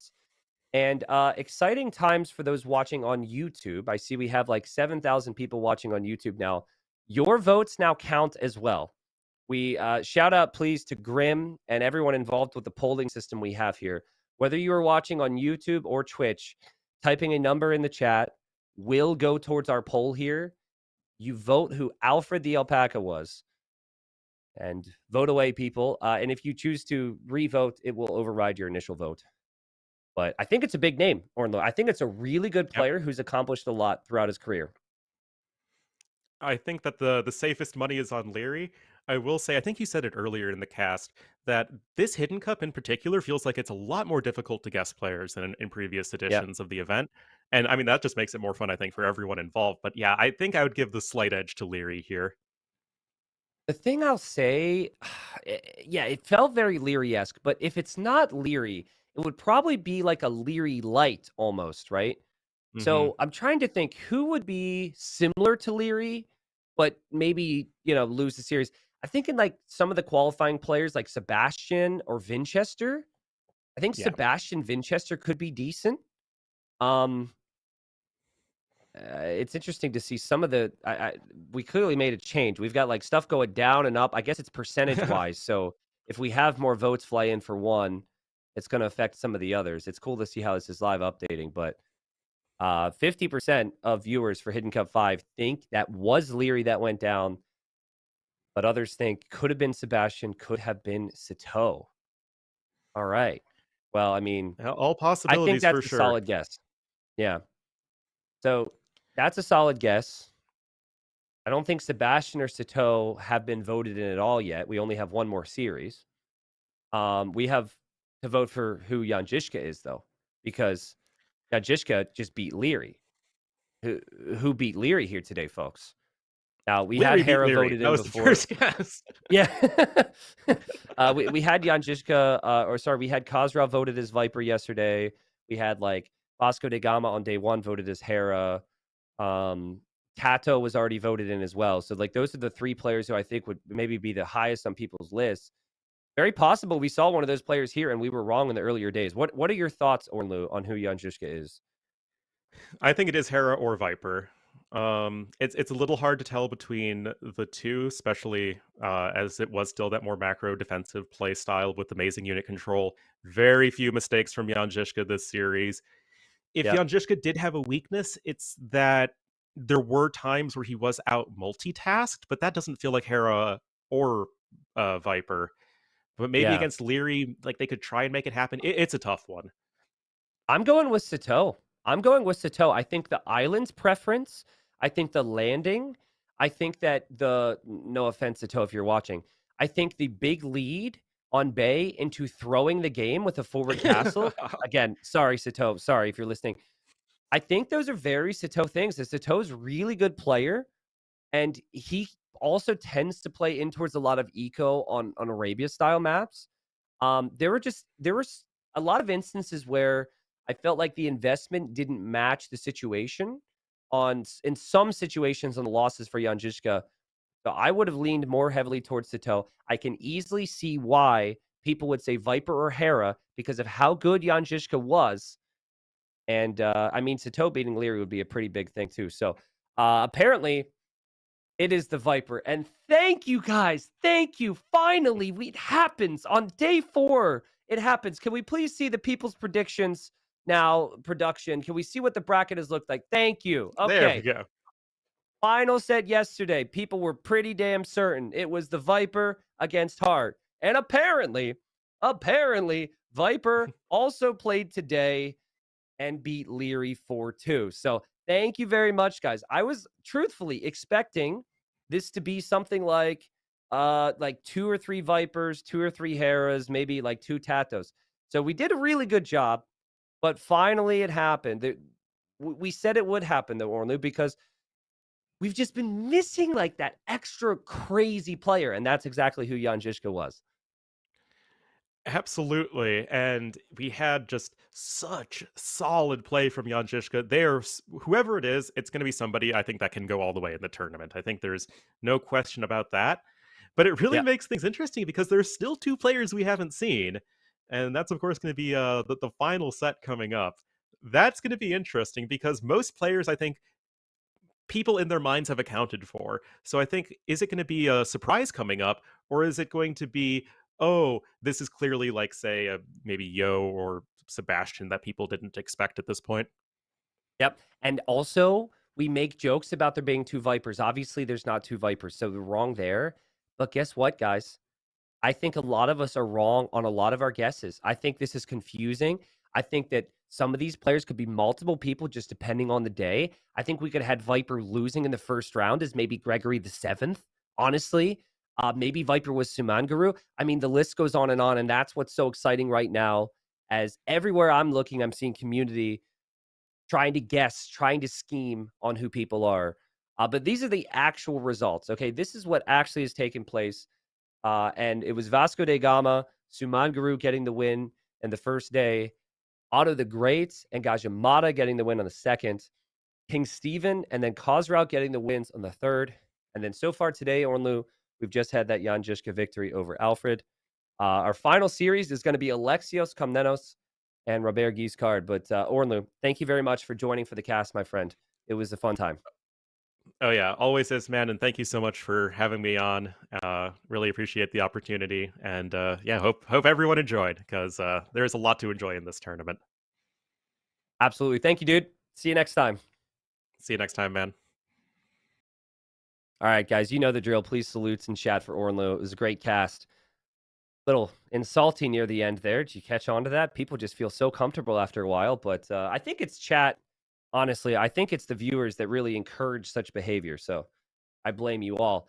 Reminder on the salute front, those watching on Twitch, we have that set to a follower only emote. So if you're not subbed, it's all good. You could follow and use it as well. Feel free to not as well if that's where you're at on that. Thank you, everybody, for the donations that have come through. We just crossed the 52,000 mark for the prize pool. Again, 50% of all donations go through to the prize pool. So thank you, everybody, for that. The sub count's been insane. Batosia gifting subs right now, for example. Very kind of you. And so many new people. So if you happen to have Amazon Prime and link it with Twitch, have any Twitch Primes available out there, it's a good time to do so. We've got the minus 7K emote, which was referenced earlier in the alpaca video. I think a lot of you guys missed the alpaca video, didn't you? That was an interesting one, to say the least. I'm almost tempted to replay it. We have the plus 7K emote. We've got some random things that have to do with hidden. We have like the usual 60 emotes. Just look around. We have hero emotes. We've got a lot of stuff. So, anyway, question. So our typical run of show has been, we do the sponsor segment now, which we're going to do. All right. And then I move into a video, which is Age of Colors. We have an overlay about it. It's awesome. We're going to do that. But do you guys also want to see the alpaca video? Since Alfred the Alpaca is dead, do you want to just see that video real quick before we say goodbye to Alfred and then just have a little bit less music time? Okay, I don't know if production is set for this, but I think we might be able to do that. First, what we're going to do is we're going to send it to our sponsored segment, because Surfshark's been amazing supporting Hidden Cup 5. And I'll wait for production to say they're good with that. Thank you, Victor, for the bits. Thank you, Clauser. Thank you, Lolarino and Bender and Gargo and whatever else. Listen, guys, we've got the final series of the round of 16. Lots of stuff to come. Let's do the sponsored segment. If it has not been apparent already, I hope it will soon become quite obvious that Hidden Cup 5 has taken a lot of work to get here. And much of what you've experienced thus far would not have been possible without our sponsor, Surfshark VPN. Surfshark has many benefits, but let's start with something you'll probably understand. Like scouting. When you are scouting or browsing the internet, there's a lot out there in the darkness. You've got some people out there using cheat codes. When you didn't turn them on in the lobby, these people may know your location. And maybe while you're scouting, you may run into a town center and your scout will die because you were too busy paying attention to luring in your boar. With Surfshark VPN, if you were to run into the town centers of the internet, your data would be more secure and poof, you're still browsing the internet without worry. 2 months ago, I downloaded a show I was excited to watch onto my smart device. I watched some of it on the plane, and then upon arriving in Germany, I wasn't allowed to watch it anymore. Surfshark solves that problem. All I had to do was change my location back to where I came from, and then I could watch the shows again. There are many benefits to Surfshark VPN, so if you're looking for more info on that, you can find it all on the panel below the stream. They've worked closely with me to support Hidden Cup 5 and have an offer where you can get 3 months free of their service. That is it for now, though. We now move into our next series in Hidden Cup 5. All right, guys, so thank you, Surfshark, once again. Please check the link below for the deal, and if you're interested in any more details, it's all there. Thank you, guys. By the way, I don't watch Peppa Boar. That part was false. Just like to make that clear. All right, so I think this will be fun. So here's the deal. In Hidden Cup 5, all these players are playing on heroes, okay? And the majority of them are all historical figures. We've had history segments throughout. The thing is, we had a cheat code voted in, Alfred the Alpaca, and Alfred the Alpaca did not exist. I mean, like, there wasn't one popular alpaca named Alfred. Maybe there's multiple. I don't know. But my point is, it's not a historical figure. So I went to Riley and I said, go ahead, have at it, have fun. And this is before I got to see how many jokes were made at my expense in the other videos. So this isn't going to be common for the show. We're usually not going to play the videos for the fallen heroes. We always play it before the series. And you guys will soon, if you stick around, see the final 2 heroes and the videos on them. But because Alfred is special, because it's heartbreaking loss for many, I thought we'd play the Alfred the Alpaca video one last time before the break.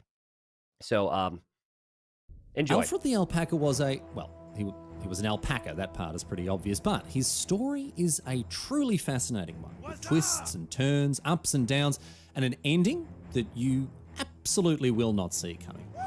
Alfred was born somewhere at some point, I don't know, and his younger years were not easy on him, I can tell you. Out in the wilderness, much of Alfred's early life saw him struggle for survival, pitted against wild animals of all kinds. Alligators, strange-sounding wolves, even an oddly aggressive duck every now and again. He had to scrounge for whatever food he could find, usually little more than wild-caught salmon, but these trials only strengthened Alfred in his resolve, and by the time he was a big, grown-up alpaca, he had immense vigour. He had iron-like hide that was nigh impervious to enemy blows. He had a mighty headbutt that could fell buildings. Alfred's martial prowess quickly gained him great respect and power, and soon he was well known as a powerful adversary, or indeed, if recruited to your side, as an ally that gave you an advantage in battle that felt so unfair it was almost like you were choosing to use every resource at your disposal. Before long, Alfred was a warrior of great renown, and from humble beginnings grew a realm of his own to enormous power and prosperity, although not as much prosperity as he could have had, as many people often noted, due to his exceptionally poor urban planning and land management skills. Rather than neatly and efficiently use his land to maximise things like agricultural output, Alfred's approach was embarrassingly haphazard. However, Alfred soon grew tired of the mockery he received for his farming inefficiencies, and one day he snapped. He raised a great army and marched out to meet his foes on the field of battle, making sure, of course, that they all washed their hands before they set off. Did you wash before you touched me? But then, tragedy struck poor Alfred when, in the lead up to this battle, he attempted to entertain his army so as to keep morale up. Alfred gathered his assembled followers, he stood up in front of them and started to regale them with amusing tales and stories from his youth, from that one time that he, we really don't have time, honestly. We'd be here all day. Anyway, this effort to keep his troops entertained, it backfired horrendously when Alfred told a joke to his assembled troops that just really wasn't that funny, honestly. So much so, in fact, that no fewer than 7,000 of his followers just got up and left, then and there, on the spot. Despite this devastating loss to his numbers, Alfred would maintain for years afterwards that the joke wasn't actually that bad, and the real reason that 7,000 people left him behind was because of something else entirely, offering some convoluted and dubious explanation as to why his numbers fell like they did immediately after this joke. But of course, no one was convinced. In any case, with the battle ahead, Alfred had no choice but to press on and hope for victory. And so he fortified his position near a thick forest with some hastily cobbled together wooden defensive measures to prevent the enemy's approach. However, when Alfred learnt that his enemy was not only uncertain of their position, but also inexpert in the ways of war, Alfred was greatly relieved, as you can imagine. He began to feel his confidence return when thinking about the oncoming conflict. In fact, Alfred's foe even sent missives broadcasting clear weakness, seemingly hoping to treat with him, making it clear to Alfred that this battle would be a lot easier than he first expected. Alfred gathered his forces, chanting great inspirational battle cries with them like Enemy! and I am going to attack you! and victory felt assured. That is, until 16 battle elephants charged his pitiful defences and laid waste to his forces, leaving him abandoned and alone in a forest with nothing. Good God, I'm dead! With the howls of approaching wolves surrounding him. Again, really weird howls too. That's not normally how wolves would sound, to be honest. Alfred realised his only option was to flee. Ah!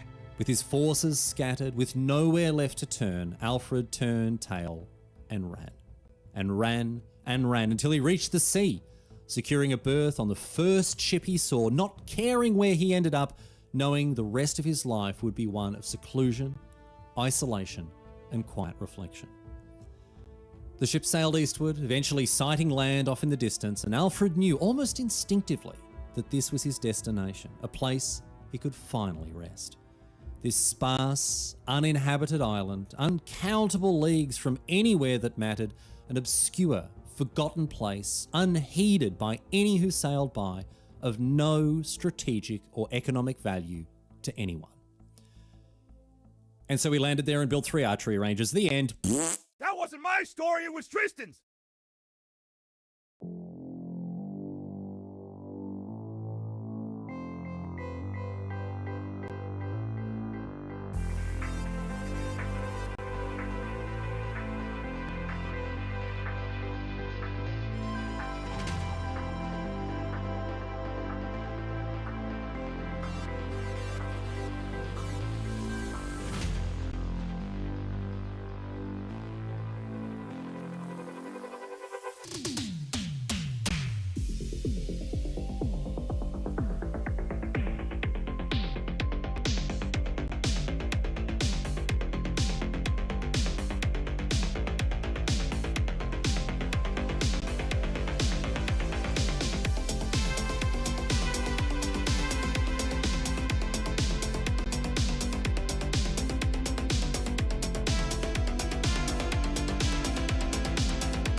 Years ago, when someone was trying to convince MBL not to steal a boar, he responded with this.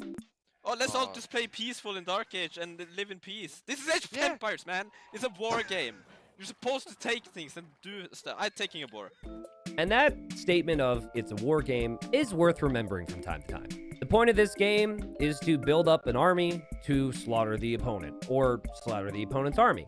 And while you probably know that, you probably didn't know that there could be such a big difference in how players control their armies. Now, some players are faster than others, but players can use their speed, or lack thereof, with a variety of formations in the game. The default formation in the game is line formation. But after that, there is the box formation, the flank formation, or we'll refer to that as split, and then the stagger formation.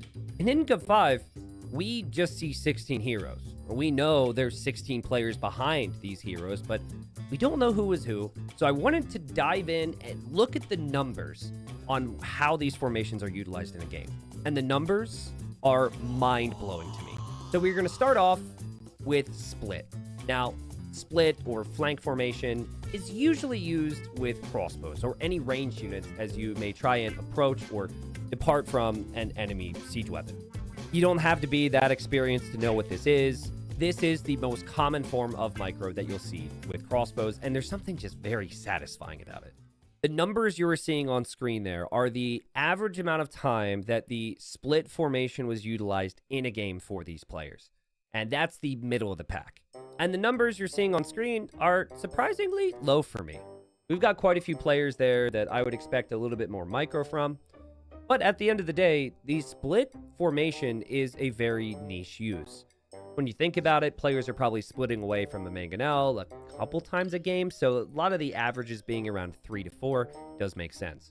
But above the handful of times that the other players seem to average, we have two of the youngest players in this event much higher than the others, with Mihai at 11 splits per game and Sebastian at 14. And then at the very bottom, below everybody, we have 4 veterans of the game. We have MBL, ACCM, Yo, and Doubt at 1 split on average per game. So let's move on to stagger. So the common use of stagger is when you have a group of ranged units and you want to spread them out from receiving a lot of damage. If you don't have the ability to split, sometimes it's best to just spread out your units so fewer of the units get hit by incoming shots. Now, it's not just ranged units. You can also do this with a group of knights to maybe surround other units. And it is something that players probably use more than split. It's just not as obvious. So yet again, we have the average. We have the middle of the pack here, with the lowest of the mid being Barrels at 12, heading up towards MBL, who's at 21. But yet again, we do have players that are at the top here, and it's pretty substantial. We have Hera, who staggers 39 times a game on average, and then Leary, who staggers 43 times a game. So if you see players who are using stagger very frequently, Hera or Leary confirmed. Now, I know the big numbers are exciting, but most of you guys actually just want to find out who is at the bottom. And yet again, we have some repeat names on this list, with ACCM at 2, Yo at 1, and then Sebastian and Doubt at 0. So far, if you're keeping track, Yo and Doubt split on average 1 time a game. And then Yo uses stagger on average 1 time a game. And Doubt never presses it at all. This is mind-blowing to me, how there could be such a big difference in unit commands. But we're not finished yet. The final formation box has a different use for pro games than when you were 12. When you were a kid, you probably had made a knight and maybe named this knight and maybe was role-playing with this knight. And this knight was your favorite knight, and it was your friend, and you wanted the knight to be protected. So you used box formation to surround the knight and escort him around the map. That is not what pros use box formation for at all. And box formation is actually a relatively new use for the pro scene. Where you will see box formation utilized is with low numbers of units. If you have low numbers of units and you are not using box formation, changing directions will sometimes mean that the units will actually move in directions you might not be able to control. And this is a bad thing if you're a player controlling your units, because you want them to stay as tightly grouped as possible without changing position. And so box formation is part of the meta now, with the majority of players using box formation for low groups of scouts and archers. Beyond a certain number, like 10 to 12 units, box formation no longer has as much relevance, and you are going to see most armies just in the standard line formation. So now that you understand why box formation is used, let's look at the numbers, because we have massive discrepancies on this one. The middle of the pack, the average, is 5 players. Sebastian, Mihai, Viper, Vinchester, and Ganji, both are doing this a solid chunk of the times they're playing a game. And this is beyond what I thought would be just feudal age armies. It is very clear that box formation is being utilized in the Castle Age and beyond with these averages. But then right below them, we have the numbers that I would have expected. Hart, 8 box formations. Tato at 6. ACCM at 5. 4 from Jordan. Like, all of these numbers here, this to me makes sense, because at least in my experience, again, it is low numbers of armies. And if the game goes on for a long time, you're not going to really benefit from it that frequently. But at the top is something that I have to assume is just a little quirk. I, for example, am always selecting my TCs without actually doing anything. Players have all these things that they do that are just habit, that have no benefit whatsoever. Now, maybe this is me jumping the gun. Maybe this is actually helpful. But Hera averages 316 boxes per game. Hera is boxing out there, and I have to assume that this is something that he is selecting with every type of army he has, because that is a lot. So if you see someone spamming box formation in Hidden Cup 5, Hera confirmed. Now, that's hilarious, but what's even crazier is the bottom. Leary uses box formation 1 time a game on average. 1.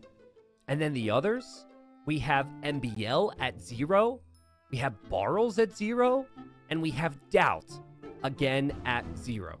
If you were looking at small groups of armies, if you were looking at scout formation specifically, this is an easy tell to find out who players are, in my opinion.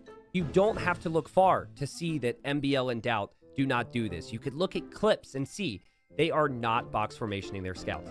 So if there is no box formation used by a player in Hidden Cup 5, MBL, Doubt, or Barrels confirmed. And that, my friends, is Age of Formation, which completely blew my mind. I was not expecting to see so many discrepancies here.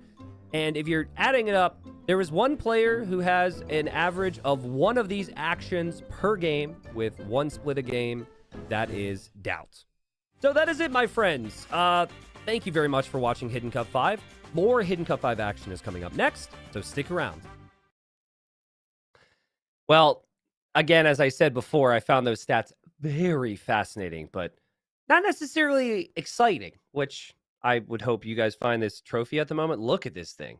This is real, by the way. This isn't fake. This exists. This is our trophy room right now. Looking snazzy, I think. Hidden Cup 5 champion is going to have that mailed to his doorstep. I hope that the package is not thrown by a lazy postman, but guess we'll cross that road when we come to it. Yep, Hidden Cup 5 champion finally going to get a trophy. We'll see who ends up getting that trophy. Hello, hello. Good to be back, everybody. What did everyone think of the alpaca video? Thoughts on that? Because I wasn't here for it. I was taking my break. I did see chat's reaction, so I could tell you that you guys probably enjoyed it. As 10 out of 10, great. Yeah, I did know all those things about Alfred. It's interesting that Alfred actually existed. It was a plus 7K moment. Oh, that emote is just perfect. That emote's amazing. And also, I think in some ways explained... Well, I guess it didn't explain the joke. But if you don't know the inside joke, ask around. You'll be able to figure it out, I suppose. Listen, do you want to mention a couple things before we keep moving here? First off, below the stream is Hidden Cup merch if you want it. I'm wearing my Hidden Cup 5 shirt right now. Not going to model it for you. That'd be weird. But we do have a mug, which I'm drinking lovely coffee out of. The coffee is blue.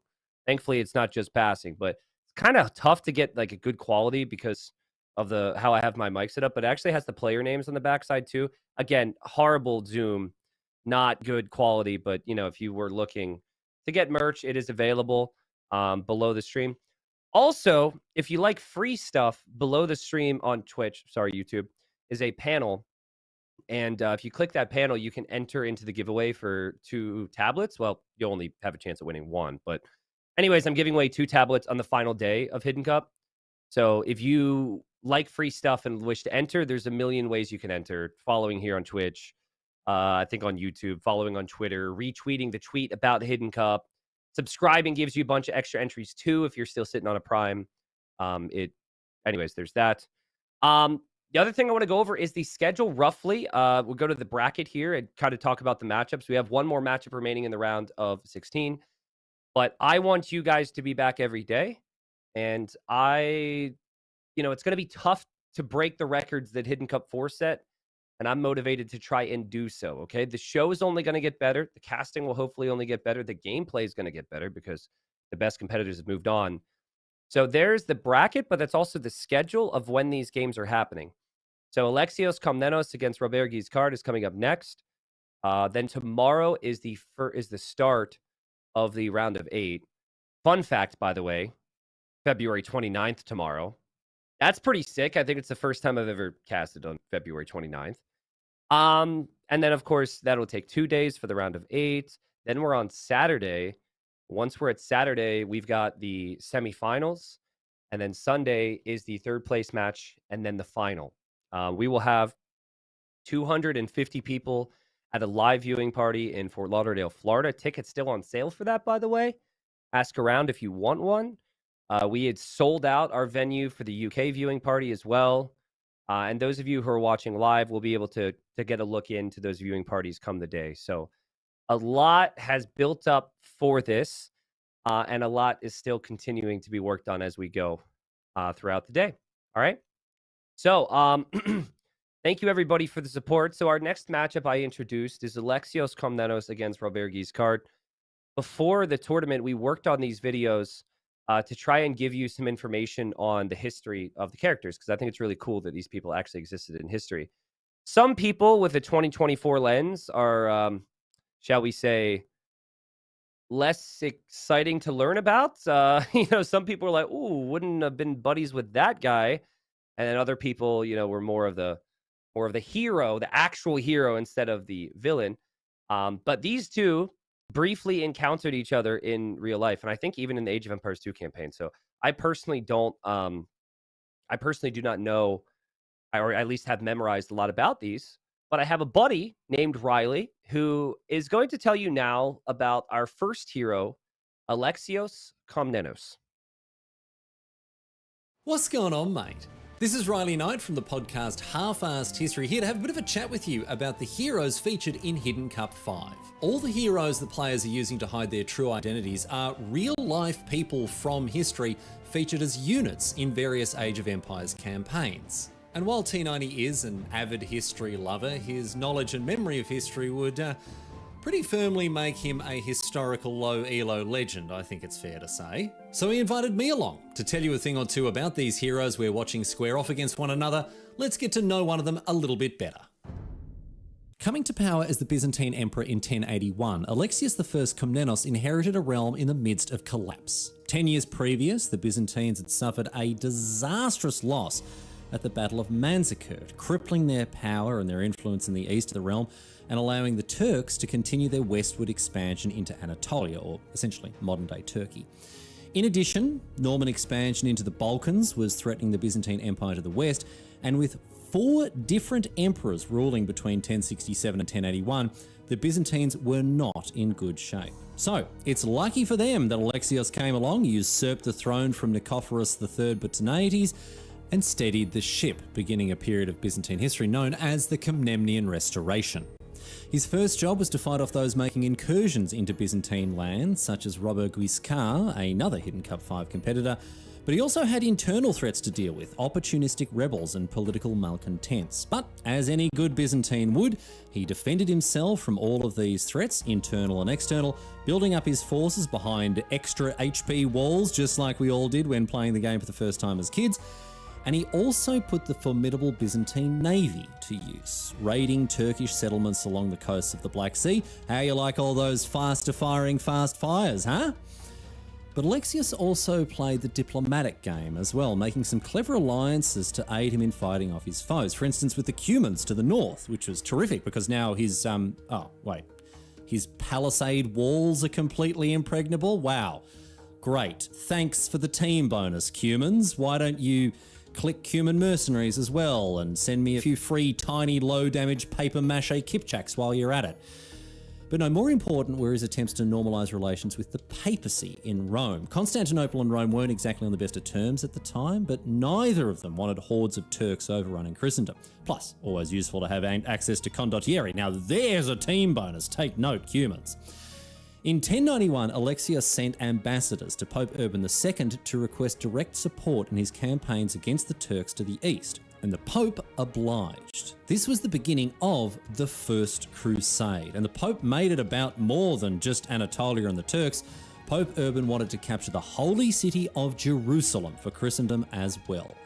Waves and waves of crusading warriors made their way east, and while a lot of them were, pretty much completely destroyed by the Turks, later Crusaders were able to drive the Turks back and reclaim much of Anatolia for the Byzantines. And from there, realising the time had come to quit while he was ahead, Alexios thanked the Crusaders, refused to help them any further as they continued on into the Holy Land, and instead focused on the one thing the Byzantines are best at.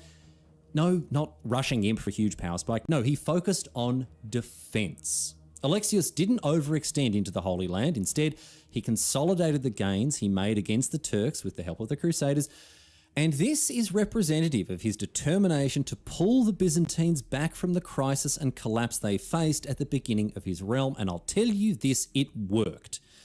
Alexios is considered to have saved the empire from ruin, and his efforts to stabilise things saw the Byzantines continue to prosper for centuries, until, of course, 1453 and the fall of Constantinople, but hey, that's nobody's business but the Turks.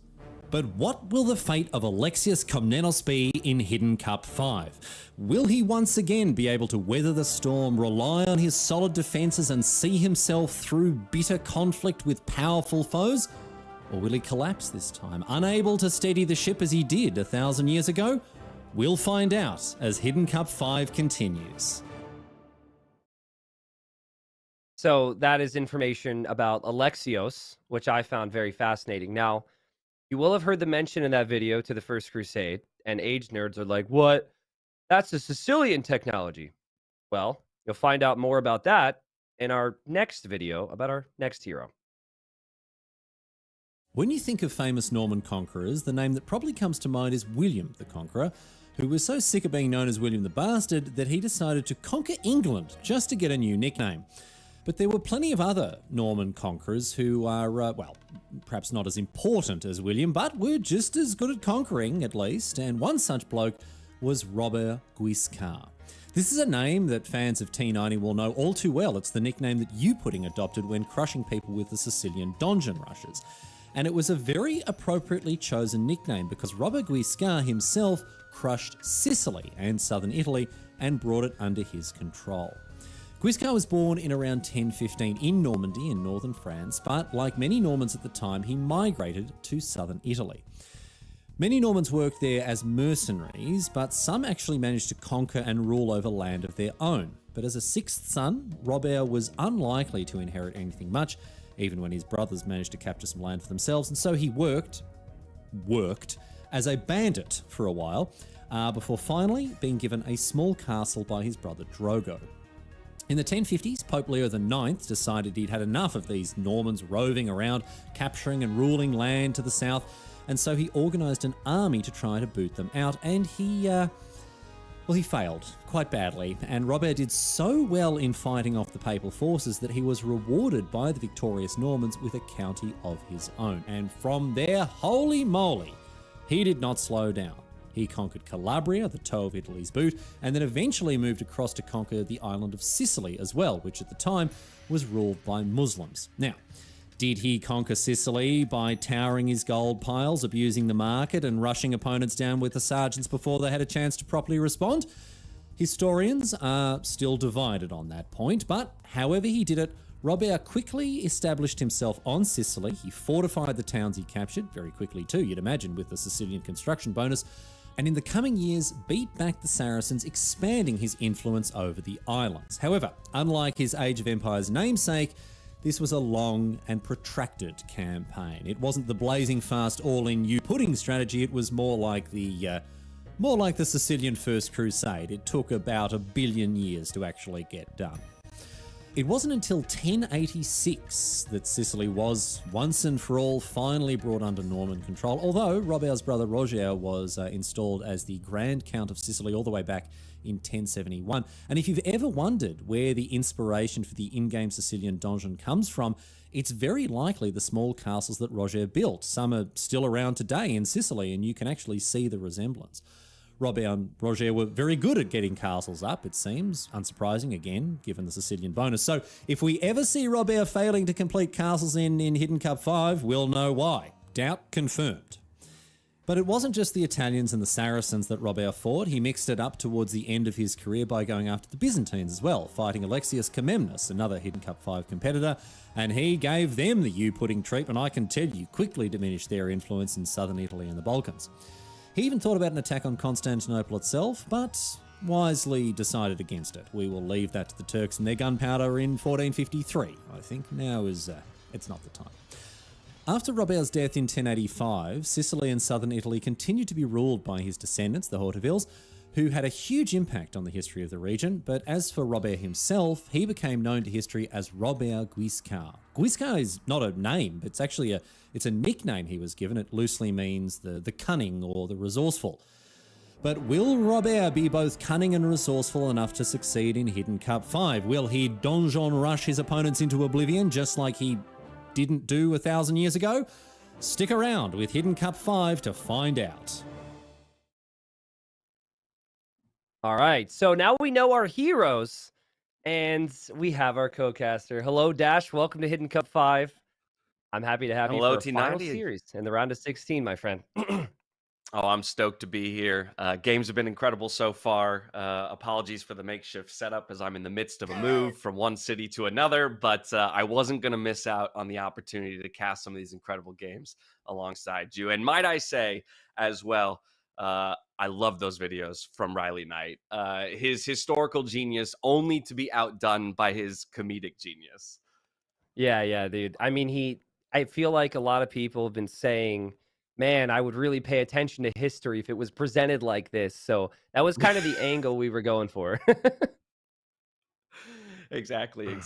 And I mean, what a matchup we have here to close things out in the round of 16, right? A real world matchup now to be reimagined between two of the best players in the Age of Empires scene. And I will note, T90, we've been taking a look at those viewer brackets, the viewer voted brackets throughout the entire tournament, which has been an awesome addition here. But 3 unnamed players remain on this bracket, but only 2 slots remain, given that Viper has taken up 2 of the top votes. And so something's got to give here, you know?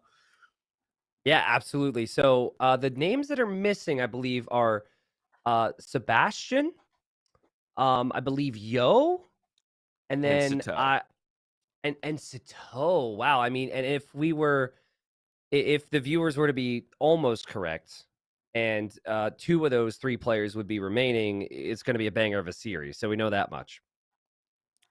Exactly. I mean, again, every series so far has delivered in a big way. If I know anything, though, it's that Twitch chat is always right. So I really don't know how Viper managed to squeeze his way into 2 different series and buy 2 chances, 2 lives in this tournament overall.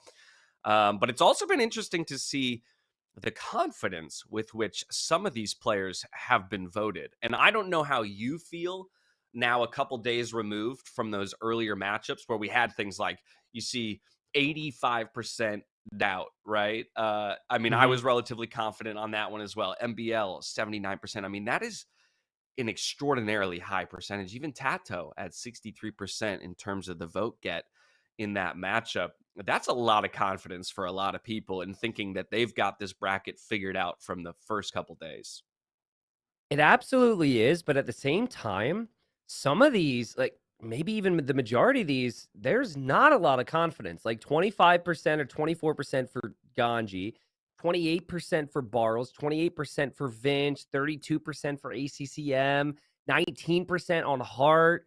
I mean, even Viper's pick of this final series, the vote anyways, 38%. So I think it's very clear that, like, beyond a few players, people are actually very uncertain. And I personally think that we are going to be more confused after this series, because I think we're going to have one, if not two, elite players just dominating, and everyone's going to be like, "Oh God, what have I done? What have we done? What have we missed here?" Oh yeah, without a doubt, and it is a good point, right? I think part of what plays into this whole situation is, and I think I heard Slam talking about it in your cast with him, right? He felt like earlier versions of Hidden Cup were a little bit easier. And maybe from his perspective as a high level player, right, to determine, who is who. But with the way that the scene has, developed and evolved over time, and with the new names that we have inserting themselves into the top level of the scene, you can see, like you're talking about, that uncertainty, particularly around some of the newcomers, right? Mihai, how do I pick him out? I'm so much less familiar. Or again, just this idea that, well, Viper has to win, Hera has to win, Tato has to win. So we're always going to be a little bit more, inclined to lean towards, well, if they won the series, they got to be one of those big names. And that's where, to your point, I think we're going to be surprised when we get that reveal on the final day. I agree. I think the best example, if we pull up the actual bracket here for a second, I think the best example of that is Gregory the Fourth going down. No one is going to want to vote a very big name amongst their top 16 for Gregory the Seventh. But remember, one of those games was a 2-hour, 20-minute game where it went down to the final trees that Gregory could have won. And then it felt like his spirit was broken. And if you really think about big players in our scene, think about times they, on rare occasion, have been swept. We have seen players go down in a really long game in, say, game 2, and then have their spirit broken a little bit. And, like, Gajimata definitely had peak Tato vibes. Peak Tato could beat anybody. So I actually think if I had to pick a hero that's fouling up everything right now, I think possibly a name bigger than Vinchester was Gregory the Seventh. And, at the end, when we reveal it all, people are going to be shocked. But I could be wrong. Of course, this is the fun of it. But it really has felt, even with the player gets swept like that they're still insanely strong. I wouldn't be surprised if you could flip-flop Gregory and Alfred the Alpaca, right? Because I believe the general consensus there, again, general consensus, still low percentage votes, were Vinchester and Leary. And those are players that I can see sometimes playing in a very similar way. And then to your point, taking a tough loss somewhere can sometimes, it feels like maybe it hits them a little bit harder than it would for a few others in terms of their ability to recover within the series. And so that's a possible flip-flop that I could see there. Either way, T90, I know as well, each of the casters had made their pick. I failed to send mine into you, but I will cop to the fact that secretly I had chosen Alfred the Alpaca, because how could you vote? How could you go against the name Alfred the Alpaca? And I followed suit with all the other casters in my hero going down in the round of 16. So wow, every single caster's hero has gone down. I have a vague memory of Mem telling me he was cheering for Smunguru, so it's possible that maybe I'm wrong, but I think most people's heroes have gone down. I'll have to double check on that. But anyways, final series of the round of 16. Thank you everyone for being here. Thanks for the support. This is going to clear some things up or make things more confusing, but either way, we're going to have high-level Age of Empires, and we're going to dive into the draft between Alexios Komnenos and Robert Guiscard, and this is going to immediately make people speculate on what type of players we have. And I am very, very interested in the draft for good old Bob here on the right. Islands first, Bypass, and then Gold Rush. So this would be potentially the first time we've seen Gold Rush in the whole main event. Yeah, and what a kind of a peculiar draft overall, because on the side of Alexios as well, right, we kick things off with a hybrid map in Evacuation. Bay, of course, can be considered slightly hybrid because of the Bay itself, although I will still consider it mostly a land map, and then Arabia. So one hybrid map for each player, and then kind of indexing back towards those land-based maps is interesting. It at least indicates that both players feel comfortable across all styles of maps, it seems. Yeah, absolutely. And then some people like to pick out certain styles and certain civs.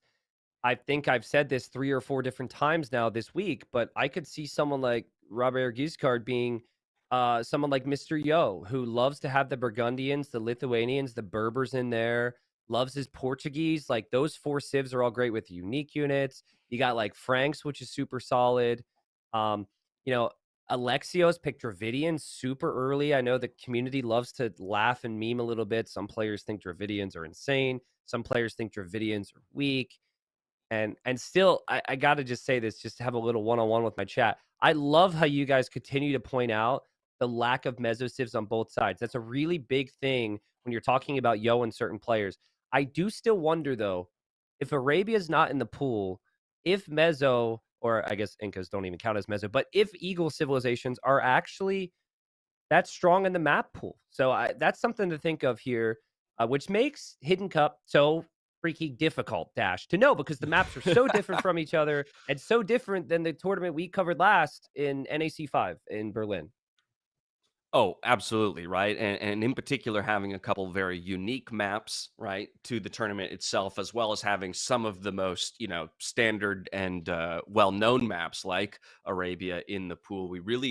It's really going to, I think, over time, we're going to start to see patterns emerge even within the players, right? Of, okay, who's sticking to the comfort of what is known over the last, 10, 20 years, and who's the ones who are the ones who are more willing to maybe stretch strategically or take a risk on some of those more unknown maps and maybe believe that they have figured it out, that they're the ones who are going to determine the meta on that map for the tournament going forward. Sick. Well, I'm excited. Hey, thank you, viewers. Thank you, Microsoft. Thank you, Surfshark. Thank you, Red Bull. Thank you. Oh man, I'm fumbling this. Arcturu for the for the gifted subs and all the hype, everybody. Thank you. But we're not gonna wait much longer. Let's hop into game number 1, which is going to be on Cross, and find out what we see. I think we could see a Japanese Persians, Japanese Dravidians, very early Civ picks here. And here we are. Now, we're going to have to change these colors because these colors could not be more difficult to see on the map, which might be part of why the players chose these colors. But it's been very rare so far in Hidden Cup for players to not choose red or blue. I had some data out there on players who like to choose different colors. Do with that what you will. But we're going to cast with Alexios Komnenos in the blue. And we have Robert Guiscard in the red. It is Malians against the Japanese on Cross. And with me is the James Dash. And it's so lovely to be here with you, T90. Don't you forget it, the one and only. But with that, I mean, 2 civs I think that can absolutely excel on a map like Cross. But before we dive too deep into the civ matchup itself, while the players make their way through the Dark Age, I am curious your thoughts on the colors, because green, as was pointed out in the very series that we just saw, right, at times is a favorite of Leary's, and I believe, correct me if I'm wrong, you said also Mihai can be known to play green as well? Mihai's actually yellow, so he's with Viper on yellow. Oh, that's my bad. Yeah. No, all good. And Leary is the player who picks green the most. Now, if this is Leary as Alexios Komnenos, the color will be changed going into one of these other games. That's something that Leary is known for too, because I think his highest pick is green, but that's only 46%. So it's just, he's switching it all the time. I do have a vague memory. It was Hidden Cup 4, first round. It was Leloy against John the Fearless, which ended up being a 3-2 banger win for John the Fearless. And John the Fearless was blue. Leloy was gray. We switched it to red, and Leloy was Tato. So people thought we already saw Tato. The colors might mean nothing, but according to the colors, maybe we've got a Tato Leary banger on our hands. Yeah, I was gonna say. So yeah, the side of Robert, Bobby G, my boy.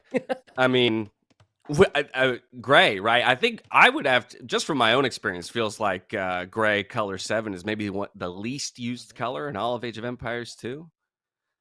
Yeah, I think so. The gray color is known to be picked, and then that player will always turn on team colors. I think both players will.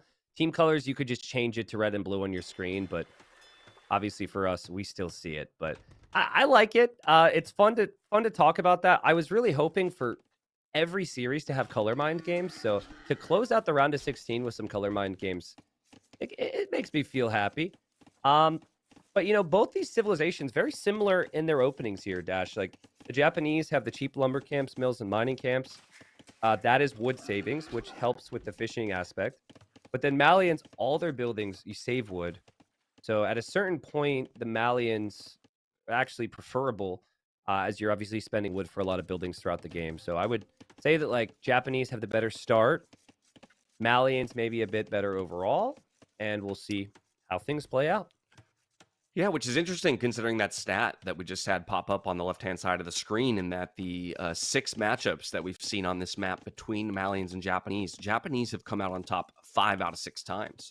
And already we see Robert going for those quick early walls, at least on the southern side, to begin the defensive position around his pond, dropping a few more walls even out in front of the TC. So really trying to lock down at least that one singular pond to make sure that the fish boom is relatively untouched.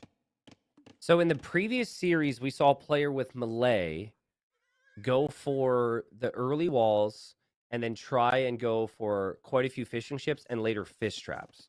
I would say the second best civilization for that same strategy would be Japanese. And so the early walls, I mean, it is the first series. You don't know who you're up against. It's maybe the biggest moment of your career. There is all that. But it is a possible indicator to me that we might see Bob, because Robert's not too bad. I'm doing my best here, people. Bobby G, as you said. We might see him I'm be a more partial to Bobby defensive G. player. Bobby G? All right. I like well, Bobby but, G, before man. the series, we had a discussion on this when the viewers weren't listening to us on what we were going to do. And I was like, let's show them we know how to say it for a while and then get into whatever's easiest. I wasn't expecting 8 minutes into the first game for us to move away from his actual pronunciation, but we're doing our best here, folks. Yeah, sometimes we just got to go with what rolls off the tongue, That's going to, I think, make for the best show in the end. Here we have Barracks going down here for Alexios as he's 30 seconds away from the feudal age. Robert just about 30 seconds behind himself and already sending villagers out to the southern pond here. So looking for a second dock position. Yeah, so I find the starting dock position for Alexios so fascinating because he was kind of stuck between 2 options. It was like a 50-50 choice for him. Whereas now, like Robert, obviously it's more obvious. He started in the one corner, now he's moving to the next. But it could actually make it more difficult. If you're in Robert's position and you find your opponent's TC in the middle, you might not be able to assume where he's fishing. So I'm guessing Robert is not scouted much at all here based on what I've seen of the movement.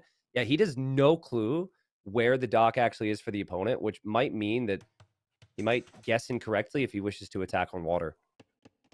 Yeah, and he's just now getting a look at those military buildings, right? Being placed out in front, archery range already starting to produce archers. And so going to rush down a barracks of his own back at home, as well as some walls on the northern side to make sure that that pond remains protected while he continues to extend, looking for at least, double pond domination, maybe an eventual triple pond domination, TPD, as we know from our time at NAC 5, can be crucial on this map.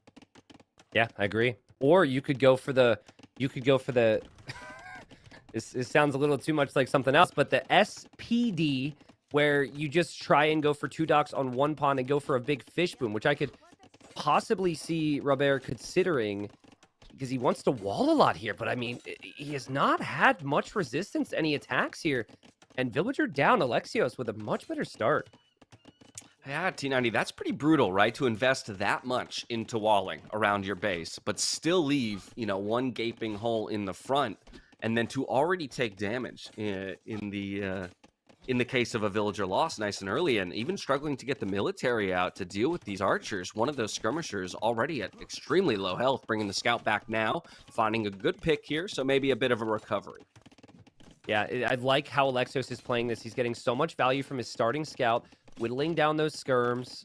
It's unlikely he'll kill much more with this, but he still is weakening a lot of the range units. Also, a tiny little detail here, which is definitely a preference thing.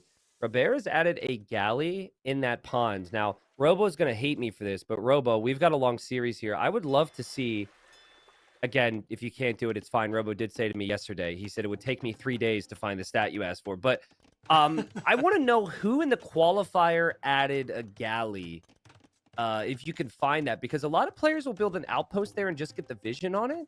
The galley thing is definitely more of a preference decision.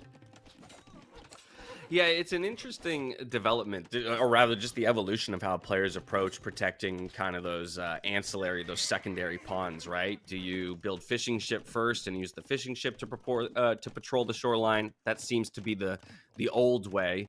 It evolved into either a fire galley or a galley, and then, as you said, the outpost. I think the benefit, obviously, of the galley is that as soon as you spot the villager coming forward like this, you can immediately deny the dock. With just the outpost, you have to start the production of that galley, and you might be too little too late, especially if your opponent brings 2 villagers forward like Alexios has in this case. So forcing the villagers to get this dock down might have to run with one of them, and I think it will go up in the end. So great foresight to send 2 villagers for that dock in the end. Yeah, I wonder if it's like, is that foresight? Did he see it, or did he just happen to send 2? Sending 2 is also very rare, so that's amazing to see. Now, unfortunately, in this scenario, your galley feels useless, but at least Robert noticed it, built a second dock on that pond, and is going to contest it for now. But, I mean, so far, Dash, I am seeing a player in Alexios who is more comfortable with aggression, more comfortable to invest in the attack, and our red player is definitely the more defensive player. Yeah, I mean, walls already up here, putting up the market as well in the northern part of the base, so perhaps thinking about making their way to the Castle Age. I mean, look at the walls on the other side of the map, though, T90. A much more difficult walling setup, I think, for Alexios in the end. Okay, this stat isn't even true. Okay, Robo, you can't get out of it that easy. That stat's not even true.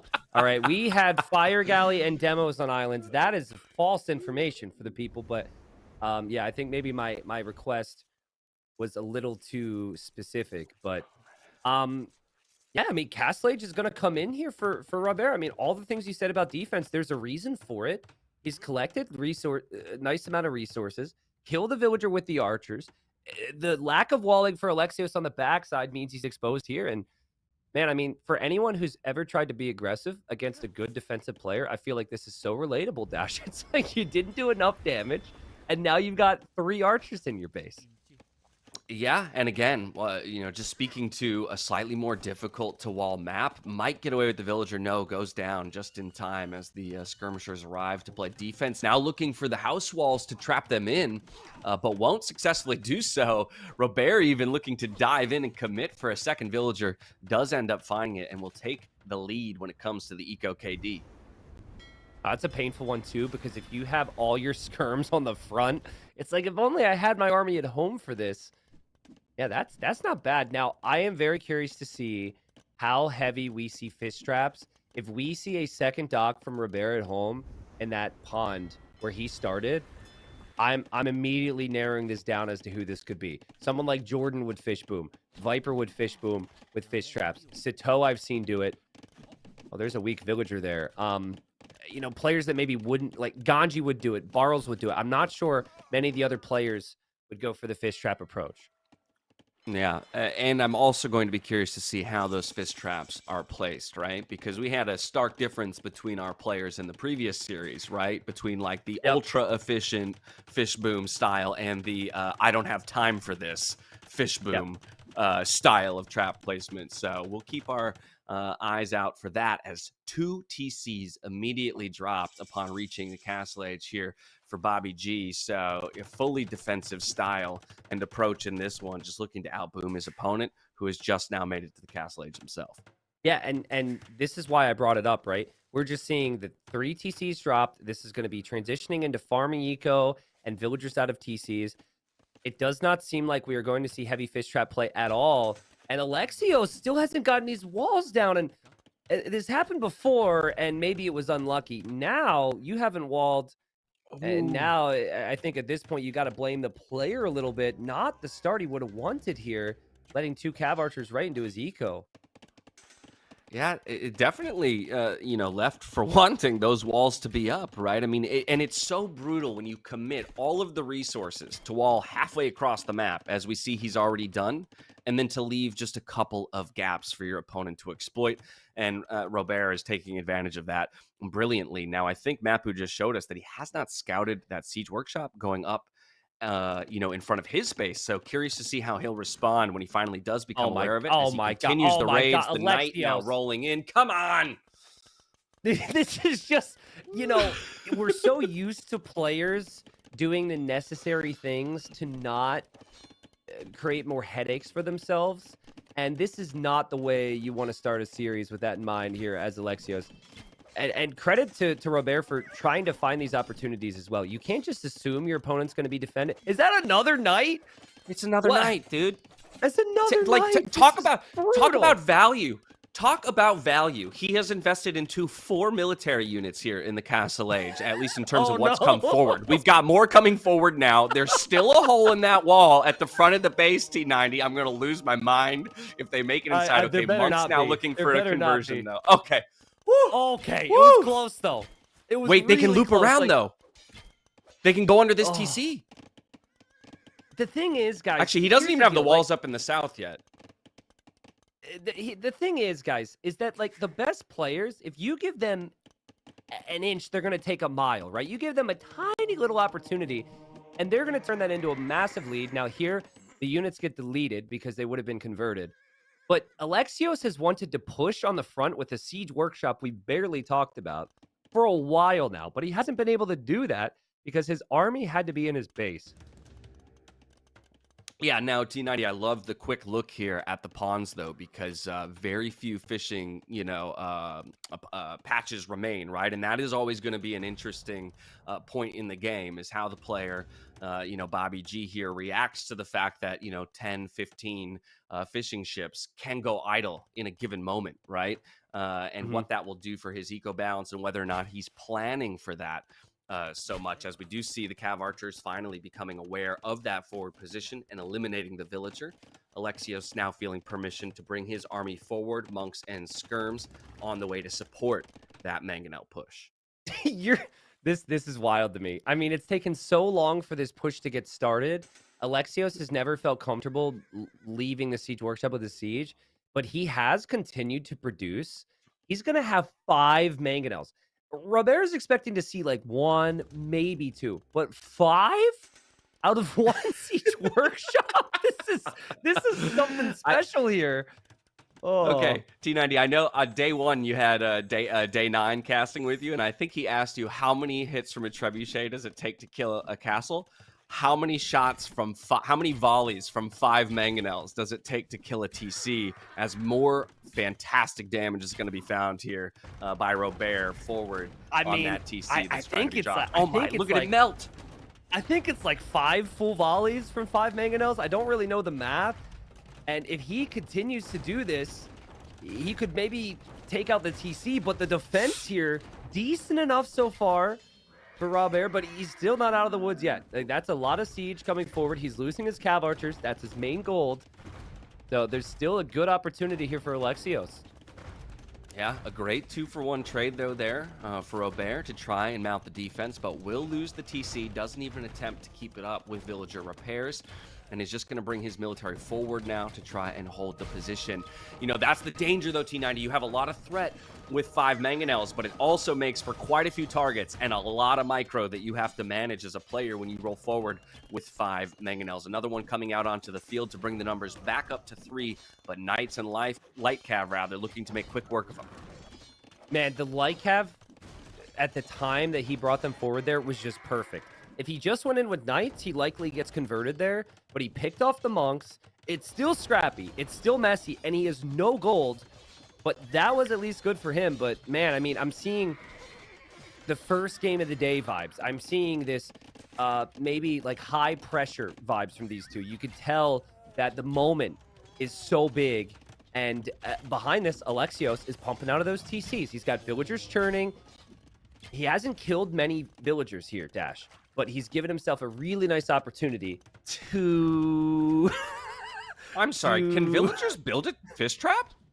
Yeah, they can build fish traps. And sometimes if you select fishing ships and villagers at the same time, the villagers will go build it and help.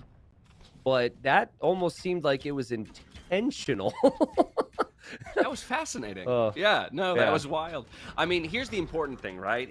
Or rather, should say, I think that the next 3 to 5 minutes are going to be crucial in this matchup because we do see that eco count, or that eco lead rather, climbing here for Robert with about a 20 lead overall. And so really pedal to the metal here for Alexios. We got to get some damage done with that forward siege. And while we've let go of that earlier position, Robert will move forward to drop a castle, defend his main gold, and Alexios is going to rotate his position down, try and remove some of these military buildings from the map. This is positionally right now, Alexios is in a nice spot because if he stays on this hill, it's very difficult for Robert to expand to the other golds. And then if Robert wants to go, say, to Alexios' base, he's got to go buy the siege workshop. And it's a very unnatural thing to do, to go buy the opponent's forward. So economically, it's still looking good for Robert, but again, things have been managed pretty nicely behind this for Alexios. Maybe starting to get warmed up. Some of the nerves are out of his system because this is the first game, and a nice attack round there kills a knight. And yeah, you cannot engage against this Camel Mangonel force right now if you're Robert. No, incredibly tough, right? I think those Cav Archer numbers need to probably triple before we'd be confident in moving forward and taking really any serious engagement. But at the very least, just trying to keep his TCs, safe for the time being, moving villagers out to stone. I think my question starts to become, for Robert is, where's that food eco, right? You're getting almost doubled in food eco numbers as the person who's fish booming. And in the end, I would think your goal here as the Japanese, being in that kind of ultra boom state, is to eventually beat your opponent to imp and out upgrade them. But we haven't transitioned villagers onto food, or at least that's what the pressure's achieving. Yeah, it's really difficult right now. Yeah, the pressure is the reason for it. I think that what he needs to hope for is for one Mangonel to bail himself out here. Because if he clears out the siege, some of the siege is weak, then it could be okay. But we just saw, like, a moment ago, Alexios killing one of the Mangonels. And this is just like Malians ETC all over again. This is just incredible from Alexios, who's shot out of a cannon here. He's got 120 vills. He's got 30 army. He's got perfect upgrades. Yeah, now Cav Archer numbers are climbing, right? We're up to 15, 4 more in the queue, producing out of 2 archery ranges. We even have another defensive castle now being dropped here from Robert. It's going to become very difficult for Alexios to find more damage, but the camels and the Mangonel shots come up huge, right as I talk about the growing numbers of Cav Archers. They plummet. Yeah, and Alexios just stays underneath the TC and says, who cares? I'll finish off the rest. He could still take out this TC, and Robert has fallen into this defensive castle approach. But what has he really defended? He's lost 2 of his 3 starting town centers, and he doesn't have access to the rest of the map right now. Now, there is a counterattack. I see red somewhere. There's some random knights there. You could tell that even Alexios hasn't been paying attention to that the whole time, but he should deal with that. The push on the front is still amazing for him. Yeah, good response with the camels and knights to wipe up that raid and allow him to put his focus back on this forward position. You can see Robert as well looking for the answers. He's starting to tack into the infantry, realizing that maybe the Cav Archers, he's not going to have the opportunity to mass them up. I see 7 samurai, by the way, up there in the unit count for Robert. But through all of this, Alexios has managed to keep the villager count close, right? It was about a 20 lead. It's now down to a 15 lead. So keeping pace as he's been able to take these TCs away from Robert in the end. I think Samurai are actually a really good unit against Camel and Skirms. The problem for Robert, though, is you're spending food and gold on the Samurai right now, and the Samurai have a limited window if the Malians can get the fast gunpowder or make Gebetto out of a castle. And so frequently in our meta today, Dash, it's just like, obviously lots of intricacies, but forward castle, faster Imperial Age offers you so much, especially if you have bombard cannons, which the Malians have and the Japanese do not. What do you make of that castle position there from Alexios? Is that too conservative? I understand you want it on the hill, but it almost doesn't. It doesn't seem to pressure much. I guess it allows for a treb position on the northern castle, but you'll have to extend your trebs out pretty far if you want to take the southern castle away from Robert as well. Oh, he's just going to drop another castle. There, that answers my question. Yeah, no, I mean, no, I think it's a valid question, though, because some players are going to place that castle deep in enemy territory when they think they have an advantage. I think some players have the complete opposite logic, though. It's like, why take the risk? When I have him on the back foot, why take the risk of losing the castle, making a mistake by dropping it too far forward? And I'll simply just use that castle to hold an important area of the map, which is still solid enough, and then finish off the game in the Imperial Age. And I mean, the population is high for Robert right now, but he still isn't clicked up to Imp. It's going to be 2 castles from Alexios, and Alexios could kind of do anything he wants right now. Yeah, I think that's good house walling there on the southern part of Robert's base, just to make sure that the raids can't come through. But 3 minutes away from the Imperial Age himself, as the person who had more economy for the entire duration of the game, losing a few villagers too as they make the migration across the map. I think they thought they were playing Evacuation. Wrong map. That one will come later in the set. Now the villagers also having to put on the boxing gloves to deal with look at how much value this knight's getting. Oh, God. And I mean, Red clearly is just at a point where he's like, I'm so sick of you, dude. I'm just going to attack you. Oh, man. I mean, I don't even know if Red's going to make it to Imp. Red doesn't have that many TCs, and Cav's going to be running through.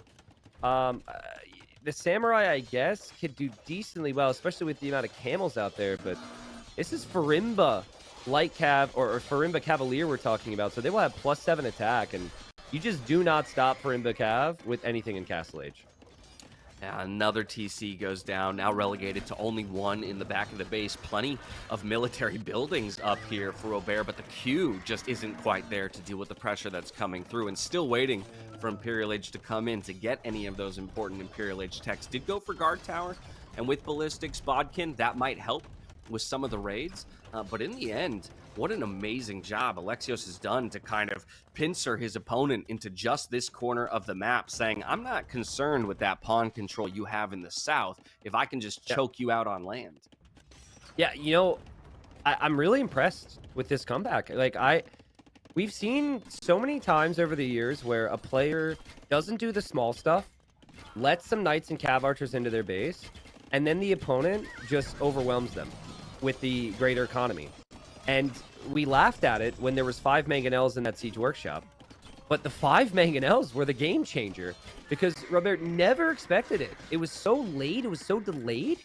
He didn't have a heads up on it. He didn't know it was going to happen. And, I mean, he's been shocked ever since, honestly. This is so impressive from Alexios.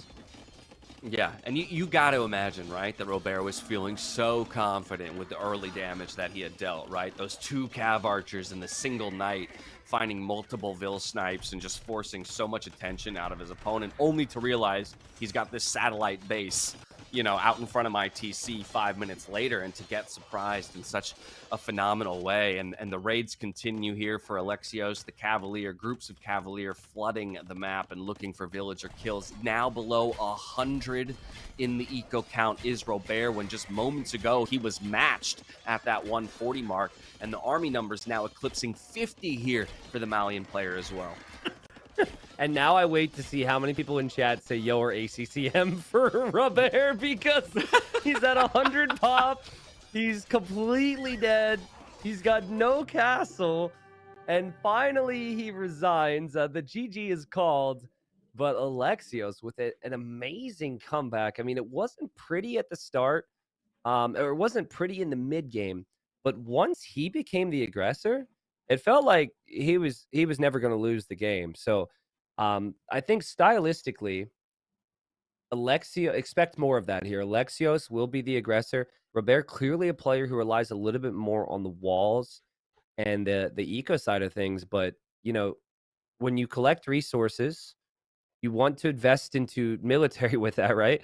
And Robert never had the time because his TCs were gone in an instant, and he was off gold. And we've been there. We've all been there, where the whole plan falls apart because of something you didn't know. Yeah, and we saw it there in the resource counts, right? T90, it was over 5K more gold collected here for Alexios across the course of the game, as well as about 4K more food, which is, again, surprising to me in the face of the Japanese player who was quick to 2 pawns and looking for that fish boom. And it just, again, it points to the fact that Alexios did a phenomenal job in expanding the eco on land and giving himself the space to do so by putting the pressure forward and disallowing his opponent from getting the farm count up. Because as much as a fish boom is nice to have, you got to support it with the farms as well in order to get that food economy rolling. And so the Japanese being the first pick there for Robert, going down against the Malians pick here from Alexios to bring us to 1-0 in the series. Okay, so I saw the sec please. There was a pause. There was a sec please. It's so funny. People were like, oh, it must be this person. Usually everyone who pauses just says sec, please, thank you, go, whatever. But there was another message. Someone said that there was other messages. Who was it from, chat, and who said it? I believe some viewers said like lag spike or something like that. Okay, lag spike. Got it. All right, who said lag spike? Which player was it? It was Robert that said lag spike. Okay, Red did. All right. So up next, we have a graphic which shows the current internet packages available in each country for each participant. We're going to look at internet speeds and also reports on stability. Can we pull that up, please, production? Yeah. Who's got that one? Who's working with the who? Oh man, I was gonna say who's working with the 1 gig. Do we have a map of outages, internet outages across the globe, just to see if on whatever day this was played? Listen, ladies and gents, I really have to apologize. I expected better of the team here. We'll see if we can work on that in the future, but unfortunately, we don't have that data for you, but it's something to think about. Some people wouldn't say lag spike. Some people might just say sec lag. You know? Yeah. Who would say spike? Yeah, who's the spiker of our players? I don't know. Who would say? Because there's a piece of me that was thinking maybe Alexios or maybe Robert could be somebody like Yo. There's an element of leaving those 1 tile gaps open that sometimes feels like a Yo thing. For me at the very least, but I mean, Yo, it was that the person who said lag spike? No, it was Robert who said it. It was Alexios? Oh, it was Robert. Robert said lag spike. Yeah. So yeah, I mean, maybe they'll chat more. I do find it interesting how little some players want to reveal even with their chat. There was a series on like day 1 where there clearly was a pause because they just said there was a yes and a 14. So it was a pause. The other person acknowledged with a taunt, yes, of like, okay, you could pause. The other guy said 14, and they were back in. No one said sec. No one said sorry. No one said my dog is barking. No one did any of that. So, let's dive into game number 2. I think Robert Guiscard, hopefully he's not going to have as many lag spikes. If he is, people will speculate, of course. But he did pick Islands as his first home map. And Robert did not 3G internet or something. Pick Islands here, and they switched their colors again. So both players with the color switch off here in our final series of the round of 16. Now we're going to switch it back to what we had before. Well, actually, hold on. No, it was game 1. Oh, God, there's a lot to analyze here. Okay, so game 1, Alexios had green, correct? And then switched it now to blue. Now, Leary's the player who's known for switching his color from series to series and also picking green the most. So that's very Leary-esque. And then Robert did pick gray in game 1 and is sticking with that. Anyways, we are here, and this is Gold Rush for game 2. Gold Rush with Khmer versus the Burgundians. So Burgundians, obviously, I mean, just another power pick when it comes to economy. But it's just going to be a matter of how you protect that economy and really what your approach is, right? On a map like Gold Rush, generally fairly wallable bases as well as a fair amount of distance between the two players. So would maybe look for some early walls. And once again, to index into that full boom and economy, kind of like we saw in game number 1, just without the fish. And so I wonder if, that pressure, though, that Bobby G received in game 1 is going to make him second guess that kind of a strategy, saying, okay, my opponent clearly is willing to go essentially all in with mangonels in the Castle Age. Maybe I don't want to go with that kind of a greedy, quote unquote, approach anymore. Yeah, I think like if the type of aggression Alexios put on in game 1 was very MBL chaos like, because MBL is like he's a siege pusher, but he's also like a, rush you with villagers and steal your boars type of guy. If it was chaotic pressure, I definitely think Robert would be second guessing the game plan. But I do think if you think about how Alexios played it, it was fairly standard. And you're kind of okay with on Gold Rush to play fairly standard here yourself, I would say, with the Burgundians. Because at worst case, if you don't go fast castle and take a risk, you could still go into feudal age, add some scouts, and be in a pretty good spot. But I am noticing that both maps are fairly open compared to some other generations. I'm sure we'll see them try and wall, but this has been a fast castle map more often than not. They might need to wall a little bit more than your average Gold Rush generation. I was going to say, you said we might see them wall. If we take a look at that mini map, we see that Robert is already thinking about the walls. And it's going to go for, I think, some very intelligent walling, right? Between the wood lines, but then straight across the front of the TC, using the TC itself as a defensive structure and helping reduce the amount of resources he's going to have to commit to get his base fully walled in the end. Also great by Mapu pointing out how many resources are getting locked behind those walls. 2 different gold patches, as well as some stone. Could even maybe get his main stone walled in as well. So looking good at the moment if the Burgundian player wants to approach the game with such a greedy fashion. Okay, so let's I'm going to talk players here for a second, because this is the last series of the round of 16. Clearly, best case, people are still wrong with their votes, because we have 3 players who haven't been voted by the community with only 2 players here. The 3 players that haven't been voted: Sebastian, Hart, and then I think Sito. Yo. Sebastian, Sito, and Yo. Hart was voted. Sebastian. He was voted in the loss. Correct. Okay, got it. Khmer, I had some memories of Hart actually playing very comfortably with in the qualifier, which is why he was on my mind. Khmer, clearly they were played a lot because some of the stats came up. I think Sebastian might have even played the Khmer as well. Barles maybe played the Khmer during the qualifier. And the other thing, too, is I think if you pick Gold Rush as a home map, you are definitely a qualifier player who qualified doing really well on Gold Rush. So I don't know if we can get the stats, but I'd be curious if we could see of players who qualified, which players were the most successful on Gold Rush. I think that'd be good to find out. That'd be a very interesting stat to get. But I'll also ask you this, T90, continuing the conversation around possible players.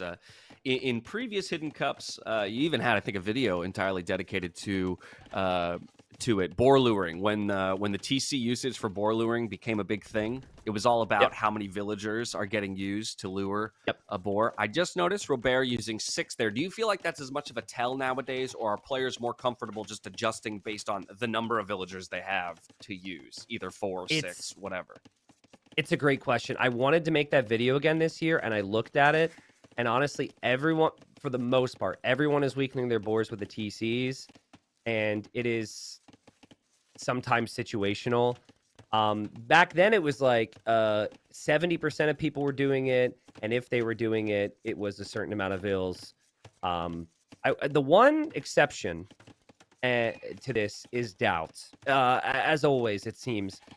Doubt, he does weaken boars with TCs, but he does it in a way which, how do I say this? Lacks confidence. He's still scared he's going to kill it. And so to explain it, basically, it's typically you garrison, you right click, and it's 2 or 3 volleys depending. And within that period of after you clicked, you are pressing the set rally point hotkey, putting it on top of the Rhino, and then you're ejecting the Vills, and their first action dash is to attack the boar. I saw King Stephen amongst quite a few Doubt Castles the other day. He weakens the boar, but then he's too scared to do any other clicks onto the boar, so he clicks his Vills to the side, ejects them separately, and then manually clicks them onto the board. Like, there's the clear difference with how King Stephen did it. versus putting the rally point itself on the board and then just ejecting. Yes. Right, exactly. Okay, now how about this? Now, this could just be, hey, sometimes things fall through the cracks during games, but Alexios there a moment ago had 3 or 4 sheeps all being eaten at the same time. There's a few players I can think of who would almost never let that happen, right? Yeah. You know, I mean, obviously the first one that comes to mind is like the Viper. I know that he would lose his mind if he caught himself, right, making that kind of quote unquote mistake. In allowing, but I'm sure a lot of pro players wouldn't be happy with that. But it was just kind of interesting because it looked like he retasked some villagers to purposefully kill extra sheep as opposed to them just doing it in their own kind of pathing way. I would guess it was just villagers being villagers, and the player it happened to was like, "You freaking kidding me? People are gonna watch this." Right. Like, we've all been there, right? Where we know that we did not tell the villagers to go to one of those sheep, and then one of those vills just walks over there and does it anyway. So I'm just going to assume that that's that. But listen, what we're seeing here, guys, is the power of the Khmer. The Burgundians, they have all these eco upgrades early, and that's something to get excited about. But the Khmer do not need to build the required buildings. And so they could zoom to the next stage like this. Here you're going to see the scouts find each other. And it was also really smart from Robert on the flip side of things. I think a lot of people mentioned in my chat the lack of scouting. Well, the Khmer player is going to be in feudal age so much faster than you. That scout's going to get more speed and attack, and you don't want to lose your scout. So he waited to come scout. He now sees the TC. The res collected should be better for the Burgundians, but the Khmer going instant 3 TCs here have a really good chance at catching up with res collected. Yeah, getting all the important information is Robert with that scout, and now has a few more scouts being produced and on the way, bringing a villager forward as well. Will that get picked up? Just a pixel's worth of vision there from Alexios, but it doesn't look like he noticed because the scout's not tracking it anymore. Ooh, that is like, so some players are going to see these TCs on the outside, and they're going to say, oh, interesting. Okay, I thought he'd build his TCs inside the walls. Cool. Other players see a TC like that, and they start licking their chops, and they want to change their whole strategy entirely. And that is what Robert is going to do. This is going to be a siege push. Now, it's also very possible that he... he's going to place it there. But Alexios is not making scouts. He's just booming, and Alexios has no clue that Siege Workshop is there, which is hilarious, because... that's what happened in the previous game. Alexios had the Siege Workshop, and now it's Robert's turn. Yeah. Shoes on the other foot, my friend. You threw 5 mangonels at me. Let's see how you respond when I throw 5 mangonels at you, sir. And this time I do it from a hill. Yeah. Oh, this could be really bad for Alexios. Basically, if Alexios notices this, he can drop a stable real quick. He can make some scouts. But for the time being, he doesn't know, and I think he's checking for other things. Yeah, he's going to get hit by that scout. Okay, it's just a scout fight. Robert, never take him anywhere near your forward if you're smart here. You need to ensure that he does not see this. Alexios. Okay, he runs away. Oh, still gets the snipe, though. The downhill hit there on the retreating scout. And this means no information. But how about this? Robert choosing to reveal the mangonels as soon as he gets the first one out. So he wants to begin that pressure early, but he's also giving his opponent slightly more time, in a sense, to react now to the presence of those mangonels. Look at this. So MBL, Sebastian, and Sato were 3-0 in the qualifier. And then it was Barles 3-1. I think this could easily be Barles. This could easily be someone like Sebastian, easily be Sato on both sides. So interesting data there. I think MBL was as obvious as can be. MBL, we knew coming into Hidden Cup would be the easiest to guess. I believe it was MBL the Great, not Otto the Great. But You know, I like the decision to show the siege instead of waiting, actually, because you got to do damage as quickly as possible, but he hasn't taken out the town center just yet. Yeah, we had that video play on box formations as well, so when we have the cavalry out, it's a good opportunity for us to take note of what kind of formations they're using. And a few light cav on the field here for Robert.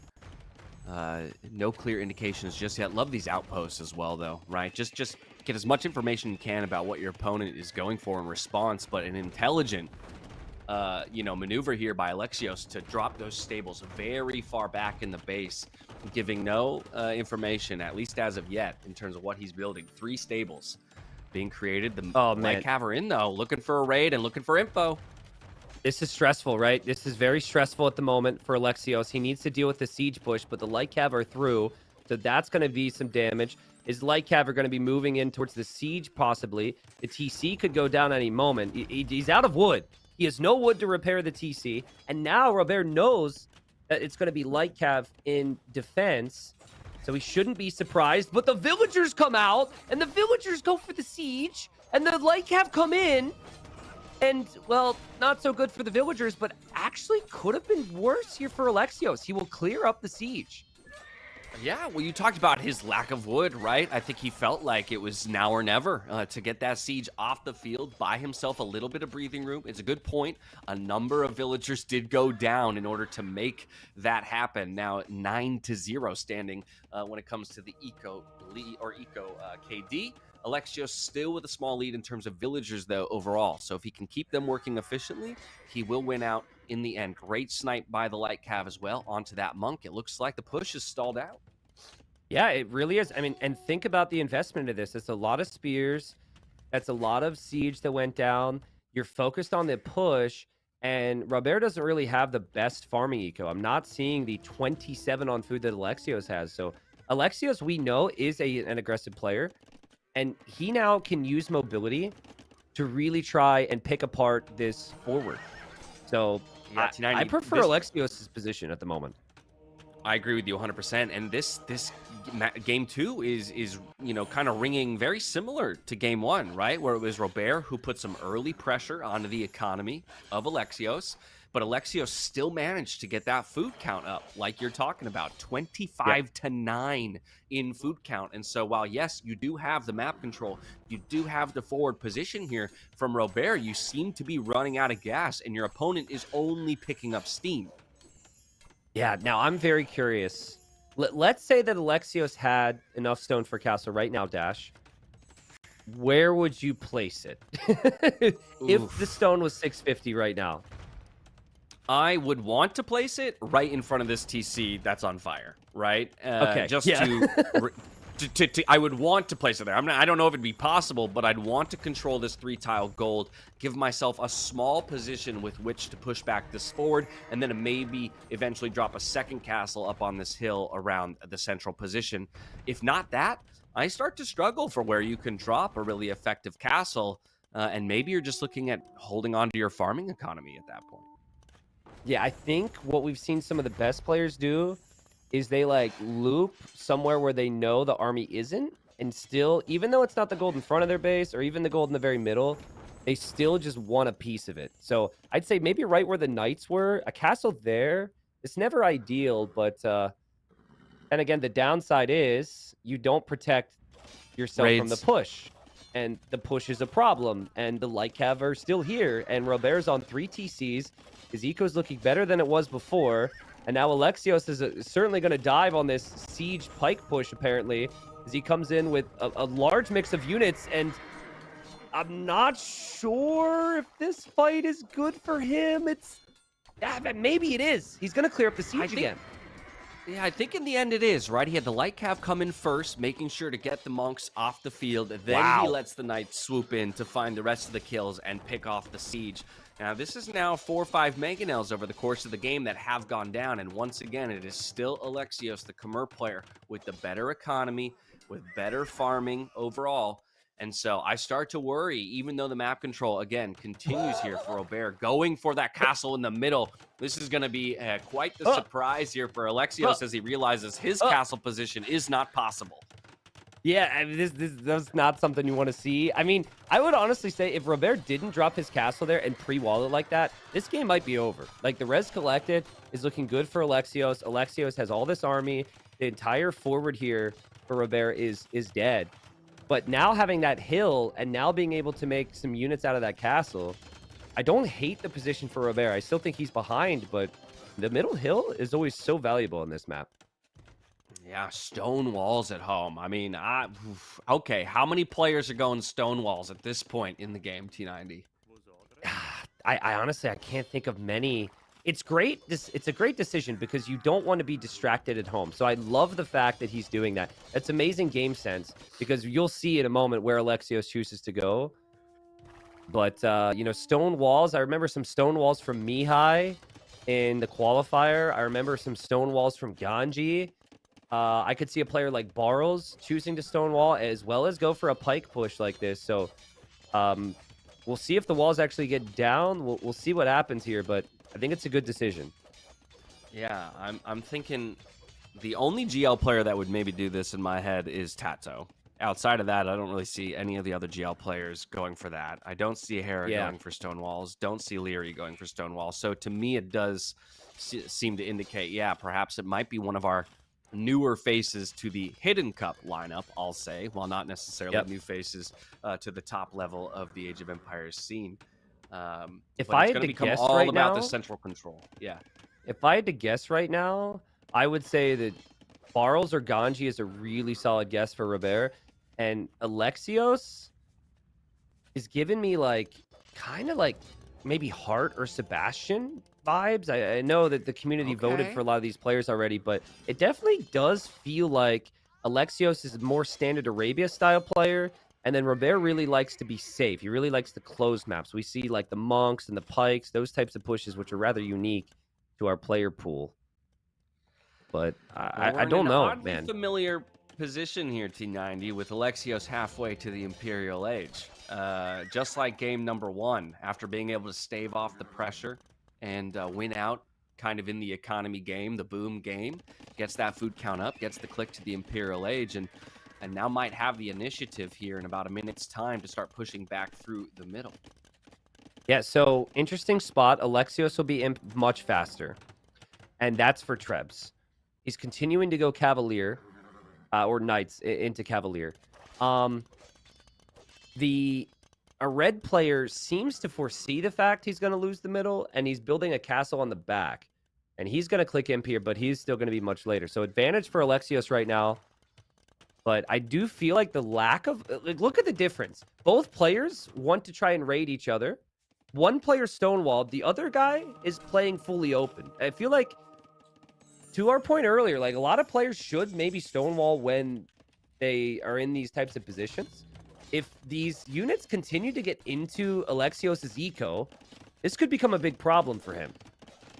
Yeah, I will say, if I had to pick one of our conventionally considered top 5 pros that is most unlikely to wall in like a situation like this, it's Mr. Yo. And he is one of the people who has not been yet voted on our viewer bracket. Yeah, true. Yo is very happy at times to do the 3TC expansion, sacrifice the time to get full walls up, and just trust his own macro, right? Trust his own response to the raids like we're seeing right now. Sure, he'll lose some bills in the process, but he's going to utilize that time that he saves to be much more effective in other areas of the map. And ultimately, he's in the Imperial Age. The Trebuchets are on the field. Cavalier is coming in. Chemistry behind that. He's about to start rolling right back through the center of the map. Now, the lack of blacksmith upgrades is really concerning right now for Robert. He doesn't have a single one. He has a great eco now, and he's used this time efficiently there. But to not have any blacksmith upgrades is wild to me. And it's probably something he's going to do. Because right now, he wants to take those trebs. He wants to keep that castle up. Thankfully, with his unit, the initial attack is very high. And he's going to take a treb. And he's going to take the next one. And that's all he wanted from that engagement. Simply to keep his castle up in the middle. We have ourselves a very even game now. Yeah, buying himself some crucial time as he's going to throw down a second blacksmith. So there you go, T90. He's got the same concerns that you do. Not enough blacksmith upgrades, and understanding that drops a second one, which is also an evolution. I love seeing that more out of players nowadays, right? Yeah. Is you're making it to the Imperial Age. Hey, it's 150 wood investment to get 2 upgrades at once, right? It's not, it is something that I think more players should be looking to do when they're getting into that imp and post imperial part of the game. So the unit that Robert is relying on right now for Cav is castles, and it becomes tricky now because you also need your castles for trebs. So I prefer Alexios' position, even though his unit in the Cavalier might be slightly worse, and they're actually both missing quite a few upgrades. It's easier to produce Cavalier and Trebs simultaneously. And Alexios is already making gunpowder as well. And he's actually going to bring, wow, this is fancy, 2 hand cannons just to sit behind that wood line and distract. That's a really smart move. Yeah, he's getting some good picks here on the north. Look at that, the number of fading Couselier bodies there. But still struggling to find damage on the economy, and that's where those stone walls come into play, right? In a fabulous way here for Robert. But how about this sneak archery range to the south by Alexios? So maybe looking for a little bit of a tech switch as the battle continues here in the center of the map for hill control and castles. In the end, the repairs coming through for Robert, the Cavalier looking to swoop in and take a page out of his opponent's playbook, looking to snipe both of the trebuchets and then possibly retreat from there. First one goes down. Second one should follow here. No problem for those Cavalier to dive underneath the castle. That's huge for Alexios. Yep, keeping his trebs firing on the castle. Still has Cavalier on the way. Still has hand cannons. You know, it's been tough for Robert to really find the military numbers. It's not awful. He's going to be making gunpowder with the Burgundian soon, and Burgundian gunpowder can kill everything that's out there. But he needs to get a bombard cannon onto those trebs. He actually has one very far forward. He actually produced that from the forward siege workshop, which he probably wasn't thinking about in the moment. But that guy just rolled up the hill, and that bombard cannon, Jean Bureau there, he's going to go in for the treb. And he's so important right now. If he can just land some big shots, and he can hold this hill, he can win this game. Yeah, but the Couselier, they're starting to melt right there to the Cavalier, trying to fight uphill. We've also got monks in tow, and the hand cannoneers are starting to grow in mass. The trebuchets, with those house walls in front, they continue to fire upon this castle. Still 250 stone in the bank for Robert to look for the repairs. The bombard cannon stays alive, which is crucial here in the defense. Yeah, there was quite a few villagers building that castle for Alexios that just went down in the north. It was almost a Dow castle. Khmer do not get bombard cannon themselves, so this is not an option for Alexios. And Robert has held on with some grit here, and he will hold with his castles, which means he can produce more of his unique unit. He could possibly produce some more trebs, and he might actually be in the better position all of a sudden. Yeah, fantastic hold. Making this one, you know, a very, very tight game between the two players. But how about this? Again, following in the footsteps of game number 1, looking to choke his opponent out once again. Surround him on all sides. You walled yourself in. I'm going to take advantage of those walls. Well, this is just classic, right? We see it all the time where a player realizes, I can't give him the fight that he wants, because if I do, I'm going to struggle. So I have to take it to some vulnerability I can find. That's a nice raid from Robert, but this castle, T90, there's no military support. It might not go up. Okay, well, he had the presence of mind to cancel it. So for those that want to say Doubt Castle, I would say maybe not. But the villagers are going to die, and this is extremely good find for Robert. Those villagers are still going to be picked off, and he still has middle control. This game just got completely flipped on its head. Look at it, just like that. 15 villagers are going to go down. Huge eco lead here for Robert. We're tied in the military counts, but like you said, better central control here for our Burgundian players. So if the game just extends, eventually resources are not going to be as good here for Alexios. More gold control overall for our player in the red, and it's looking good all of a sudden. He should be fighting with confidence. I think the thing to remember, too, is if you're the player who has the castles on the golds, you can lose gold units, right? So it's not that big a deal. I think for Alexios right now, he's actually the one, even though he has gold, it's very likely he'll be off of it soon. So every engagement for him needs to be better. And just now that it's elite Coustilier, they're going in, they're taking a trap. He's still likely to lose the next one. It just feels like he's out of options. Dash, he tried the castles. The castles didn't work. And now he has to fight this head on. Another great pick there, and also the Bombard Cannon numbers are continuing to rise here. They don't do great damage to castles, especially shooting uphill, but he'll make slow work of it over time if Alexios can't find an answer. And I think right now he's kind of stuck on Cavalier, and even decides to call the GG, realizing that he doesn't have a way to tech himself out of this situation and simply can't catch up. What a great comeback here from Robert. I thought as soon as Alexios got this castle position, was first to Imperial Age, we were going to have a repeat of game number 1. I agree. I think back to the early Trebs and Robert realizing if he sniped them, he could be okay. The stone walls. How many times did Alexios try and get in and only to be walled out? Whereas on the flip side, Robert, who needed a comeback, he was able to find value with some raids. Very impressive job from Robert. And honestly, that game, a lot fell apart for him. A lot of things in that game he'll look back on and say, that shouldn't have happened. That shouldn't happen. And that shouldn't have happened. To recover from that, very impressive. Because I think sometimes it's easy to kind of realize in the moment that things are not going according to plan and have that affect you. The real strong mental players are able to get over that quickly and still get the dub. That's sick. Yeah.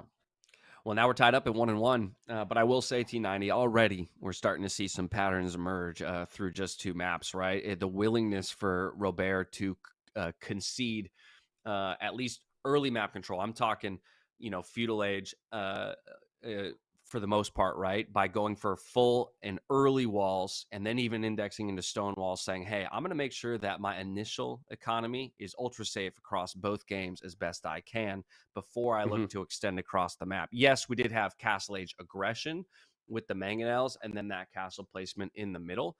But on the flip side, Alexios across both games has, left some pretty sizable holes in the walls and openness to the base, and has shown a willingness to play through any kind of raiding pressure. I think there is definitely a concern with Alexios. Now, I don't know who this is, but there is a concern for this player that he does not wall and fortify maybe when he should. Game 1, we saw, I thought he was going to lose game 1 because of holes in his walls. And then he had the Treb advantage push in the middle. The reason, I hope people realize this. The reason the first 2 Trebs went down for Alexios was because Robert raided the open areas and Alexios had to chase with his cav. And if you have some more structures, if you have some more defense, you could at least defend the Trebs, and then it's completely different. So I agree with you there. I think walling for Alexios, if he doesn't improve on that, Robert's going to find some spots and he's going to pick him apart. Yeah. Okay. I think one of the other telling things that we pointed out when it happened, but I don't think we theory crafted too much on the players that it could have been, other than possibly not doubt. That very aggro forward castle in the north with 0 military support. Honestly, if it's not doubt, and I don't think it is, there is a player. I don't think it is either. There is a player who recently in the qualifier for NAC 5 placed a castle which wasn't so good, and that was Sebastian. So okay. And I see a couple chatters as well who immediately went Sebastian Castle. See, we're honing in, friends. We're honing in. I could see it. The thing that's going to tell me if it's Sebastian is actually his Arabia play. I think that I'll be able to tell pretty quickly if it's Sebastian by Arabia. He played Incas in the qualifier. Keep in mind, Sebastian didn't lose a single game in the qualifier, guys. He swept everybody. And he played Incas on Arabia and played really good. So if this is Sebastian, you ready for this, guys? I don't know what the next game is, but if this is Sebastian, it's going to be game number 3. It's going to be Incas. I don't know what Robert will pick, but let's see. Game number 3. Will he go for Arabia, or is he going to go for evacuation or Bay? Or technically bypass or islands. Let's see. Arabia Incas. Oh, okay. Well, Alrighty. I got it wrong. Are they changing colors again? Game 3? Wow. Yeah. What? Every game? Hold on. Okay, so Robert is now jumping over to yellow. This and is Leary. Alexios in red. Leary is I do agree with you that Leary's the pro player who's the most willing to play the most number of colors. Yes. Because Well, I think there are quite a few players who rightfully actually feel that they have a dip in their level of play if they move off of a comfort color, right? Yeah. Leary, I don't think thinks that. Leary's like, No. I'm playing how I'm playing. You get the version of me you get on that day, regardless of my color. Huh. Well, I mean, I'm happy because it took all the way to the final round to finally see players switching their colors up. I looked for all this data and made videos on it, and then people were just staying red and blue. So we're going to keep them as these colors, but do keep in mind they seem to be changing them. One final thing on that, which I think is funny, is like when you're in the lobby, you get to see if they're changing colors. So like I don't know who did it first, who was the host. Like Alexios joins the lobby and Robert's already switched his color, but ooh. Okay, so for the third time, I believe, we are seeing a player use a scout to bring in a No. Okay, well, that's not great. No, the boar's really not cooperating there. I'm blaming DE on that one. That thing was Yeah, still what? Well, you need to get 2 hits while it's aggroed on you. There we go. That should work. It seemed like the boar wanted to go home. This should be fine. Alexios bringing in the extra board. Now, again, this is the third time I've seen this. This implies that some of these players that are doing this have seen the strategy or practiced the strategy in the practice period. But that is still going to work out for Alexios, as annoying as it is. Yeah, so we at the very least now know that this is not MBL. Because the boar would have never turned around if it was MBL luring that one with the scout. But maybe the same thing about to happen on the other side of the map? It would make sense if it's practice partners. In theory, it depends how many people you practice with. But like we've seen an odd number of people do it so far. So he's looking, not seeing it there. You should follow the path. There's a little path. It's kind of hard to see in the grass, but if you look at the mini map, the yellow I'm brick guessing road. Robert is just scouting. Yeah, the yellow brick road. I like that. Okay, there it is. There it is. All right, we found the boar. Will we go for it? That's the big question here. Looks like maybe the time has passed to do such, and so we'll just continue on for some more scouting information, maybe find another cow or 2 to send home. Okay, we do see a villager going that way. It is Berbers. You do have faster villagers with the Berbers. You could keep your scout HP and do it with a Vil. Huh. Oh, that'd be interesting. Yeah, because the scout can just block, right? Yeah. So he's got also right now. Robert is going to see the opponent's scout is weak, so he will know that his opponent took the boar as well. Now, can this villager make it home on her own? You cannot wall on this marsh terrain, which some players will do. There was no loom. Oh no. This will require a quick wall or 2, or a house de-aggro. Quick wall? Okay. Oh, wow. So not only was it a de-aggro trick, which happens if you build directly, or if you build directly over it, but these palisades, look at We are getting info here, T90. We are getting info. It's both the style in which the player is doing it, also the building choice. Some players are still going for the old house trick, and a lot of players have started to evolve into the palisade trick. So where do you go there? Because also that was some of the cleanest palisade drops I've seen. I know why people are going to say Viper. I'm going to tell you who it's not first. It is not Yo. There is no world in which that is Yo. It is also not Doubt. Okay. Sorry to those two. But that screams Black Forest to me. That just screams like the Gold Rush pick, the closed map, the being a little shaky. That to me, maybe making me think like a Ganji or a Barles. Those are probably my top two. Then the scout goes directly into the TC, which you don't, you kind of know where that is on Black Forest, but man. Right. I like the Barles call out. I mean, I think both Ganji and Barles are good picks, but Barles is that kind of player. He's got a smoothness. He's quick and smooth, right? In some of those micro moments, and that's what that looks like to me. Also, I have these memories in my brain of Jordan being really good with that. So I don't know if Jordan would draft Gold Rush as a home map, but just a thought. Right now, Robert, he cannot scout the fact that his opponent is coming with 2 militia. And it is going to be just 2 militia here for Alexios. And Alexios is in feudal. Alexios, of course... Wait, Alexios also lost the scout somewhere, which I was either too distracted and we saw on screen or we missed. I see a body decaying. It was right under... It was underneath the TC as well. So they both lost scouts to the opponent's TC. Okay. You see that blue there? It's right there. Yeah. Wow, it's interesting because it is the position of the TC is somewhat fixed, so you should know it's in the center, but obviously a million things are happening right now. And it's going to be Navy for both, and it's going to be Archers for Alexios in combination with that.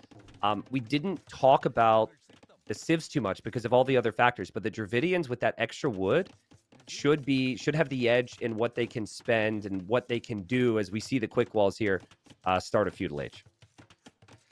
Yeah, so the 2 militia so far, not finding any damage. No real value to be gained out of them just yet. I suppose some scouting, right? Because both players have lost their scout. At the very least, you're getting information. You'll spot the stable here with the garrison flag on top so that you know your opponent is producing scouts. Love to see those palisade walls as well over by the wood line. Once again, just playing ultra safe because we don't know, particularly when we're going to get hit. Galleys at home to defend. Alexios is playing this very similarly to how Vasco da Gama played in the first day. And Vasco da Gama, people voted was Hera. Went for the galleys, went for the boar with the scout. Just very similar to see galleys and archers and the boar. I think it's the second time we've seen all these things play out at the same time, and we'll see what that means. We'll see how the micro goes, because the micro for Vasco da Gama day 1 was really solid. But there's a range now for Robert. He's going to make a couple skirms, I assume, to try and push back these archers. Yeah, and look at the walling, though. I mean, very compact, but very safe, at least, and has those scouts rotating around to protect the wood line as well against the spear and 2 archers. 5 scouts, plenty. To make quick work of those units if he decides to take the engagement, but we'll bring the skirm over as well. Maybe can remove that spear before he dives on top with the scouts. Res collected looking really nice for Alexios right now, which is what he would have wanted. I think that's the Dravidian carry capacity on the fishing ships combined with also having double bid axe, also getting the extra wood, but that is a full clear up.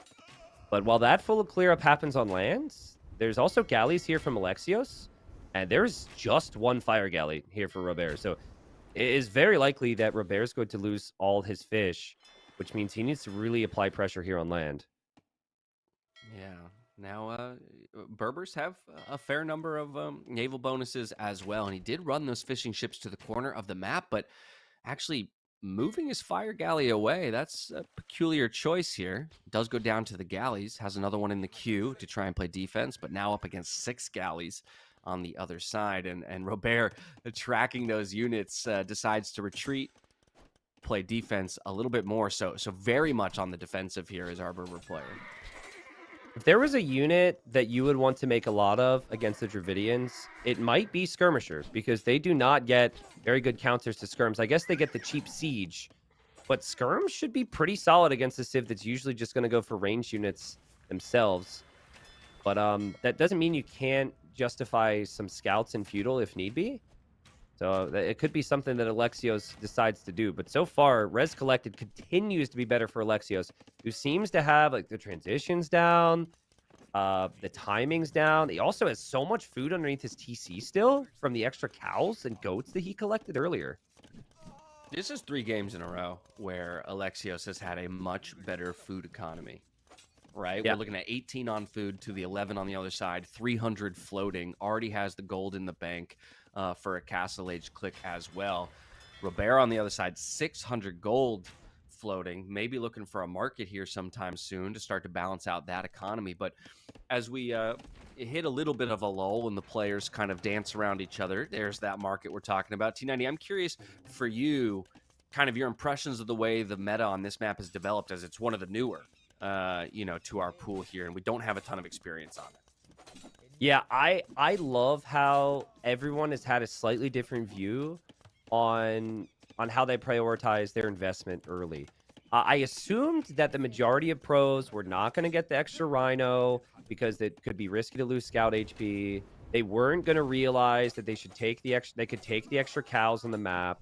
But like honestly, we have seen some heavy prep from some of these players, and I think that's what we're seeing here. Like this seems to me, like with that period of time they had to practice, Alexios clearly played this map a lot, right? We're on the other side, a player who is using the market pretty heavily to buy wood, only has 5 on wood.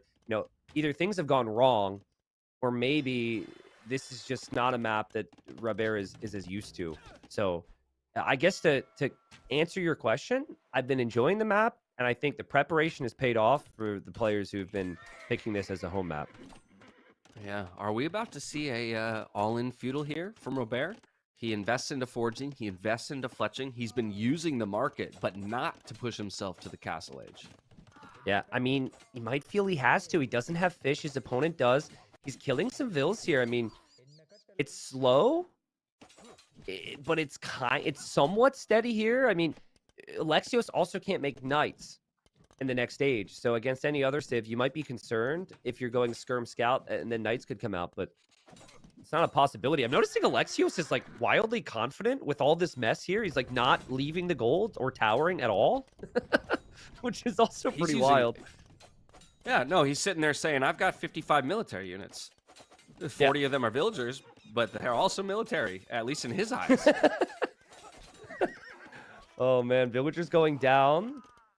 I mean, in the end, that's good for Robert, but Alexios still has greater eco, still holding to this position, and will be in the next stage in 5 seconds. I mean, this is going to be a massive difference in castle age times. Holy. Yeah, no, I mean, astronomical. I mean, I wouldn't be surprised if as soon as you see this castle age come in here from Alexios on the side of Robert, maybe you drop a extra stable or something like that. And again, just go for the all-in. Now, we do have the stable response here from our Dravidian player. He's going to have to make an elephant. He can't go for a knight. It wouldn't make sense to go for scouts. I think we actually might see an elephant from Alexios if he can afford it. And these scouts are still killing stuff. That he's got an elephant in queue. He needs an elephant to push this back. This is wild. Yeah. And I mean, Robert, right? I mean, while he's not in the castle age himself, he's been untouched at home relatively. Yes, the Navy is still harassing around the coastlines, but for the most part, all 41 of his villagers, 42 now, are working, unperturbed. Where on the other side of the map, we've got vills going down and vills being relocated left and right, working inefficiently. Yep. And over time, that's going to add up. And it's going to take a while for that elephant to get over there. And I think, like, right now, if the scouts that Robert has on the field go to the other areas of the map, you're always going to find an area right now where you can get some picks. He has forging. He's had it for a while. He knows he's behind, so he shouldn't be hesitating. And sure, like Alexios, if you want to fight this back, that is telling that he's got the confidence to do so. But if you want to fight that back, go ahead. But you should still be losing a villager or two, most likely, if the scouts are actually engaging. Where's the... Oh, like, God. Robert is... Oh. Okay, couple vills going to go down as they make the evacuation. Unfortunately, only one evacuation route. So you go where you go in this one. But the forward has now arrived. The elephant has arrived. And it does find damage pretty quickly here. Scouts taking a fight on the other side of the map after having armor complete. But even still, most of them losing their lives and having to retreat. And with that castle age already in here for Alexios, we see the TC being dropped over on the mainland, trying to give himself some source of safety on that more green set of land. My dog wants to talk, so I'm sorry if you're hearing all of that. It's all good. I was calling it the mainland, but it's like technically the mainland should be where you start, or I don't know what's main here. It's tricky to know what to call it, but over time, Alexios, even though it was really messy, he did get the damage he wanted with the elephant. He did get the damage he wanted with the crossbows. Now we just have this awkward period where he's going to have to defend from Berber Knights. And I'm still like, I'm holding out hope here for Robert. The score says it's bad. The position says it's bad. But cheap Knights, and again, more quick walls there. Cheap Knights could possibly snowball against Alexios if Alexios isn't careful. Yeah, cheap knights that also already have 2 upgrades, right? 1 armor, 1 attack here, and we see just 2 of them starting to push back those crossbows and try to keep the numbers low. But while all that's happening, we still see the surround around the base here for Alexios, doing a great job once again. He's the chokehold player. It's just for me. All 3 games, it's been about the full surround and making sure that from a military perspective, he's the one that has control over his opponent's base and their ability to expand, while also looking to buff up the eco themselves, up to a 16 eco lead, 24-5 in the army count as well. So through all of that feudal age pressure, Alexios has just done a phenomenal job playing defensively and making it up to that, to the next stage and getting small tech advantages. I love how little hesitation there is from Alexios to just move forward again. Like, he backs away for a second, waits until he has, in this case, pikemen, and says, all right, I'm going to pressure this guy again. Like, he just doesn't give Robert time. And ideally, like, Robert's able to get a counterattack in or something along those lines, but he just can't do it if he can't take gold. Like, that is his only gold remaining here. One of those golds very far forward, actually. I think that's actually more of a neutral. So he's going to take the fight. The crossbow micro looks pretty good. There's pikemen in the mix as well. Does seem as though the knight should clear the crossbows, but with no final armor upgrade, there's still knights going down. Alexios 61 eco against 41, and even without crossbows dash, it feels like just pikeman defense is going to be fine here.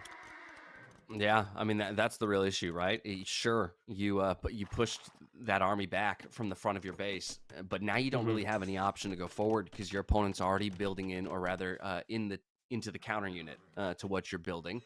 We saw him run forward with about 15 vills to oversaturate that gold, then thought better of it, decides he needs wood and is going to look for gold over there on the Greenland.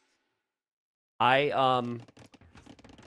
am very, very, very certain I know who Robert is right now. And really, I'm gonna, I'm like 98%, 97.1% right now. I'm not sure on Alexios, but as we see some quick walling here from Alexios, maybe people will have some guesses. What a trap there, just to push those units away. But yes, I'm very close to Robert. I'm gonna keep my mouth shut on it. I know it's like kind of unfair for me to bring it up and then be like not say who it is. Yeah, but, what a tease. We're gonna wait and see. I don't want to sway the votes too much on who this Robert Guiscard is, but the draft, the boar palisades, some of the preferences here, definitely making me lean towards somebody right now. Look at the res collected overall, T90. 5K advantage here for Alexios. Yep. Only 31 minutes into a game. I mean, that is an incredible amount of resources brought in over that amount of time. Yeah, and this map is so difficult to play, and ever since the start, he's just had a good flow to it. He hasn't had too little on water. He's had the perfect amount. He hasn't had too much on water. He hasn't stuck with primarily crossbowmen because the pikeman edition was needed. Now, this is why he's still playing on. He's hoping that these types of opportunities are going to do something for him. But, with 74 eco against 49, it feels like it's just not going to be possible here. And the score is 2-1 for Alexios against Robert.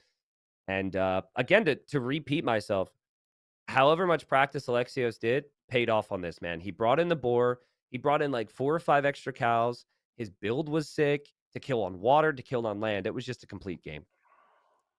Yeah, I don't know what it is, but as the series is rolling on, I'm getting more and more a feeling that Alexios is one of our bigger names. Okay. So how big? Like, can we go to the favorites graphic production? Are we talking the top 4 big, the Viper, Hera, Tato, Yo, or like the next category, which would be the contenders, I believe, right after them, Leary, Doubt, Jordan, production, help me out. I forget what we have here, but somewhere along those lines. I mean, if I'm going to call it a specific name, there's still something about Yo that it's really making me think Yo, which would indicate, it could be one of the top 4. But I would say in my head, a top 8 player. So one of those first 2 slides here for the Boop. There's something about the level of confidence with which Alexios is playing. And again, the willingness. I know that map is an open map and it's really hard to wall regardless. But there's just like this absolute willingness to play incredibly open and trust their own ability in their, unit micro, but also just their general macro. And control of their base or understanding of where they need to put their attention is something about it speaks to me as a top level player. I could see a Leary, honestly, but you know what else I could see? A player who's very similar to Leary, very similar to Hart, but maybe not quite as consistent at times. Very similar to, I spoiled it, very similar to Leary, very similar to Hera, who's maybe not quite as consistent, would be Hart, who, some people had voted for early days, but I think he is lurking out there somewhere. Like these players, like a Mihai, a Sebastian, I could definitely see them being Alexios here because of that aggression, like you said. The one thing that would make me retract the Yo statement is actually some of that quick walling we just saw right at the end. The double house gate quick wall around the gold. Yep. That's something that makes me go, okay, maybe not Mr. Yo, but again, still indicates to me that like you play that open because you're that confident in your quick walling. And in tournament play, I think the higher, the favorite players are the ones who are really going to try and do that. Whereas even if I am as a player capable of performing those mechanics, if I'm one of the underdogs, I don't think I even let that situation, arise, right? I'm walling early, a lot like we're seeing Robert do with the early walls. What I find interesting about Robert is his draft here, right? We go back to that as we plan for game 4, but he prioritized Gold Rush, which very few players prioritize as a home map, got the win there. He played rather defensive as well on Cross. And now he's got Bypass and Island. So this is a player who wants to avoid the more open maps, which is exactly what Evacuation was.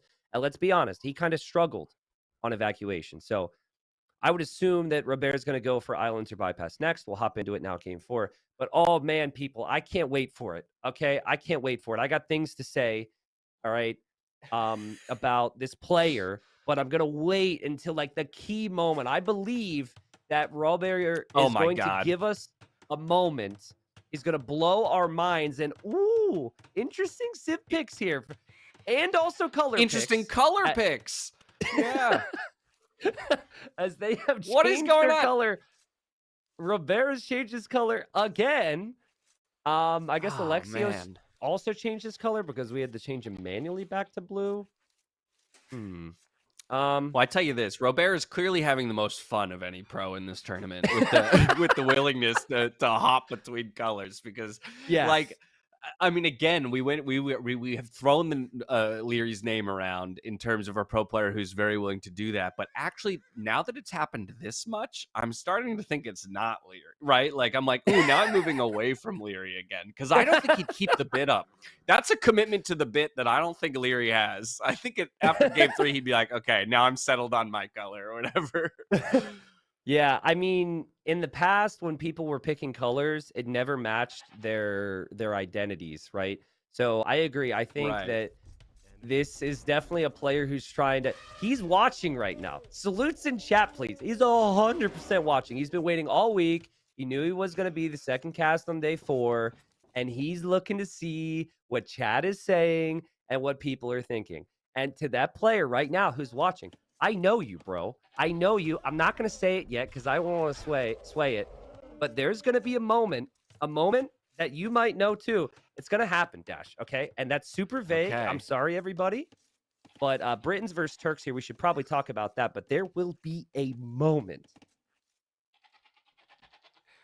And do you think that moment, I'm not going to ask you to reveal what the moment is, but do you think that moment would occur on this map, or do you think we have to wait till Arabia like you were talking about earlier?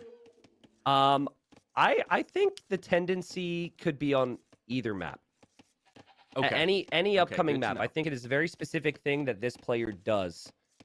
And we'll leave it at that. So you had mentioned that you could see Alexios being someone like Leary. I think you had leaned towards maybe someone like Hart, correct? Yeah. But again, I could also, aside from that one quick calling moment, I could see it being Mr. Yo as well. Again, a lot of that due to the fact that it's a player who's willing to play open and plays with confidence. Okay, so I think the reason I ask this, first series of the round of 16, we had Turks on bypass, and we had a fast Imperial Age, hand cannon, bombard cannon play, and it was amazing. And everyone... community at least voted that was Hera, and I can understand why they did that. Because to me, it felt like the play was super clean, and I could see that being a Hera-type build.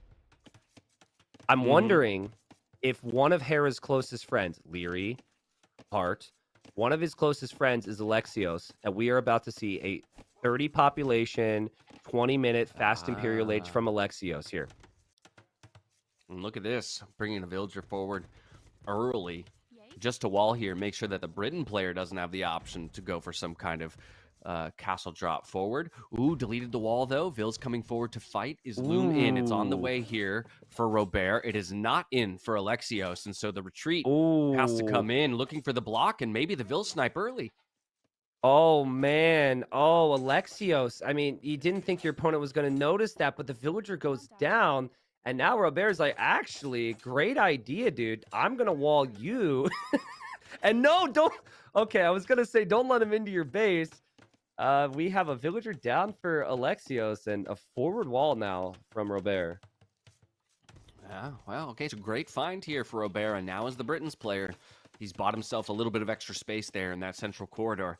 Now, T90, I also know it's a conversation that you had earlier in the tournament on this map as well, as we've seen players opt for two different approaches to luring a deer outside of their walls. There's the I'm just gonna delete a palisade and lure through that, and the I'm gonna use a sheep underneath the gate. Alexios has opted for deleting the walls. We've got Robert opting for the sheep under the gate. Does that give you does that feed into what you already think in terms of the players that these could be? I think players who don't play a lot of closed maps are more okay with deleting their piece of wall and going for the push like Alexios is doing.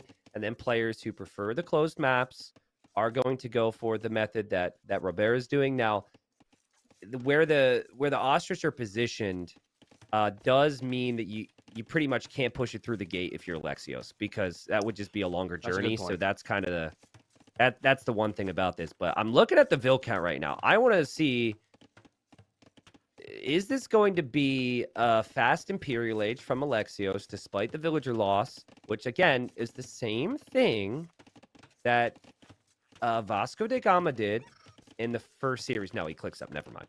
Sorry. Yeah, I got baited because I actually looked up at the queue and I saw 2 Villes in queue. So I was like, oh, yeah, he's going for it. But they're in the queue after the feudal age. And so, it's 24 Villes for each player on the click. But of course, as we mentioned earlier, one of those Villes already going down here for Alexios. And so still managing to find an equivalent feudal age timing because of his lack of loom, eating up that same amount of TC time in the end. Okay, so it's so funny how you see a game and it influences your thinking, because I'm in fast imp mindset solely because we saw the fast imp from Vasco da Gama on the first day. But what I explained when Vasco da Gama was playing Turks in the first day was how I expected a castle drop.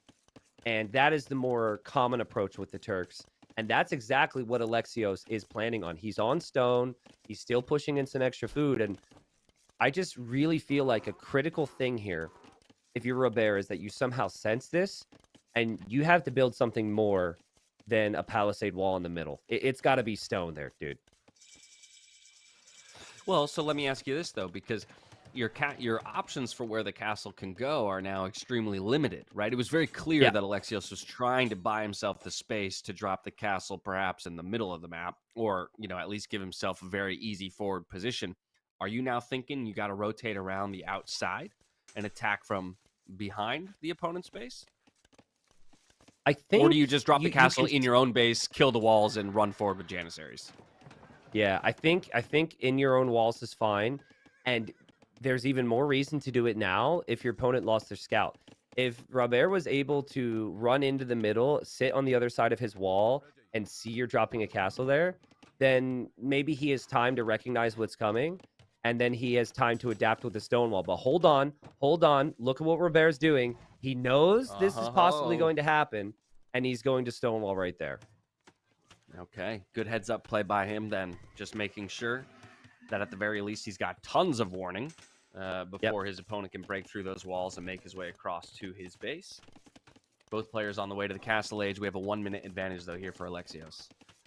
Okay, so here's where it gets interesting, right? Because I'd like to think that there are people here, not just here for entertainment, but I'd like to think that in some ways my chat is like my students and they're learning, right? Might be learning what not to do in some cases, but hopefully learning what to do. And so the stone wall is brilliant, but you know what's not great is that the castle that could be built can just shoot that wall down once the castle is built. So I actually think what I would like to see is another layer behind by your walls. That way he has 2 layers to get through.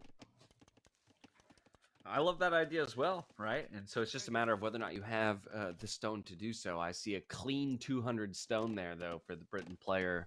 And we know how much the Britons love to go to those cheap TCs as soon as they hit the castle age. So I don't think we're going to get what we're asking for in terms of that secondary line of defense from the stone walls.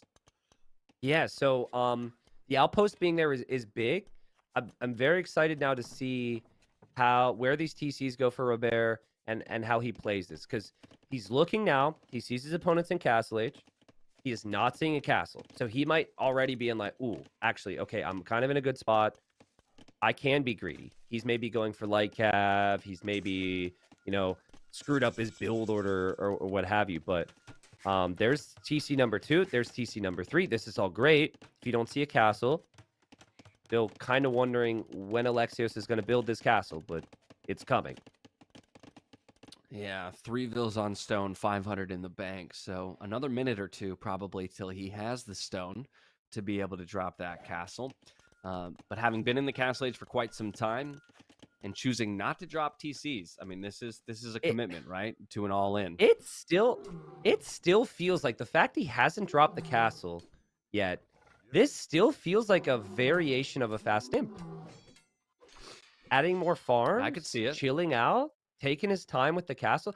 Whoever Alexios is, they're very close with, trained with, talked with Vasco da Gama. And I'm thinking I could just feel Peru all over the screen right now. Like this feels with the way the farms are set up and the way also, no offense, Hart, the way the fast imp is not nearly as cleanly executed as Vasco da Gama did on day number 1. I'm feeling Hart, dude. I'm feeling Hart. Okay. No, I like that call. I like that call a lot. We'll see if it comes true in a week's time. When's the final day of? Well, it would be Sunday. It'd be event? Sunday. So 4 days. Okay, Sunday. So it's not too bad. There you go. Well, we'll find out. Okay, what a placement for that castle. He's not even going to attempt to put it up against those walls. So keeping it ultra safe and not alerting his opponent to what his strategy is here. But very clearly the fast imp, like you called out, as we see 600 food in the bank, 600 gold in the bank as well. By the time that castle comes up, should be sitting on Imperial Age resources. So there's 2 different ways to do the fast imp, okay? The first way is you go with a lot of vills in Dark Age, which is what Vasco da Gama did. And then you build you never go to stone, and you build your 2 Castle Age buildings, so the Siege Workshop and Monastery makes the most sense. And you get your food, obviously, and you click up. This strategy, I think, is somewhat... I think this is like this player being torn I don't know what he's doing. He's not building his castle right now. He's misclicked. Finish the castle, please. Hello? No. Doubt? No, Okay, okay. finishes the castle. So I think initially he was like, okay, I'm not going to go fast imp because I lost the Vil. And then he was like, no, my training partner told me I have to do this. This wins every time. Blah, blah, blah, blah, blah. And then he switched back into it. But basically, you now use your castle to produce trebs and janissaries. And then your siege workshop will be able to produce bombard cannons immediately when you're an imp. Yeah, so he went for 1 early ram, which I actually love a lot, just to help you batter through those walls a little bit quicker if you do choose to push up the gut. And then, like you said, getting the siege workshop down allows you to actually keep up janissary production as soon as you hit Imperial Age while you're going for bombard cannons. May still opt for a treb as well, like you said, but at least now has the option to keep massing the janissaries while we see a 4th TC and very, very extensive walling now under construction here for Robert. So here's the deal, okay? So again, I say this with all respect for this player, okay? Because I've been subbed to his Twitch stream for 4 years, all right?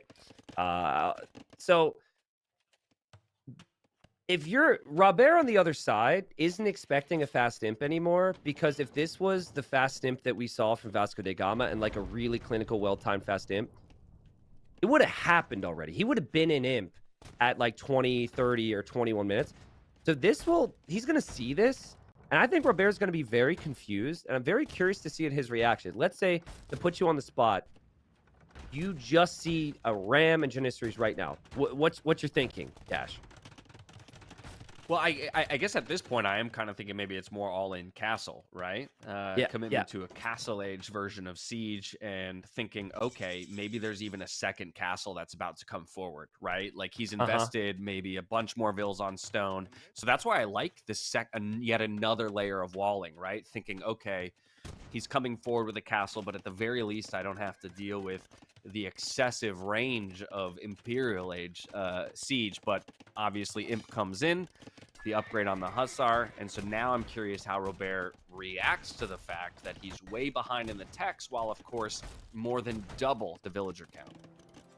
Yeah, and just like I was saying in the other instance I keep referencing in the Vasco set, I'm kind of at a loss for how to stop this when the distance is so close, because you're not close to imp. I think one thing that you could try is you actually just stop producing Vils if you're Robert, because you already have a significant Vil lead against a fast imp, and making more of them doesn't necessarily help you. But I mean, he's off of his gold there.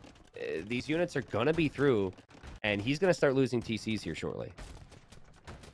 Yeah, that's interesting. It's a question I asked Viper back at NAC, right? Was like, in this situation as a pro, when you have this massive economy advantage, but your opponent clearly goes for something all in, I'm like, typically I still see pros queuing up another 10 villagers, and I was kind of curious as to why you don't just say, okay, at this point, if we stop producing Vils, I have a better economy, and fully invest in the military. And I mean, he obviously said, and in much your favorite phrase, it depends, right? How and what your opponent's throwing at you and how you're ultimately going to react at it. But that at times, playing catch up in military is far worse, right? Than just saying, okay, I'm going to expand outward and try and lose as little as possible, while I eventually overwhelm you in the look at more stone walling. Look at this map control. But you're losing this. You've just lost 20 farms. He's trying to run. I mean, he's kept his Vils alive. Castle Age skirms can kill janissaries. The problem is you need to then deal with the cannons. Right now for Alexios, he hasn't collected near as many resources, but the value and the kills he's getting from his attacks have been amazing. Those trebs can't be killed. The janissaries also kill the skirmishers fast enough. The villagers that are running, they need to go work. They're just going to be taking ostrich and berries. And that is what this map was designed for. Like, if you get pushed in the middle, I knew that players wouldn't have the food. So that's why we have the food there. But still, farms are, like, way better than a couple random ostriches at this point. Yeah, skirm defense. Also, T90, I'll point out, I saw a split on those Janissaries away from the skirmisher fire. You played that graphic a little earlier today before our set started, taking a look at players and their tendency to split. There were a few players on that list who either never split or split once or twice in a match. And so already maybe we could eliminate a couple people here for Alexios. I love the push from Alexios, obviously, but I like how Robert, even though it looks bad, is trying some level of patience, and he's using the logic of, look, he even deleted all of his walls. He's just like, okay, I kill this once, I actually have a chance here. Let's just mix in whatever we can. Imp was impossible, but skirms and knights maybe give him an opportunity. I love the unit control here from Alexios. Great unit control with his ranged units. More bombard cannons shooting, firing. And you just keep doing more of the same if you're Alexios. There's no reason to change. Yeah, I mean, I think a lot of people may be looking at this and saying, okay, Alexios is just going to steamroll to victory. Look at the power of the units, the overall value of the army that he has on the field. But it is very important, as we see the knights coming in, that this is the entirety of his push. His hopes of this game rest on this army and this army alone. And right now, those bombard cannons are looking like they're in a risky position. First, the trebuchet will get targeted by the knights. The ram goes down as well. Skirms, though, get picked off by a couple great shots from the Janissaries and bombard cannons. And ultimately, Alexios has managed to keep all of his important siege units alive. And you know what hurts is Robert doesn't have food. He doesn't have food because he lost his farms. So he wants to make more skirms and more knights. It felt like if he could do so, that he could actually clear this up. It was a bit wasteful from Alexios. But he just doesn't have food. But he's not ready to give up. He's got TCs on the outside on both sides. And, well, never mind. He did give up. And Alexios, with a very solid fast imp through the middle with Turks on bypass. Remember how Hidden Cup works. All of the first round and the second round were played and finished before we ever casted a game, which means that players couldn't see other people's strategies and adopt them themselves or know what other people were doing and, use their strats. And I think you have to look strongly at who Vasco da Gama was in round one and who Vasco da Gama would talk to the most out there across the scene, because Alexios might know him well. Yeah. Now, personally, I love games like that. It may have looked like to a lot of people that was just a stomp, right? Alexios went to imp and just rolled over his opponent. But again, I'll point out the fact that a single fight, one big mass of knights coming in and removing all of those bombard cannons, and the game ends with the other player in victory, with Robert evening it up at 2-2, having that massive eco advantage. So it is quite a risk, right, to go for that kind of a Turk strategy. But once again, Alexios does it with a fair amount of confidence. And that's something about this player that I keep coming back to, is they seem to move around the map with a lot of confidence. Yeah, and just like in that game, like the Vil difference was insane. You can't make mistakes with your attacks. And when Alexios gets going with his military, he's flying, it feels like. And whereas with Robert, it feels like the eco has to pay off, which we eventually saw on Gold Rush. But I'm definitely seeing a player in Robert who is struggling to keep things together at times, could be a little messy, maybe the nerves of the moment getting to him. But I thought it was kind of funny. People speculating, even I'm speculating. But Stark, who played in the qualifier, I saw him in my chat like 5 minutes ago. He said, I could sense these players from a mile away. So maybe Stark feels like he's got a solid idea right now. Clearly, it's Viper versus Hera here. Alexios versus Robert. Naturally. We save the top two players for the last series of the round of 16, of course. But from there, right, now all of a sudden, Robert's got to put 3 games together if they want to move on in this single elimination bracket, best of 7s. Whereas for Alexios, going to have 3 opportunities to just put 1 win on the board and move themselves forward. Yeah, I think it's looking grim right now to only have 1 home map remaining. But I do think the civilizations for Robert are pretty solid. I think for islands, he could go for Portuguese, which is not something we've actually seen that frequently. I think a lot of people predicted we'd see more of that. And then if it goes over to Bay, could have something like Lithuanians. Arabia always has like Vietnamese or Franks. So we'll see. Willing to take it game by game here. It would be the losing player's choice. And we'll see what game 5 is. And we'll also see if they change their colors again. Because at this point, I'll be disappointed if Robert doesn't give us the colors of the rainbow. Let's see. We did like 4 different colors. And well, he stuck went back with pink. to color sticks. Yeah. Now, on that Okay. color, there are 2 players in Hidden Cup who pick pink a higher percentage of the time. It is Barles at 70% and Winchester at like 80 or 90 in tournaments. So something to think about. We're going to change the colors back. We've got Italians for Alexios, Portuguese for Robert, but Dash, these islands are what the heck? How do I describe this? Those aren't central islands. You know how normally Those those are- 2 little islands, the archery range islands, are usually in between the 2 islands. And this time around, our archery range islands are peculiarly placed down to the south and kind of just out of the way. And it is something that players won't see until they scout around a little bit. Maybe move the fishing ships around. Obviously, go with Navy. I think my worry when I see this, because I don't want players to be annoyed with a slightly different map gen, right? This is possible, by the way. It is not bugged. It's part of it's like 10% of the time. But when you're thinking strats on islands, you're thinking forward dock or back dock. And what you don't want is a situation where your back dock is like really exposed against a forward dock if the generation's a bit off. And here I'm seeing that be very safe on the back if they wish to go that route. And then obviously the front dock potential will lead to some creativity. But I mean, when the mainlands are that close together, if they find out, I think we could have a banger on our hands with transports. Oh, yeah.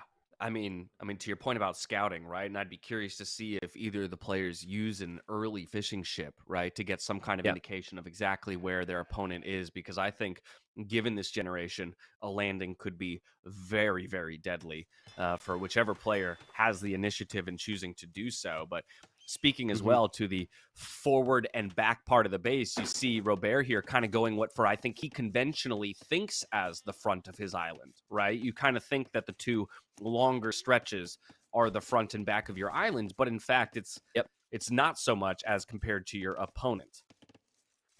I think he'll find that out eventually when he fishes, because he's going to make his first fishing ship, and then he might be close to the land. I think that's going to be the same for Alexios. It might take Robert a bit longer because his fish is further from the island, but it's a bit uncommon for them to be next to the enemy island with fishing ships. It'd be more likely it's a neutral island, so maybe, I don't know, it's a bit weird from their perspective. I guess if they see the neutral island, they're expecting that. But when they make Navy, they're going to have to adapt a little bit on both sides here.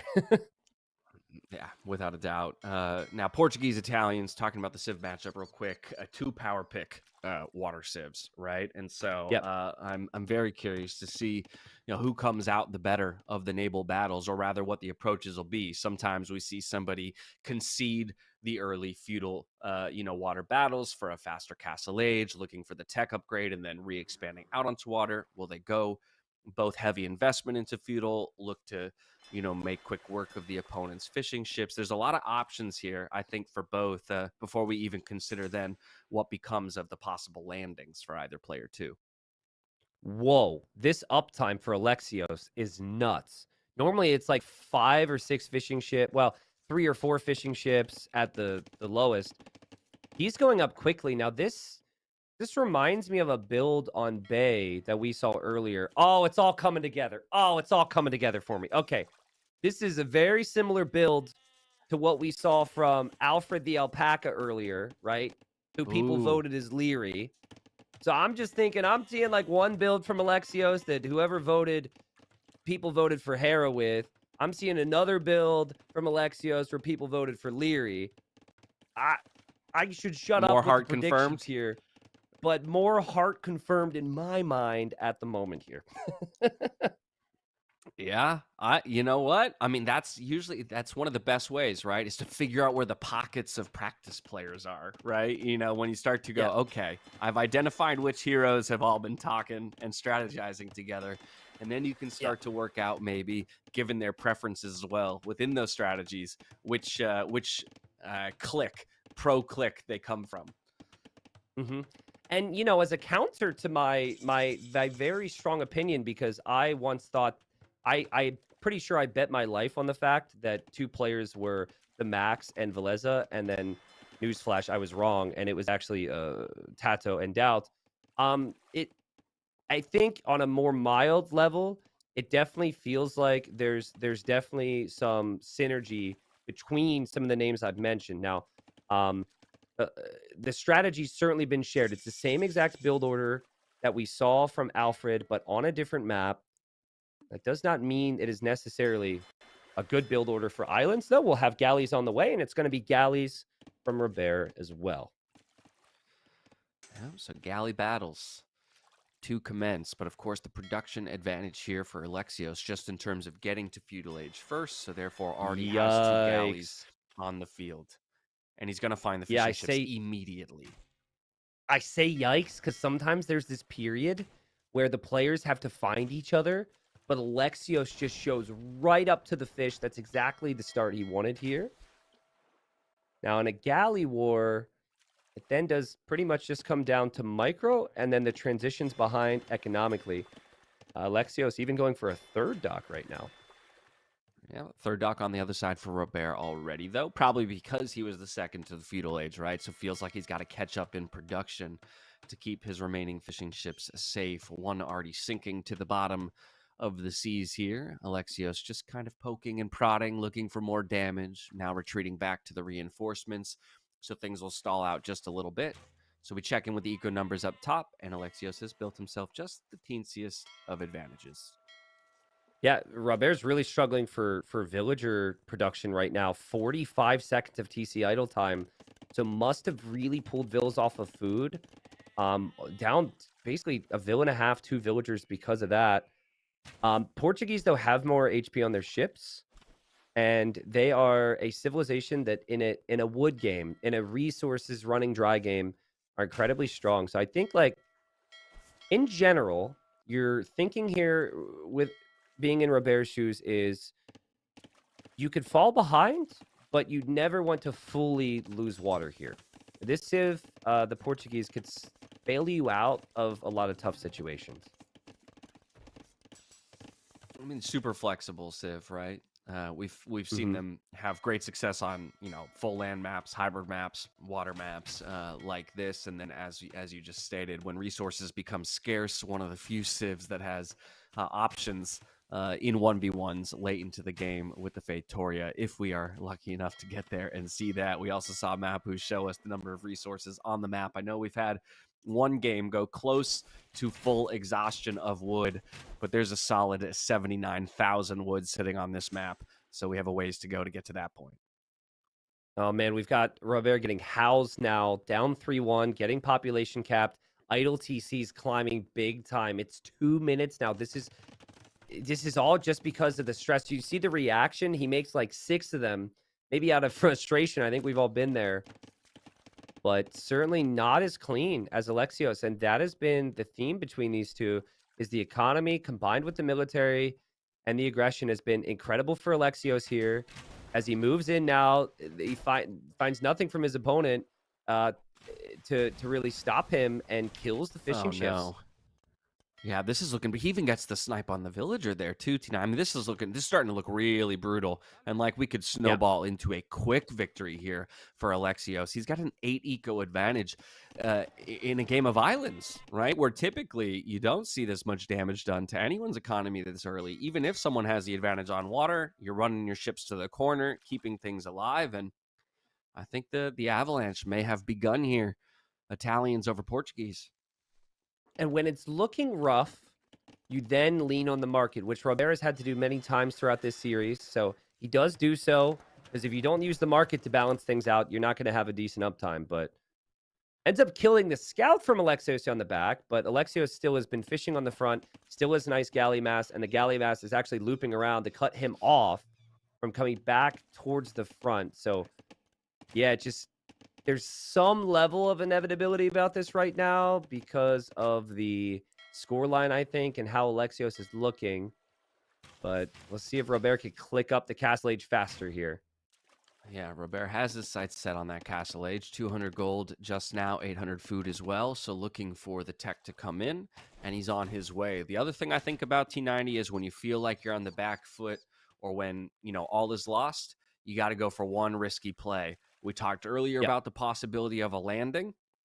I'm waiting to see if any villagers get moved to stone. None there just yet, but a possible castle drop, landing castle drop could be your way back in here for Robert. It's going to feel very unnatural because of where you would have to send the transport. But, a transport from the dock looping around the back of your base to go to the north, that could be a pretty decent path for you. Now, maybe not, actually, because Komnenos is chasing him now. But, yeah, man, I mean, this is just a bad situation for Robert. There's no way to really get around it. He's not going to be significantly faster to Castle Age, but he is Portuguese. So Portuguese, late game, maybe he just stops investing on water, goes 3 town centers to boom, and hopes to get Imp into Fatorius here. Oof, T90. I feel like Robert is getting a little overwhelmed here, a little out of sorts. I know there's a lot of micro to focus on with these couple different naval battles happening all at once, but 1,000 wood floating. Yep. Yeah, he's going to make a couple fires in his docks. We'll see if the docks stay up, but he's hoping to maybe snipe fish with that. I think the plan for him is to just go second TC and third TC. Instead of just continuing to run into a wall here every time he moves out, he's just like, okay, this hasn't gone according to plan for me, but his ships will not kill my villagers. As bad as it looks, I think this is actually the best chance for him to come back, get a Vil lead, and then come back on the water later on in the game. Okay. And yeah, just as you say, right? There's no option for Alexios, barring a landing, to really threaten anything on Robert's home island there. Bobby G, who's going to go for the Imperial Age play. The big boom into Imperial Age and a possible fight back on water here for our Portuguese player. Still opting into a couple fire galleys and that war galley upgrade so as to not completely concede water control and at least keep his opponent busy. But Alexios still now with an 11 eco advantage, even army numbers in his favor. It's looking good, and he'll expand out to 3 TCs on his own. Yep. Yeah, so no bodkin for Robert. That's probably part of the plan. The war galley upgrade was simply to upgrade his fires. It also upgrades these ships. So he tries, but we knew he was heavily outnumbered. And now here, his fires also try, but again, heavily outnumbered. And it is cheaper for the Italians to pretty much do everything. It's cheaper dock techs. It's cheaper to the next stage. Cheaper university techs. Like, a lot of things that are definitely going to help Alexios snowball this lead. But if the positive here, in a very bad situation, is at least it's islands, and you have a chance because that navy doesn't kill you yet. It's not like, another map where if it was a bunch of knights and you had nothing, you would be overrun. Yeah, I think, Robert heard us talking about a wood game and decided, you know what? I'll give it to him. I'll give them what they're asking for. We're going Imp. We're going Fatorius. And it's like, it feels rather uninspiring when we're watching, but there's literally the best thing for Robert to come back is doing exactly what he's doing. Just 3 TC boom and hope your opponent doesn't punish you. You'll eventually see him go to stone to get a castle down on the shoreline, just so he could get good dock positions again. But if Robert loses this, it's the end of his run in Hidden Cup. If it is a player who came through the qualifier, it might have been their biggest accomplishment to make it into Hidden Cup, depending on who this is. Or on the flip side, it's like maybe someone who had much higher expectations based on the many victories they've had in other tournaments. We don't know. But I will say this. So I said earlier that I had guesses for Robert, okay? Okay. So I had strong feelings of a player who preferred closed maps, a player who likely played in the qualifier. Because we see Islands as a pick, and we saw Gold Rush as a pick, both qualifying maps. Okay, and my thoughts when I saw the boar on evac was Barrels or Ganji, because of their whole Black Forest experience and how they manage those walls. And then when I started to see some of the shakiness, I consider Barrels to be the better player, the more experienced player. I started to lean towards Ganji. Okay. Now earlier you said 97.1% certain. Are you still in that relative percentage threshold, or have you shifted? Are you 98?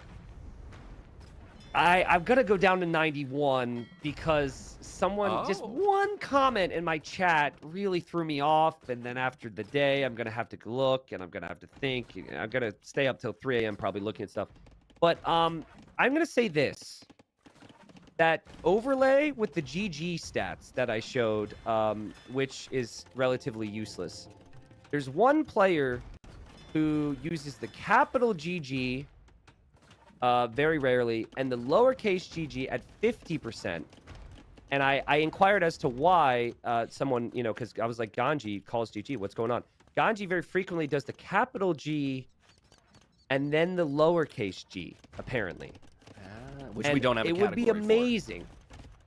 I'm telling you, it'd be amazing if this game were to go badly for Robert and we see a capital G into a lowercase g. If that happens, that is Ganji confirmed, Dash. Okay. All right. Well, we wait on bated breath, but, while we talk about the potential end of the game, and by all accounts, it is looking good for Alexios with 26 military 2-1. We see those eco numbers relatively evened out at this point, and we come back to that whole idea that while you may have the massive navy, you can't threaten what is my home island right now and the land economy that I have. So there are still pathways back into it here for Robert. Yeah, and the win condition is because you cannot place docks right now if you're Robert, because it'll get ranged. So you need to get a castle, which he's waiting for. And then once you get the castle, you place the castle on a shoreline. Now, if you think it's really bad for you, I think the castle might even need to be on the back of your island, because you don't want it anywhere near the front, because that could be trebable or whatever. So I'm thinking castle, maybe back there. Then you click up to imp. Then you drop the docks. Then you're thinking, I'm Portuguese. I have more HP on my ships. I then from there can make Vitorias, and yeah, it's bad, right? It's bad, but that is literally the only thing you can try. You have to hope that Alexios doesn't do what he's doing now and imping, and ultimately punish you with Navy. Yeah, imp on the way for both players. Slight advantage there for Alexios. Alexios also taking this time with that water control to bring the monks out, pick up all the relics on the archery range islands. So he'll have a really solid advantage in that regard if the game goes late against a Portuguese player who would be able to index into the Vitorias. At the very least, you want to have the relic advantage there to extend the gold over time. Yep, really smart. Now, I'm gonna give you some more deets on the players we're talking about here, okay? Because someone said red is definitely Ganji, terrible on water. Oh, contraire, my friend, because he played islands in the qualifier in the second round and won, played very well. Then he beat Veleza as a big underdog, won on islands. Both these games he was able to beat the Italians. And then he played against MBL as well and used islands as his #1 home map. So I think the fact that we had Ganji picking islands so consistently in the qualifier backs my thinking at the moment. But Barrels, maybe he could be an island type of guy. Maybe I'm just wrong entirely on all of this. That's the beauty of Hidden Cup. But we have nothing else to talk about as poor Robert tries desperately to redock at the moment. Villagers fighting a ship. And the villagers went out, fighting along a with ship, the not a castle. sentence we thought we would be saying today. It was great, though. I like it. But also, as you called out, T90, right? Just the safe castle position at the back of the island, right? Doesn't need to entertain it getting denied by the powerful navy of our Italians player. And by the same token, we have a castle drop on one of those central islands here for Alexios, just continuing to extend his advantage, get as much map control and control over those important resources as he can. And then look at the tech queue here for the Italian player. Cheaper techs for all their navy makes it so easy to get these immediately upon reaching the Imperial Age. So Shipwright came in, which is amazing. I mean, he's going to snag. He's like, thank you. He's going to snag that relic, which he's been protecting. So he's going to have like 6 or maybe like 7 relics. I think he still has to bring some others back. Both the neutral islands, there's castles on. I mean, this is just, again, Robert does not want to give it up. He doesn't want to admit that he's out of Hidden Cup, and he's gonna go for heavy demo. This is whoa. You know what? If you got to go out, you go out in a blaze of glory, right? I think that's what everyone tells me. Yeah. He's, by the way, currently sitting on 0 army. Nothing in the queue. Yeah. Still. Okay, here we go. Now we queue up 7 at the same time. But like from 0 military up against 50, he's going for the all-in play with the demos. Oh, no. Ooh, cannon galleons already on the field, though, to deal with the castles. This castle will go up, but might go down just as quickly as it does. Maybe in the highlights tomorrow we could get a big explosion, though, right? Maybe that's what Robert's going for. I mean, we might see one, but yeah, I mean, we knew this is not a good situation. Look how fast that castle goes down. Oh, man. Okay. Maybe it's demo time, people. Let's see. He's gonna try for us here. He's trying his best. Can you imagine the comeback, people? If he came back here, this would be one of the greatest comebacks ever. And here we go. Heavy demos in, and entertaining the he's idea, microing the trying villager. to keep him hidden. Distraction. Okay, Galleon's trying to play the front line. Oh, losing everything on the front while all this is happening. Again, fighting from a losing position. Robert knows he's got to go for something big. He's looking for the bada booms to turn this thing around. But in the end, it is still 80 military and a pop cap here for our Italians player with plenty of resources, I think, to continue that queue pumping as he does lose units on the front, putting more pressure onto these castles with the cannon galleons. Only 1 remains here at the back of the base. The villagers coming over to repair. This is going to be the last stand for Robert, and will it be enough? That's the question. The demos come in, but they die before they can make contact. Only a few ships sinking. The castle goes down, and it looks like Alexios is going to steamroll to victory. Yeah, and, you know, I'd be one very happy man if the GG were to be called in a certain way here, but not for whoever Robert is. This is not obviously what he would have wanted, making it into Hidden Cup. I'm sure he's going to be disappointed with himself as he continues to play on here, but he's getting chewed up on both sides. Victorias are not good enough to last you this long, and he does do the lowercase GG. I continue to question who this player may be. My epic prediction just fails miserably. And Alexios looked really solid on a lot of different settings. I wouldn't have said, based on the first couple of games, that Alexios would have been very strong on islands, but looked very solid. We had fast imp with Turks. We had solid play with Malians and aggression on cross. Obviously, the islands action here, and Alexios moves on and looked like a very capable player here in this series. Yeah, 4-1 victory. I know, I mean, and to your point about them being a very capable player, I was earlier talking and theory crafting about the fact that Alexios could be a top 4, top 5, player in the scene, while I also do think that your call out for a player like Hart is a great one. But that, if it does end up being Hart, speaks to his level right now, right? That he's playing like a top 4, top 5 player. And honestly, I could be way off here. I need to repeat that more. I could be way off. I love this game so much, and sometimes when you know so much, you get too confident in yourself, and I've shown that in Hidden Cups in the past. I just really liked the aggression from Alexios today. This was scrappy to start off the series. He didn't have enough protection, and the counterattacks were really getting to him, but then he turned it around with the 5 mangonel push. I mean, Robert was ahead in this game, Dash. Like, way ahead. Yeah. But he wasn't expecting this much push. No, I mean, and it happened in the funniest way, right? Because of the whole lack of information, right? Not like Robert wasn't looking for it, but for that Siege Workshop to be, to barely avoid being scouted so that you could produce 5 mangonels and surprise your opponent in the way that you did. It was a fun one to watch, to say the least. But then what a response here, I think, in game number 2 as well here by Robert to even it up and take their only victory of the set, but to do it in a very similar fashion. Hey, I'll be aggressive during Castle Age, establish that middle control, and hold on through the end of the game.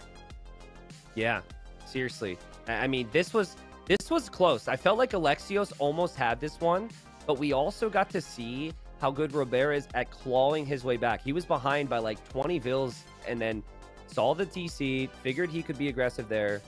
And even though Alexios has the better of the highlights here, maybe clearing up some of these pushes, the moment in this game, the recognition from Robert to say, this is bad for me. I'm losing this push, but I still have to build a castle at the top of the hill. That was epic for me. I'm not going to the top of this hill to build a castle. And he did hold this hill and ultimately win the game. Yeah, and even finding abilities to snipe the treads, right, and hold on to this castle position. I mean, you pointed it out in the game because I had actually missed it. That bombard cannon on your screens right now, everybody, that bombard cannon was produced in the Siege Workshop that is sitting underneath the TC of his opponent and still somehow escaped to safety, and then dealt a lot of damage over the course of the game.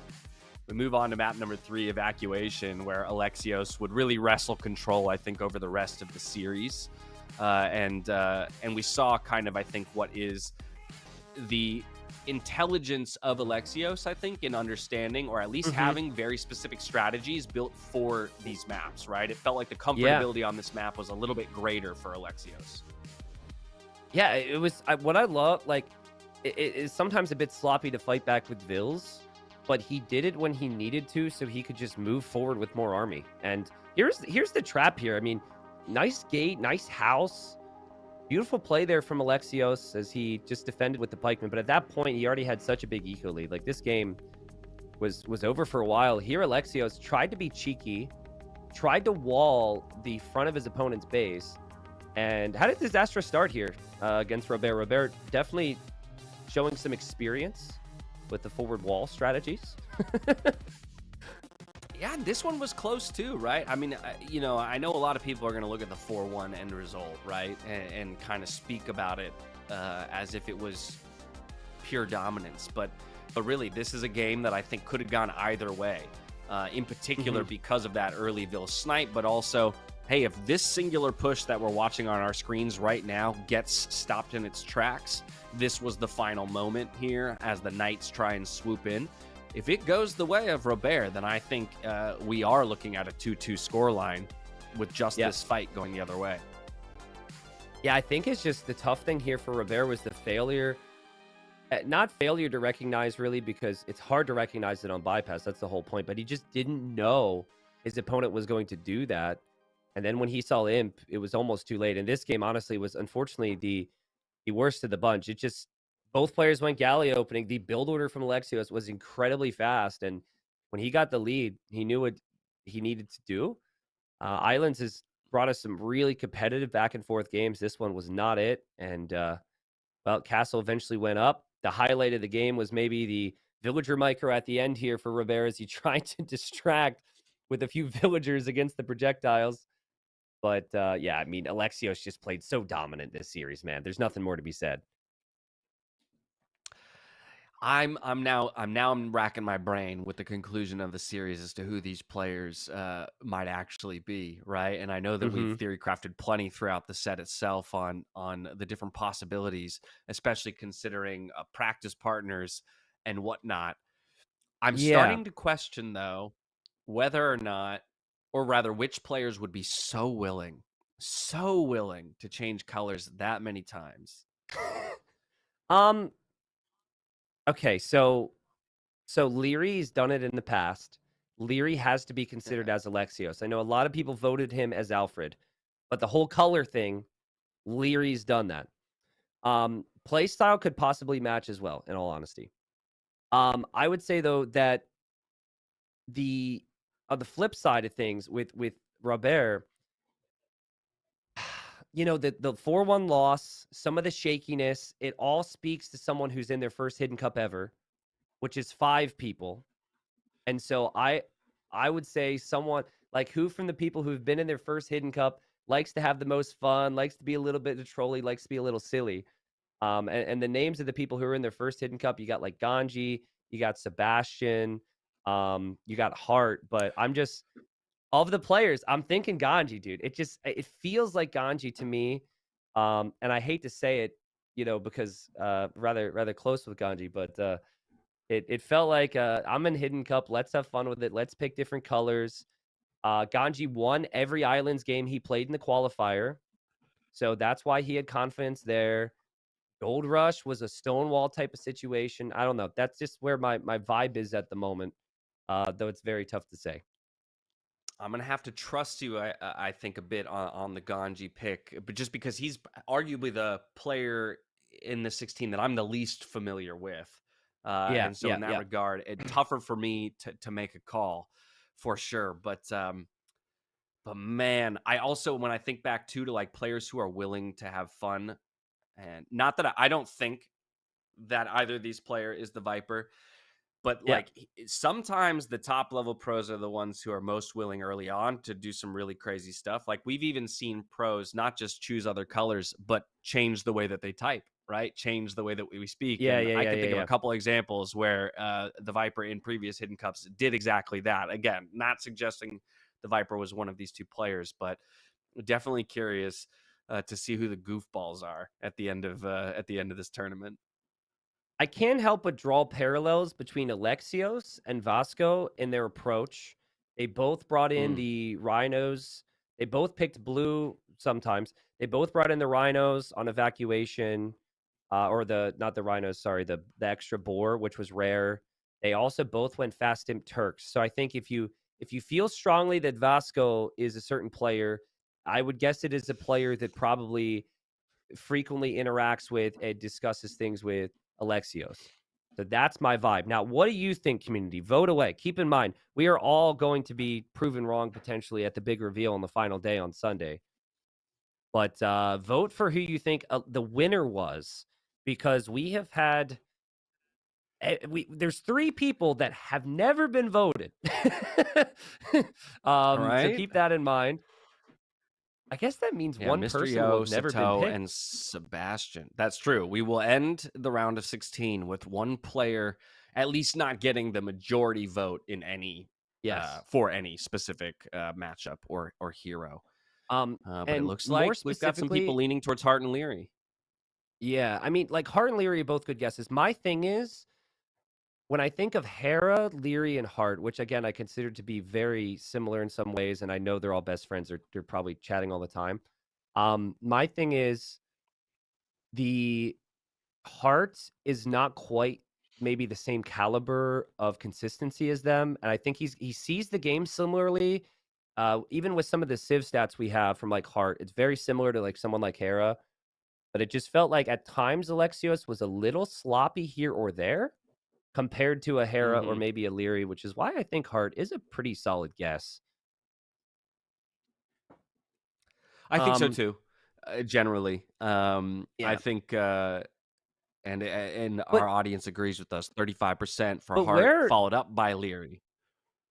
But the player I don't think that's been voted yet, who's also just as aggressive as Hart, is 3rd place there on the votes in Sebastian. Where in the world is freaking Sebastian at? Maybe but Sebastian could Sebastian not lost? also be Robert? Yep, Sebastian. I mean, I know that you're 91% certain it's Ganji, but that means 9% chance that it's somebody else. Yeah, I mean, remember there was 2 Viper votes there was 2 Viper votes on this whole thing we're going to pull up later. So I think maybe Sebastian was one of those, or maybe Hart was one of those, and maybe we just saw Sebastian win against Robert. I don't know, but vote away, people. Keep in mind, I think sorry. I will keep in mind, the community voted for Ganji already, community. So just saying. It already happened on day Yeah. one. So I will admit, and this is where again I defer to you and maybe your knowledge of Ganji as a player. I struggle to believe that there are many first time Hidden Cup players who would change their color that much. Yes. Oh, Because wait, I wait, feel you like think that... if you're the it was Robert who changed their color the most. Yes. And so there's an element of the willingness to change colors that to me again speaks to a player who has some level of comfort, right? Or is just like, Ooh. I can play around a bit. I can mess around, not Yeah. mess around a bit. I don't mean to like this to imply that it's disrespectful, but like to have fun inside the confines of the tournament. Whereas like if I'm first timing into Hidden Cup and I might be playing against Hera, I don't know. Maybe I'm less focused on changing my color every game and just, trying to really hone in on what my strategy is. And so that's maybe a little wrench here in the puzzle. You know who else I think would not switch their color a lot, and the community votes Ganji? We had Alexios changing his color a lot, and I don't see Hart as a give a crap about color guy or mind game guy. I agree. So, That's why I'm wondering if actually we flip-flop Leary and Hart in the bracket, So it was Hart that went down as Alfred the Alpaca, maybe. Oh, maybe. Dude, I could see there's definitely some players that are interchangeable. I said before this Hidden Cup that I thought that Sebastian was going to confuse people and Hart was going to confuse people. I think Sebastian and I think Hart bring a type of style which a lot of people are going to recognize as some of the big talents. And I think what you're going to see then is maybe they're not quite getting like the stomps in those games. So they might say like, okay, this is my favorite player, but he was a little rusty or something or greedy. Let's look at the bracket. Let's look at all community votes, see where we are after the entirety of the round of 16. Okay. So according to the community votes, we had Hera winning 4-1 against Ganji to start off Hidden Cup. Then we had Jordan beating Mihai 4-1. We then had MBL beating Barles 4-3. Tato beating Vinchester 4-0. Doubt beating ACCM 4-2. The Viper beating Hart 4-1. And then immediately afterwards, the Viper, after beating Hart 4-1, decided to also beat Leary as well 4-2. And then Hart, who lost his series 4-1 against the Viper, then won 4-1 in a series against Ganji, who already lost 4-1 against Hera. So we definitely are off here as a community. Yeah, because there's no Mr. Yo on there either. There's no Sebastian on there. Right, and no Sato. No Sebastian, no Sato, and no Mr. Yo. Those are... Now, here's the thing. So we already know we're wrong, right, T90? But the other thing that I'll notice here from the round of 16 is that in every single matchup, the community has voted for the winning player to be the person that would have been considered the favorite in that matchup anyway, in my belief. Yes. Right? Yes. Hera would be considered a favorite over Ganji. Jordan favored over Mihai. I do think MBL would be favored over Barles. I think Tato over Vinchester. I think Doubt slightly over ACCM. So like the whole way down, it kind of speaks to our bias. My bias as well. I'm talking, collectively as a community. We have a bias towards the players who we expect to win. And the idea that across 8 different sets so far, not one upset has happened, I already think, we're wrong on that front as well. Yep. If there is one big name like this, we can have number 1 and number 2 in the world supposedly playing against each other in the first round. Okay. So if that happens, no one is going to assume a very big name is going to lose. And so the dominoes fall, and that could lead us to where we are now. So, I mean, I'm going to just say that as I once felt very strongly about Ganji, for example, in this previous 97.1 down to 91. Yeah, the more I think about all these sets over the last 4 days, I think I gotta do some homework here, man, and really write down some things and figure out where we're at on this coming into the the round of 8 tomorrow. But listen, people, let's get the guesses out of our brains for a second, and let's remember what these heroes accomplish. Oh, we could put that graphic back up. Sorry, I'm not like okay. Thank you. So let's remember what these heroes accomplished. Okay, so I mean Vasco da Gama and Sumanguru both played dominant in their sets. They were very good on a variety of different settings. I felt like their micro and their macro was fantastic. That's going to be a banger. That'll be our first cast tomorrow. You do not want to miss that one. Then we have Otto the Great, who is Mr. Chaos in that series against Jadwiga, and Gajamata. And Gajamata was just, I mean, whoever Gajamata beat was elite, and then Gajamata found another level somehow and 4-0'd him. That will be our second series tomorrow. And then, of course, the day after that, March 1st, King Stephen against Khosrau. And then Jan Zizka against Alexios Komnenos. And regardless of who we think these people are, Dash, obviously the deserved winners are moved on to the round of 8. And there's a lot to look forward to.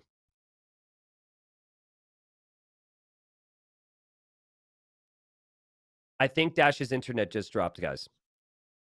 Okay, so Dash has not left us early.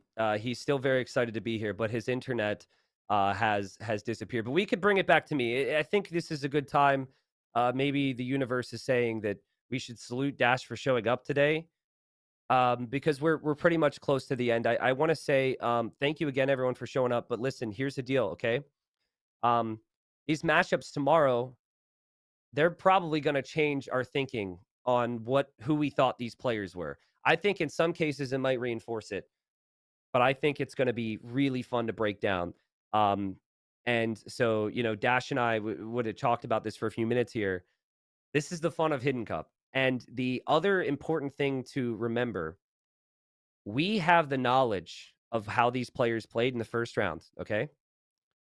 When the second round happens, they did not get to see the first round before playing them. They did not get to know insights on the drafts, the Civ preferences, the style. So what that means is, I think the best example is maybe the Cuman civilization from Gajamata. Someone can't see, oh, Gajamata did that in round 1. That was really strong. Okay, we ban that now. That type of thing's really important, I feel.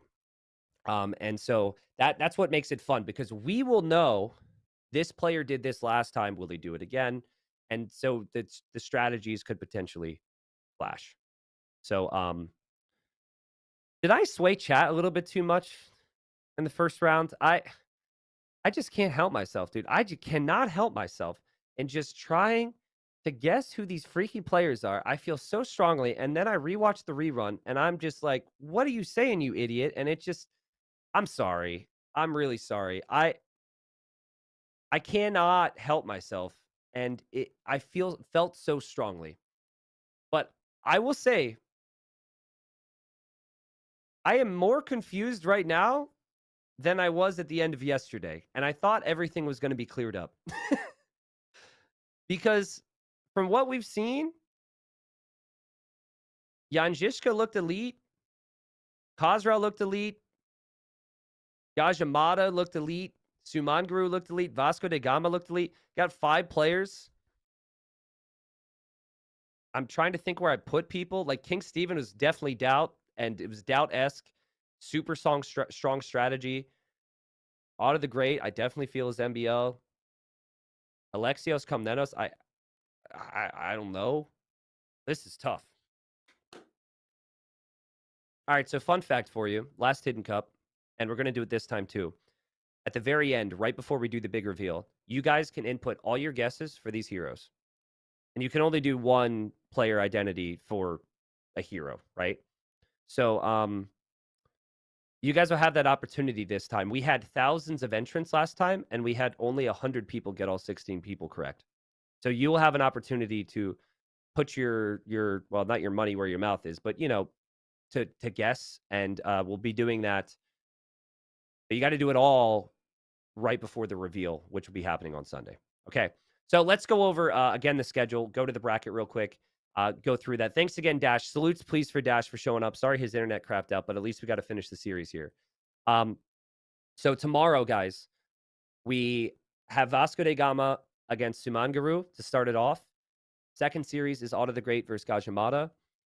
Then the day after that will be King Stephen versus Khosrau, and then Jan Zizka against Alexios. So that's going to take 2 days to get through the round of 8, so the quarterfinals. On Friday, or Saturday rather, the second will be 2 best-of-7 semifinals. And then on Sunday is the third place match, the final, and the big reveal. There's a lot more content coming for you guys. It should be an exciting time to be here, whether or not the games are happening. And I hope you guys are pumped. Are you pumped? Because I'm a little concerned. I'm just going to make myself look like an even bigger idiot. I am excited. I am very excited. And the whole thing's great. And it's for the audience. But now I'm like trying to remember the things that I said and how strongly I said them. You know what I was really hoping for? I was really hoping that freaking Robert was going to do the capital G, lowercase g thing. Because of the GG stat, which we just did for fun, but now I'm actually believing in my stupid stats. I don't know what to believe anymore, man. Oh, man. Hey, once again, thank you to everyone who subscribed to the stream. Dash is back. I made it. I don't know why my internet decided to die in that singular moment, but at least it didn't do it in the middle of the series itself. Yeah. No, all good. That's what I was thinking. I was like, man, it could have been bad had the internet crapped out on you then. I mean, to just catch up with what I was saying, man, we're going to have some quality games coming. Whoever they are, whoever is won here, everyone played so good that advanced here. We only had one series go to 4-3.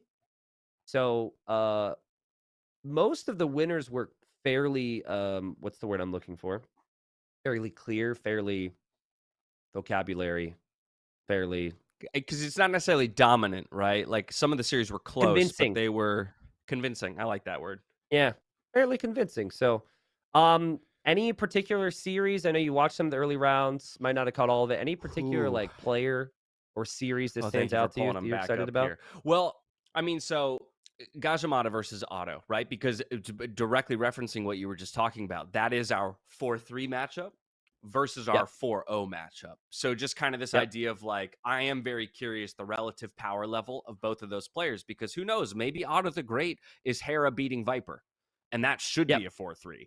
And maybe Gajimata is Tato beating Mihai, and maybe I would expect that to be, a 4-1, 4-2, 4-0, something like that. And so I think we're really, to your point, going to get a better sense of maybe the, who the remaining players are, just based on the results of the upcoming series and how much closer they get. So that's definitely one I have my sights set on. Outside of that, I mean, Jan Zizka, I think, is a player that I'm really curious to watch. Yeah. I think, I mean, we got to, it's so recent in our minds. We got to see how solid he was. And then against Alexios' aggression, it could be really fun. I think the other one, Khosrau, up against we got to go back to the scene. I'm sorry. Khosrau's series is going to be wild because to my knowledge, Khosrau was voted as the Viper from the community. He won 4-1. It was fairly solid. And then King Stephen, it was King Stephen who's up against Khosrau, who many people think is Doubt. Yeah. So if it's like a Viper Doubt series is always really good, and Doubt is one of the few players that could actually give Viper some real problems at times with this strategy and whatnot. So, I mean, Viper Doubt's always one when the names are revealed that people are looking for. If it is Viper Doubt, could be pretty sick. So, anyways, Dash, wanted to say thanks for showing up. Sorry the internet crapped out on you there near the end, but it worked out. We got to good. cast I guess it did it at the best time possible. Thank you so much, as always, for letting me jump on the cast with you, my friend, and enjoy some of the greatest esport that's ever lived. Absolutely. Guys, we'll have Dash back for the quarterfinals for now. Salute him away, please, and I'll see you next time, dude. Salutes. Thanks again to Dash. And like I said, Dash is going to be back for the quarters to break them down. We're going to have a new face tomorrow, who's a high-level player who I casted with in the qualifiers. Tomorrow, Margugu is going to start off the day casting with me. And Margugu has been predicting hardcore, apparently, on who he thinks is who. After yesterday, Margugu said, This day confused me the most out of any day, and I'd be curious to see what he thinks about today.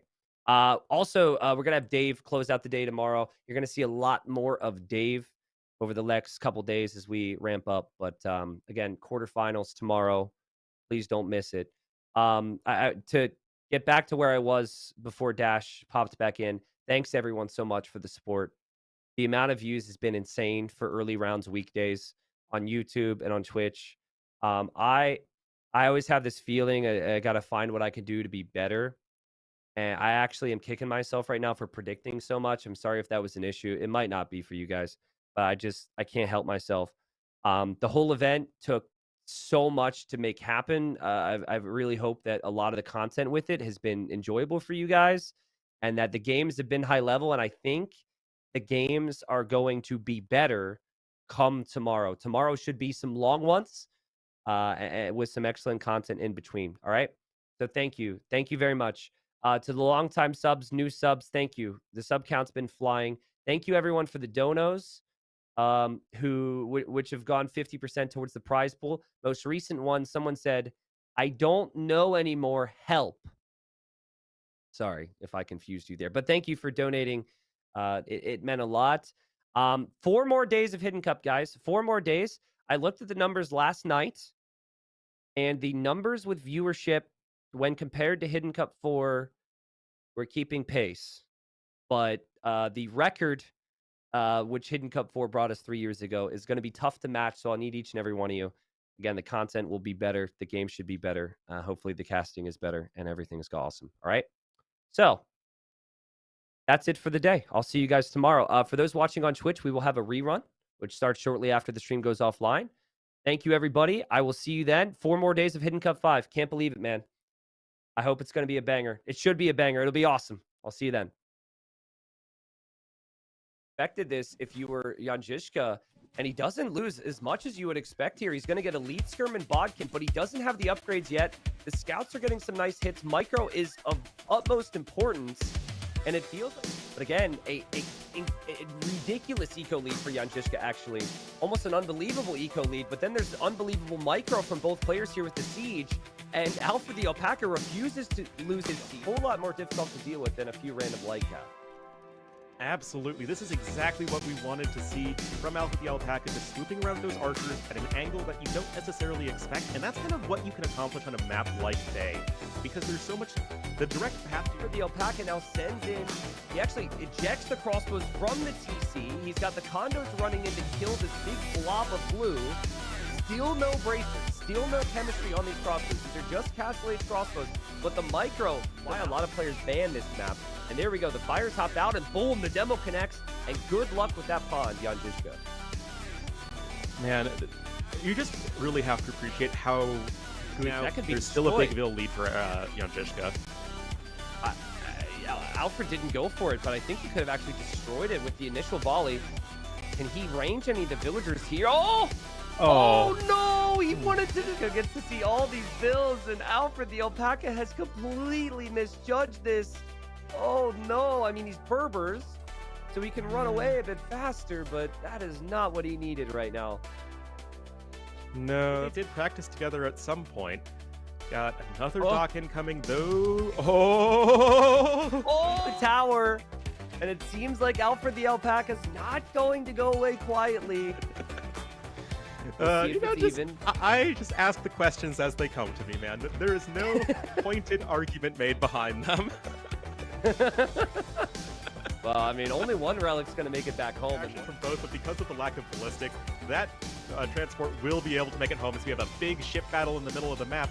And it's really hard to judge ship numbers in AoE 2 in these big fights, but it's actually an enormous lead right now for Jan Zizka, and Alfred cannot take this fight. Get that unique tech if he loses that castle. Now, that is not a good fight. Not a good fight for Alfred. We spoke too soon. Oh my goodness, what a battle.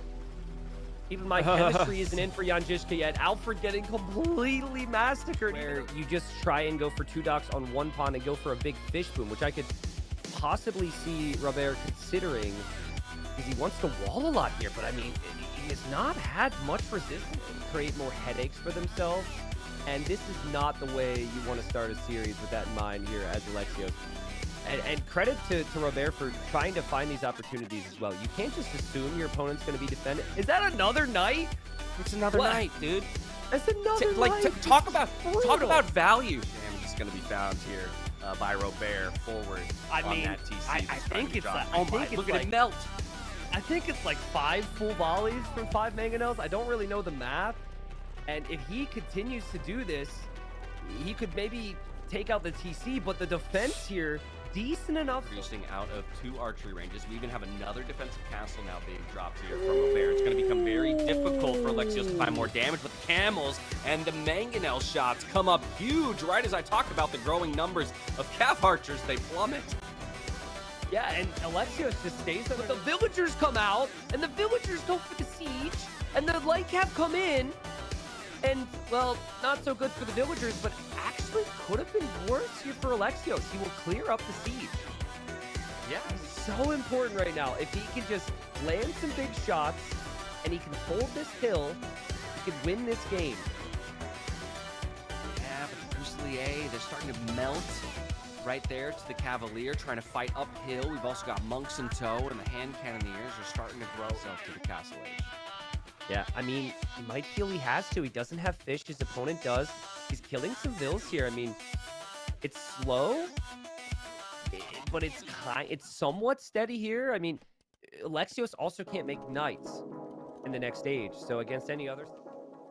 Okay, couple vills going to go down as they make the evacuation. Unfortunately, only one evacuation route, so you go where you go in this one. But the forward has now arrived. The elephant has arrived, and it does find damage pretty quickly here. Scouts taking a fight on the other side of the map. Right now, I'm not sure on Okay. Alexios, but as we see some quick walling here from Alexios, maybe people will have some guesses. What a trap there.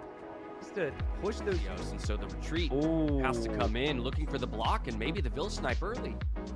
Oh, man. Oh, Alexios. I mean, you didn't think your opponent was going to notice that, but the villager goes down.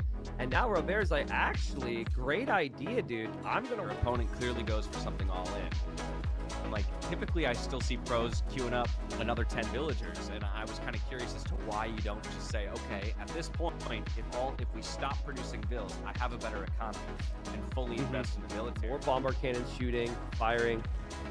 And you just keep doing more of the same if you're Alexios. There's no reason to change. Yeah, I mean, I think a lot of people may be looking at this and saying, okay, Alexios is just going to steamroll to victory. Look at the power of the units, the overall value of the army that he has on the field, but it is very important to... Is the economy combined with the military and the aggression has been incredible for Alexios here. As he moves in now, he finds nothing from his opponent to really stop him and kills the fishing ships so consistently in the qualifier. Backs my thinking at the moment. But Barrels, you know, maybe he could be an island type of guy. Maybe I'm just wrong entirely on all of this. That's the beauty of Hidden Cup. But we have nothing else to talk about. Is continue that queue pumping as he does lose units on the front, putting more pressure onto these castles with the cannon galleons. Only one remains here at the back of the base. The villagers coming over to repair. This is going to be the last stand for Robert, and will it be enough? That's the question. The demos come in, but they die before they can make contact. Only a